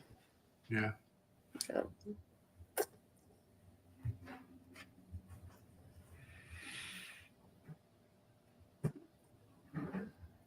Do you get, I noticed it was probably because of you, the last year when I was at Saratoga, I noticed all the photographers running across the track to get to the stretch, to get to the wire. Do you ever go there and just hang out right at the wire? It depends on where the starting gate is. So it's like sometimes, depending on the length of the track, the starting gate's right by the finish line. So, or just before. Mm-hmm. So. Just depends. And then after the race, if you're shooting like beyond the finish, then you run back up the track to the winter circle. Mm-hmm. Look at that. That's a, if you think about that famous race that Lafitte Pinkai ran in where the horse jumped the rail. It's a scary place to be. I don't think about it that way, but guys, really, there's some risk involved for sure. Yeah, we've had a few loose horses, come up the outside rail, but outriders are spectacular at doing their job, and yeah, knock on wood, never had a problem. Oh, absolutely.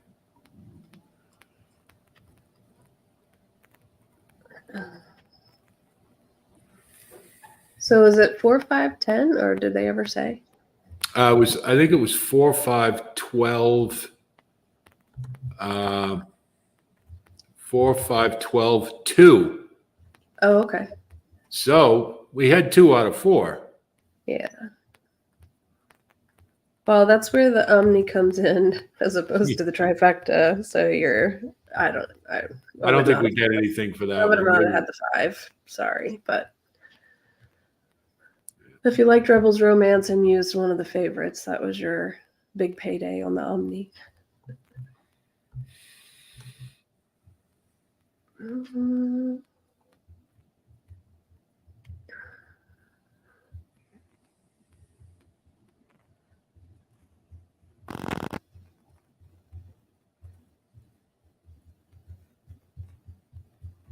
Okay, the World Cup's next, isn't it?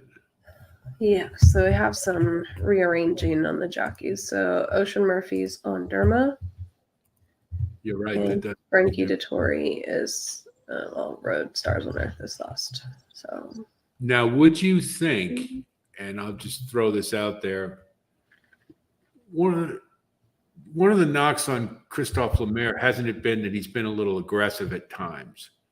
Do we think that perhaps putting Ocean Murphy aboard him maybe it's a step up, or maybe gets a little more patient ride? I don't know that helps Dermasogaki at all, but I mean, he's a closer. I don't think that it matters if he gets. it's funny. He won the if UAE he's Derby on the front end, and he hasn't done that since. Yeah.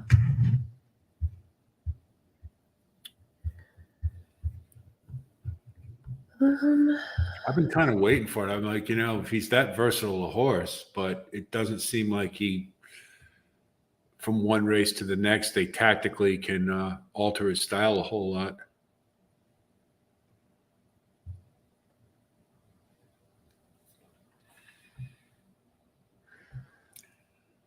All right, let's take a look at this. All right, mile and a quarter, $12 million, 3-year-olds and up.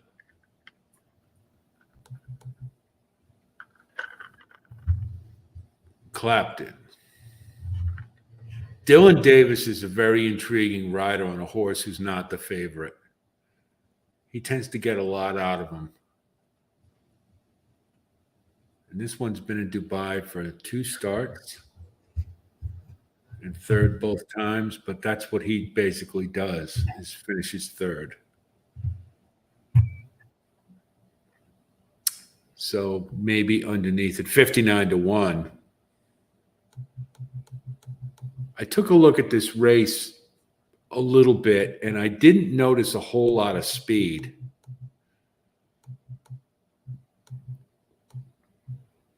Maybe Dura Uride. Looking at, just preliminarily, I liked Kabir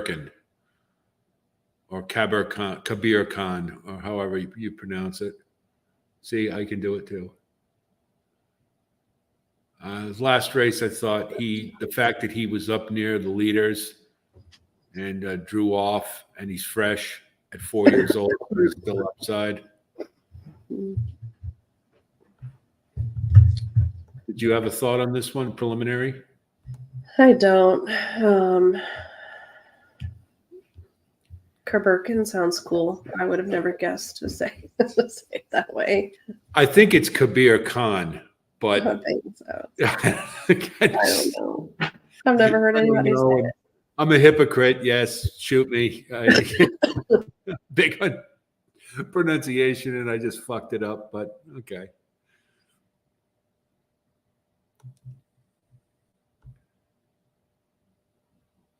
Marla Kay is interested in the 6.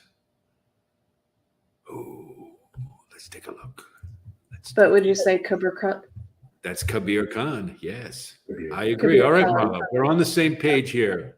Well, I just asked my husband who speaks Arabic, and he said it's Big Khan. Kabir means big, so. I don't know if Khan's like a slang term for a leader. Like Shere Khan, like, yeah, big boss. Kabir is big. And it's Kabir Khan. Khan is like a king, right? Like the Ali Khan? Right, yeah. Or Aga Khan? Yeah. Okay. Okay. I'll just go with him. So he's the big king. I like it. The only thing I say is one of the things, because these PPs are a little, for some of these horses, what I tend to look at is how they run. And he did look a little on the grinder side. Mm-hmm. I try to look for that turn of foot is, when if I can't really trust the numbers, then I'm just looking for acceleration, that type of thing. And that was the only thing that I was gave me a little pause, was that he looked like kind of a grinder. However, Laurel River, I think, is a toss for me. Hasn't run past a mile.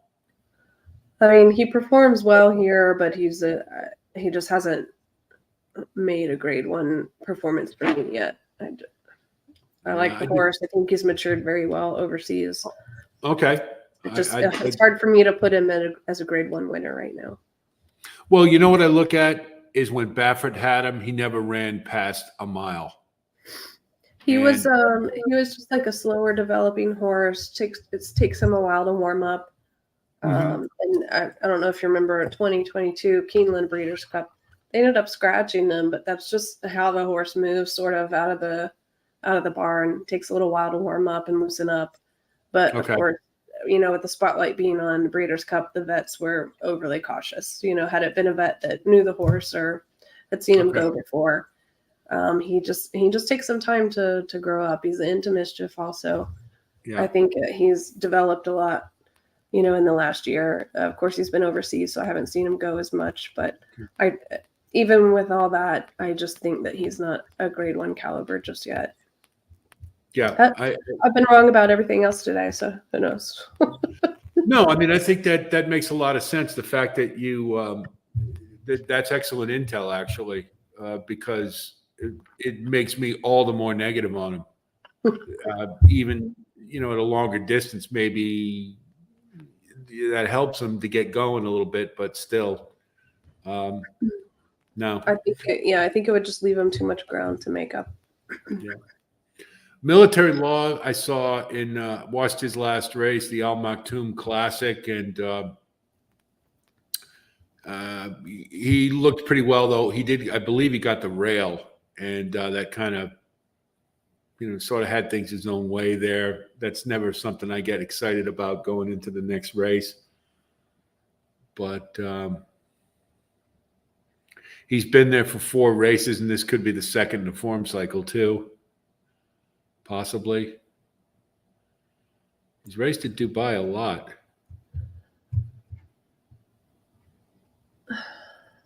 Speed looks like it's holding.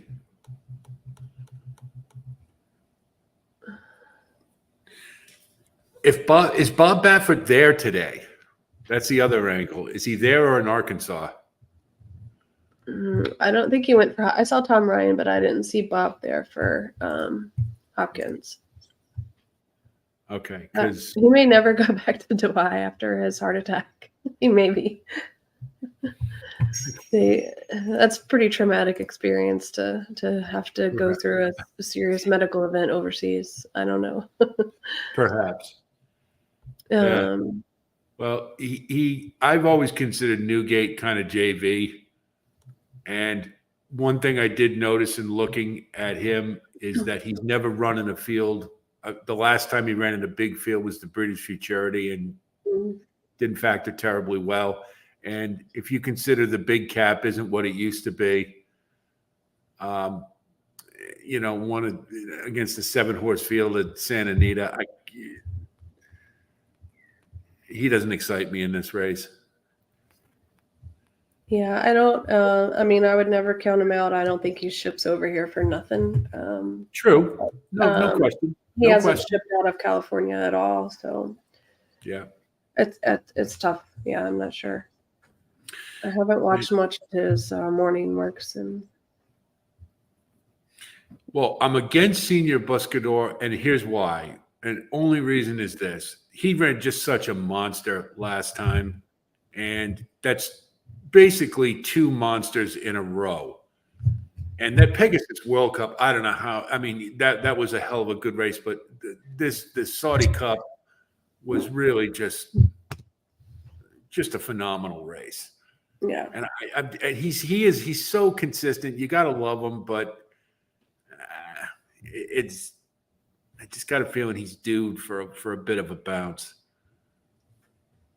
I don't know. 7-1 isn't bad though. To find out. We'll just do like 3 separate win bets with the rest of the pot.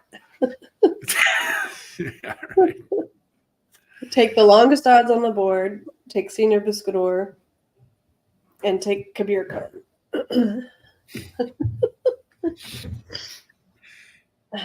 You have the con, my dear. If that's what you want to do, by all means. Yeah, we'll see.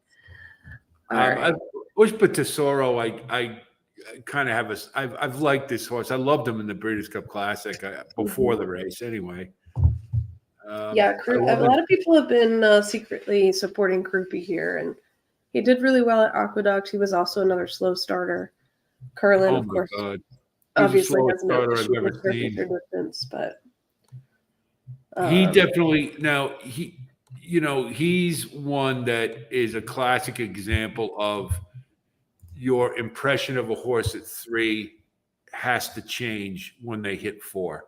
Yeah.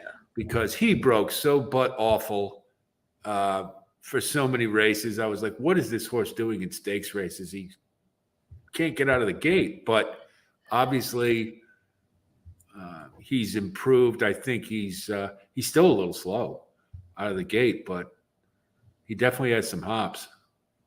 I think he was just like this weird, rangy, lanky juvenile, and he's grown into his body and capability. But I'm still not going to bet him. I just had to mention him because a lot of people like him here, especially after his finish. I'll say this: he's got the right jockey for him. Saez is I agree. all the problem children they give to Luis Saez. It seems like. And the other worst interesting here is Luis is off defunded, of course, shipped out and has been training overseas. He's getting the jockey that won the Arab race 1. And by Arab, I mean Arabian. So please don't think that I'm slanging, Adel Al-Faradi. The breed. Yep. So I find that interesting. This jockey is up on defunded, and I like defunded. He's kind of a hit or miss horse, though. That's the only thing about him. You just don't know which one's going to show up. But he's certainly capable, without a doubt. At 49 to 1, he's another one. Right. I'm willing to find out, And Derma. I think it's going to be Derma and Buscador, and then the unknown factor here is Kabir Khan, and I think everybody just wants it because what poetic justice it would be for California Chrome shipping to Japan, having a winner here. Okay. Well, what I'm looking at is I think we need to find a horse on the engine here because there doesn't seem to be a lot of early pace. Yeah. And I don't really trust Wilson Tesoro very much. Let's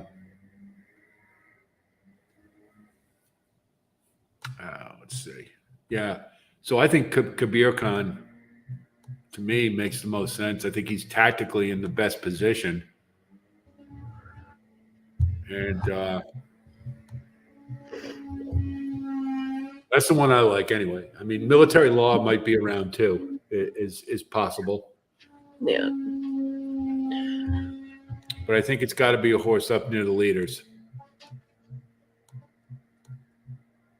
But yeah, this is a tough one to call. Honestly, defunded, this race actually sets up pretty damn well for.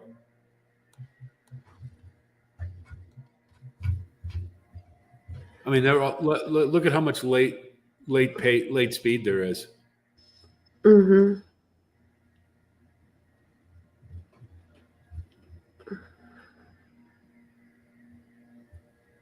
I mean, I'm almost thinking like a defunded Kabir Khan exacta, or some kind of like omni swinger with the more prominent closers than those two. I don't know. I feel like they're sending defunded. This jockey goes to the front. I mean, he wired the Arabian race. I feel like they're going to send him. Okay. I could be wrong. I could be wrong. No. But I defunded runs that way, and it makes perfect sense if they're reading the form like we are. Look at all that late pace. The Trackmaster picked Newgate. What does he know? Trackmaster at 9:11.64. I see Jimmy. I don't see Bob, but that doesn't mean he's not there. Well, I will say this that Newgate would be a horse that would make sense because he'll be running up near the leaders. I just don't know about. We got Newgate looks wired. Senior Okay. Buscador is the professional, like he's literally just driving around there like your old Ford pickup truck. Ushba is nose in the ground looking for his wallet like he always does. He does that long, low stretching. Who's got the hood there? Derma's got the hood. Yeah, Derma's in the hood. I think they'll take it off. Rita looks pretty good to me. And the 6, Kabir Khan, he looked a little keen in the stride, the way he was walking. Mm-hmm. That's a mellow dude, Laurel River. Military Law looks pretty professional. Newgate's got a bounce, huh? Yeah, he and Kabir Khan are prancing. Okay. So let's use those two. 9.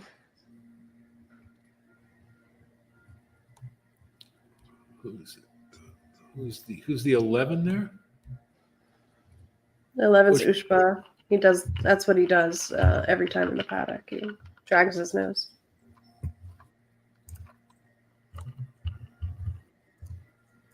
Okay. All right. So Omni Swinger box. Going to use Kabir Khan, Newgate, defunded at 28-1. We have to love that. Well, come on. I mean, this is the kind of race you have to be thinking value for sure. Because really, I mean, do you see it? Let me ask you, do you see a clear cut like horse who's head and shoulders above to win this?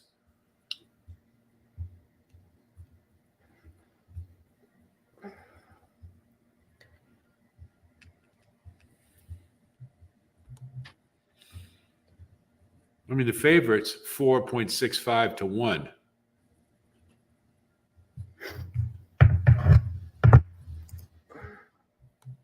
Or 7 to 2 in our parlance. 296, 736.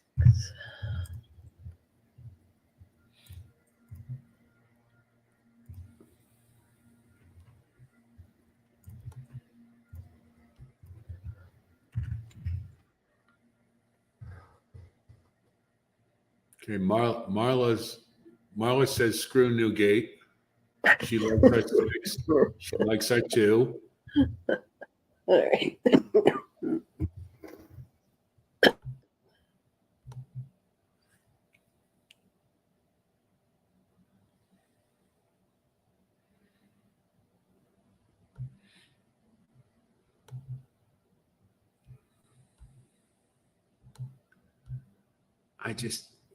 I don't know, Croupy. Yeah.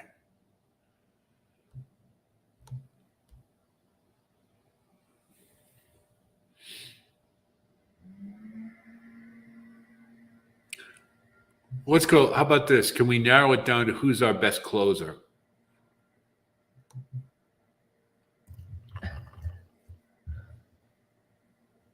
I just checked my bank account. I don't know. I never recall including the 5 in a trifecta, but I did, I guess, and I hit that try.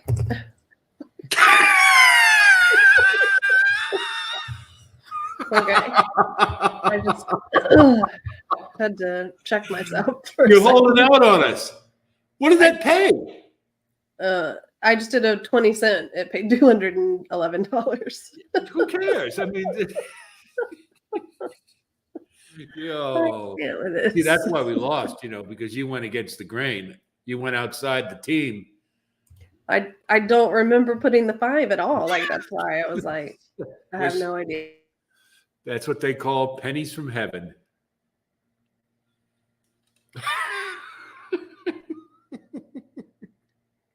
You sure you didn't put bourbon in the second cup of coffee? I'm on tequila now. All right. Shit. I got up Okay. very early, so I need a nap. Okay. I have to. All right. I want Derma, Kabir Khan, and Senior Biscuidor. I don't care who else you want to add to it. Okay. Derma and Senior Buscador. Yeah. Okay. So here's my Omni box for $1. 3, 4, 6, 9, 10. $10 bet. You want to double it because it's the last race? I mean,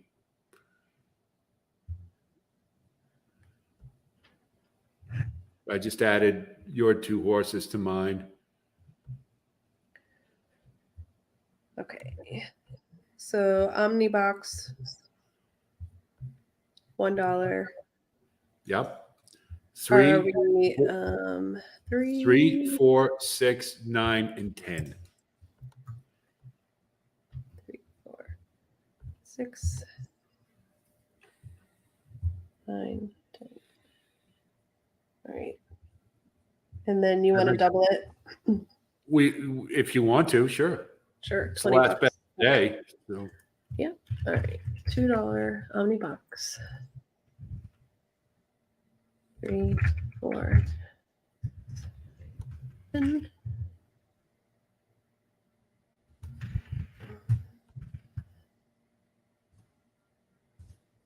Check me, is that right?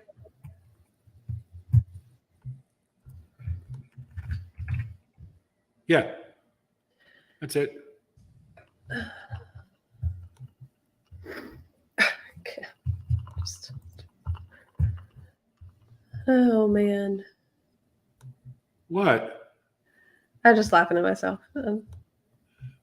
Well, I mean, you getting that trifecta is just.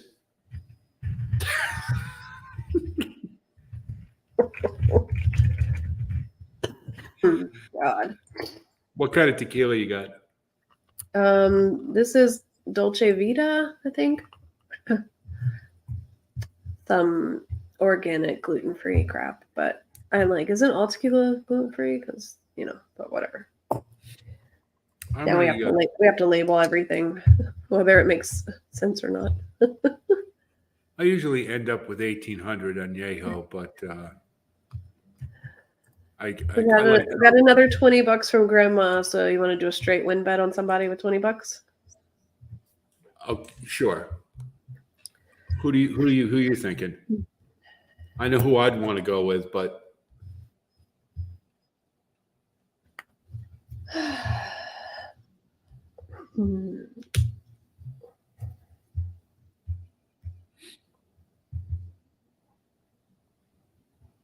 let's go with Derma.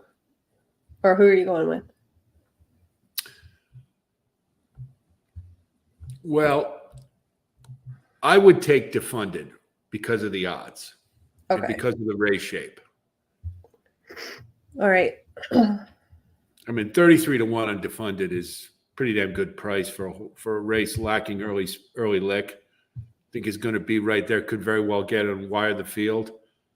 Has that potential, and if you get the good defunded, he's as good as any of them. But if you want to go Derma, go Derma.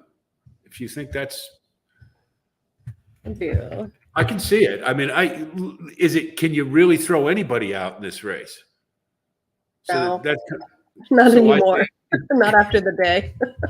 Right. So to me, it's like, okay, well, then the decision's made. You have to find value. You got to get the best price you can get. of the of the early runners, and that to me would be defunded. Okay, so $20 win on the 3. Is that what we're doing?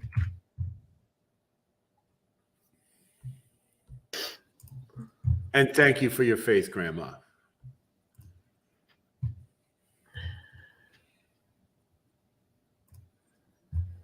Kabir Khan now 4-1.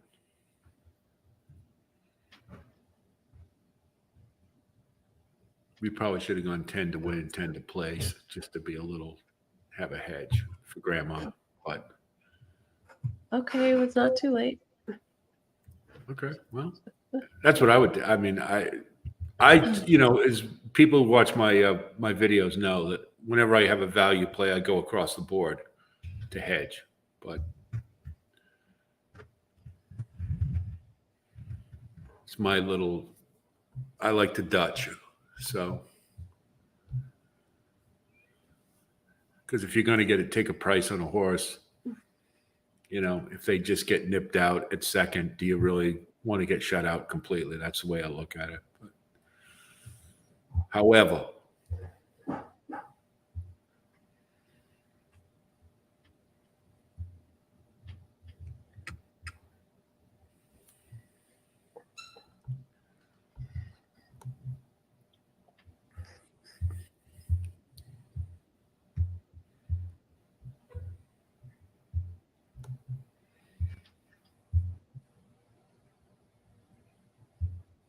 damn, everybody's live today.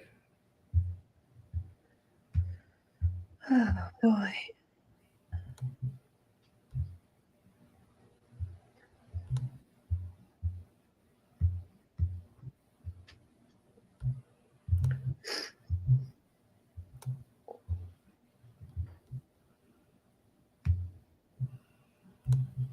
So, has there been any decision on what the track's going to be for the lounge next week?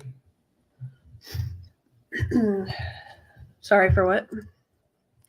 Well, now that Turfway is closed out, do we know what the Oh, track's for gonna the live stream. I don't know. I think Keeneland. be at Oh, night? for the nighttime. Yeah, I don't know. I guess Louisiana.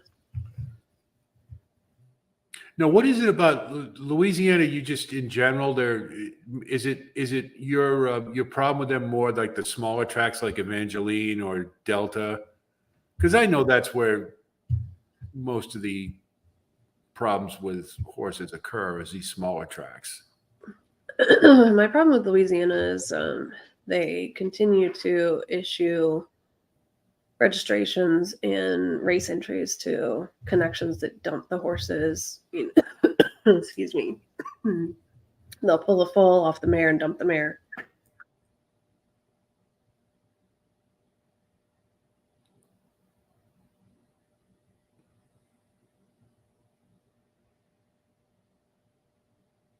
I've been talking too much. They'll dump these horses, and either horses that people offer, $1,000 to $1,500 for, and the owner is just like, no. So it's not about. I'm sorry, they're off. And let's see, Clapton. Is that Clapton?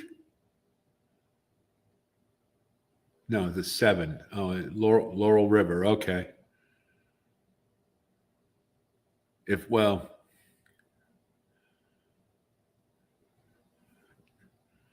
do we got there? Defunded. There he is. Sitting right off.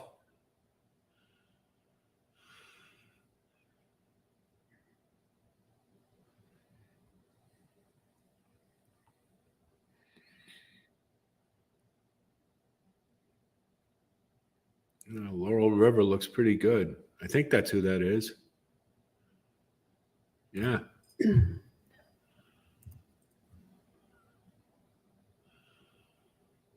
Uh-oh. Croupie's making, I think that's Croupie in the back there.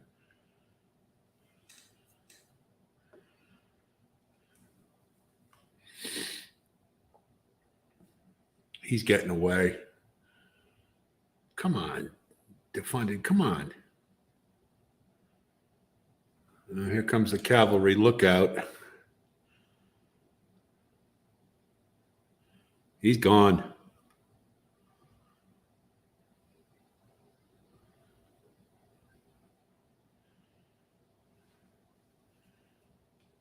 He is gone. Wow.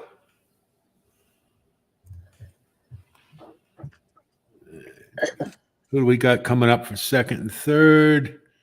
It's Ushba. This is why you don't listen to me. Oh my God. Uh, It was a dream while it lasted. I know.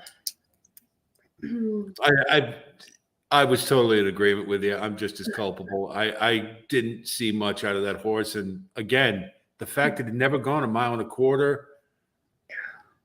I just wasn't about to believe it. But we were correct in one thing: early pace. Yeah. On the front end. Oh well. Sorry. Don't do that. No apologies. We all, opinions are what they are, and we all got them. As long as everybody uses logic when they make these selections, I think we had a. Nuts. Yeah. I think we had a game plan, and I think it was a pretty good one. I didn't even see the rest. They were so far back. I think Ushba Tesoro was in second. Oh, good for him. I think. He has the yellow blinkers usually.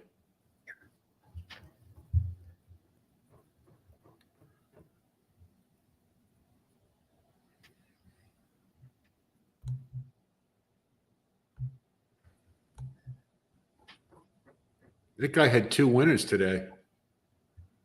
Bupat Simar. Yeah, Seymour. And this horse is owned by Saudi Arabia, I think, right? Judmont.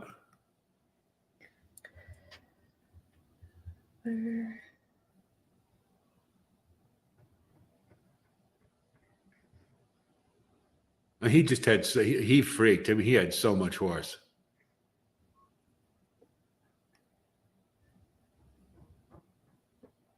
And the Dubai track is pear-shaped, isn't it? Is it kind of like Mountaineer? So it's like you get past that first turn as a front runner, and then it's just so easy. It's big and wide, and it's second turn. 11, 10.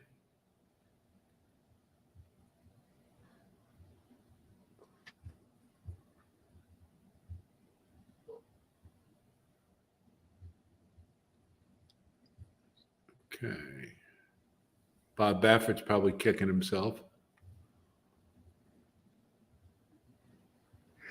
7, 11, 10.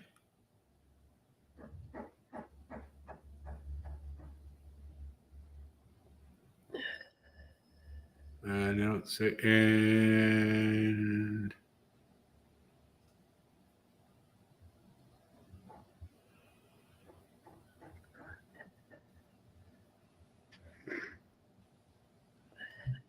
7, 11, 10. All right.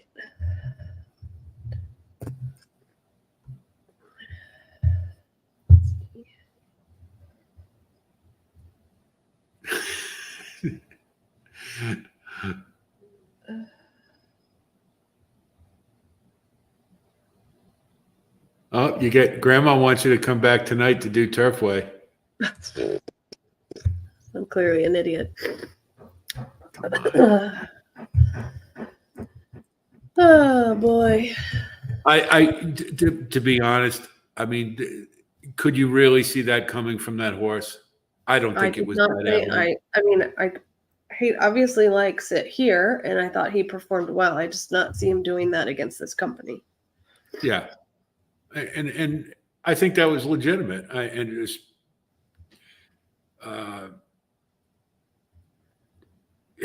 Especially when he had the MO of getting slow to start.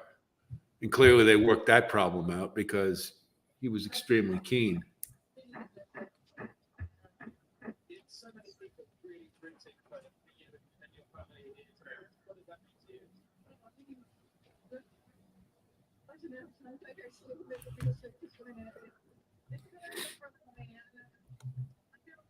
That should pay. The 9-1, 9, 3, 9. I mean, I don't know who was in fourth, but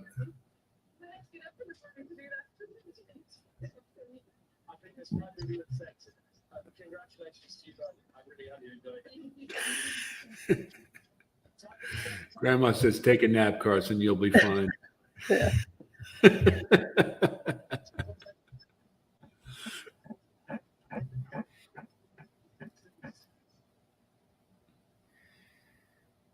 We're going to bring in the Divine World Cup winner. He's going to take a turn and get to work with a man who's been done all the It was Tig. He's had a tremendous day. Jeez.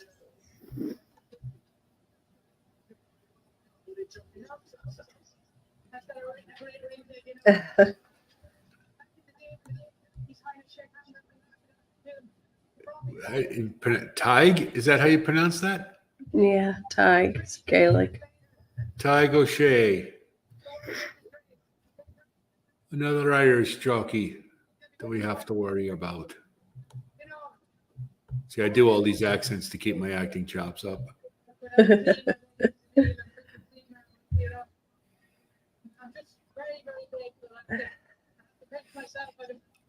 been very fortunate to win multiple championships and that, and any winner on this stage. The horse is not even sweating. Like, Yeah, that's when you kind of. I guess he has a little bit on the neck there. It was hard to see with the light reflecting. But he's like his. My instinct would be to bet the house against that horse next time. I mean, really, because that's just a freakish show. He'd never gone a mile and a quarter before. And to do it with that much authority, that's a bounce candidate waiting to happen.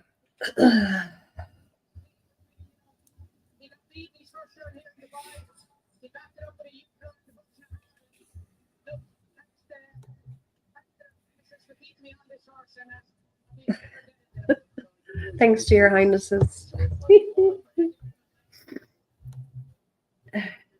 Cute. Hugely popular win on the face of Tig O'Shea. So much to talk about. I could just get awful for a moment. So what's he going to get for that?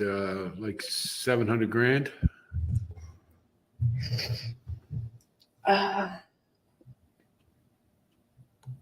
Didn't they increase the cup? I mean the 12 purse. million is the purse. Yeah. So I'm thinking 60% is what? 720,000, 7,200,000. So he gets 720. Okay. I don't know. Yeah. Well, I know when you don't know when you win $220 in your trifecta, then maybe we don't want to ask you about math. Listen, I didn't key in the 5. Because when the 5 got up for a second, I was like, oh no.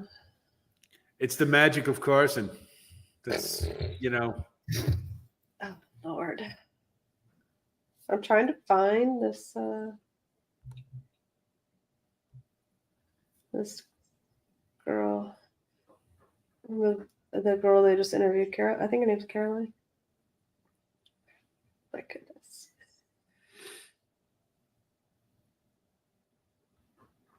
I've been so busy. Yeah, so okay. I've been so busy I haven't taken note of the fact that NC State is making another run. Oh, really? And is in the final 8. They won 5 games in a row to win the ACC, and now they're in the final 8. And they got this center. We call him the Bear, DJ Burns Jr. He's a monster. and it's looking like a I was totally into NC State in 1983. I caught them right at the beginning of their run in the ACC tournament, and I was there for all the games, and that was my just all-time favorite college basketball team. So this would be really sweet if they could do it again.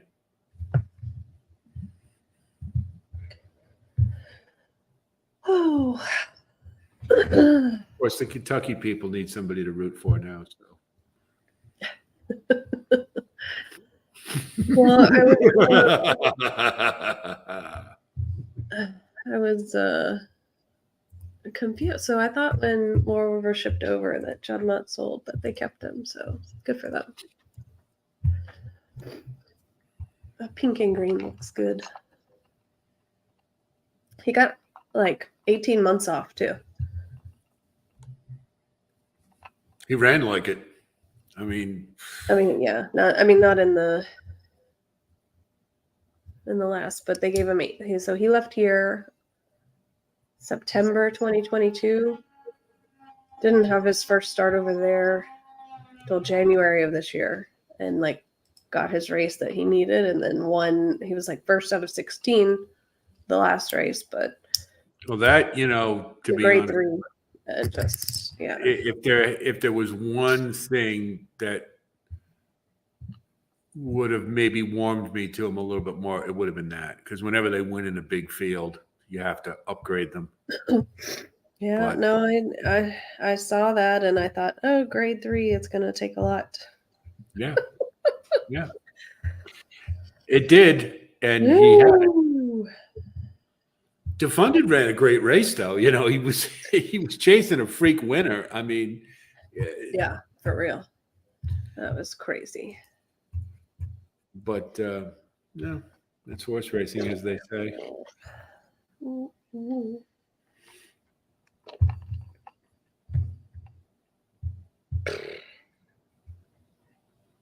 Well,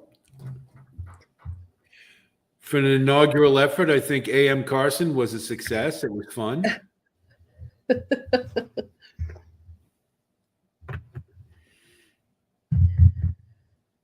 Oh man, maybe I'll look at Turfway later. Have to recoup at Arkansas. Gulfstream, Oakland have been killing it. Arkansas or Gulfstream, I don't know what. I used to be the track I was the best at, and this year I just haven't. Yeah, I used to do really well at a Gulfstream, and then left. We left Lauderdale 2020, and I just really have not played it since. Don't miss it. Well, it's chalk stream. I mean, it's so chalky, particularly on the turf. It's amazing. Have you noticed? It's been amazing to me over, let's say, the last 10 years that turf races are now run like dirt races, pretty much.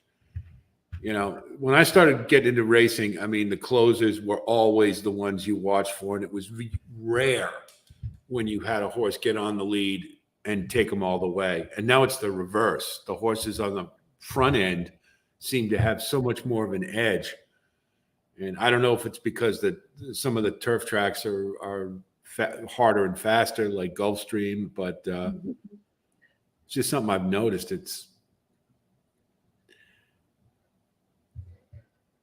But it's like you can almost handicap them like a dirt race now. Right.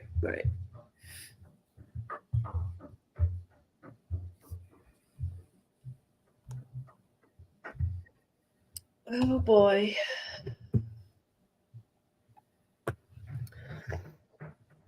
All right, Good I'm gonna flop, go too. grab some lunch, and then I haven't heard from Brian or Tim, but I'll see if they want to do.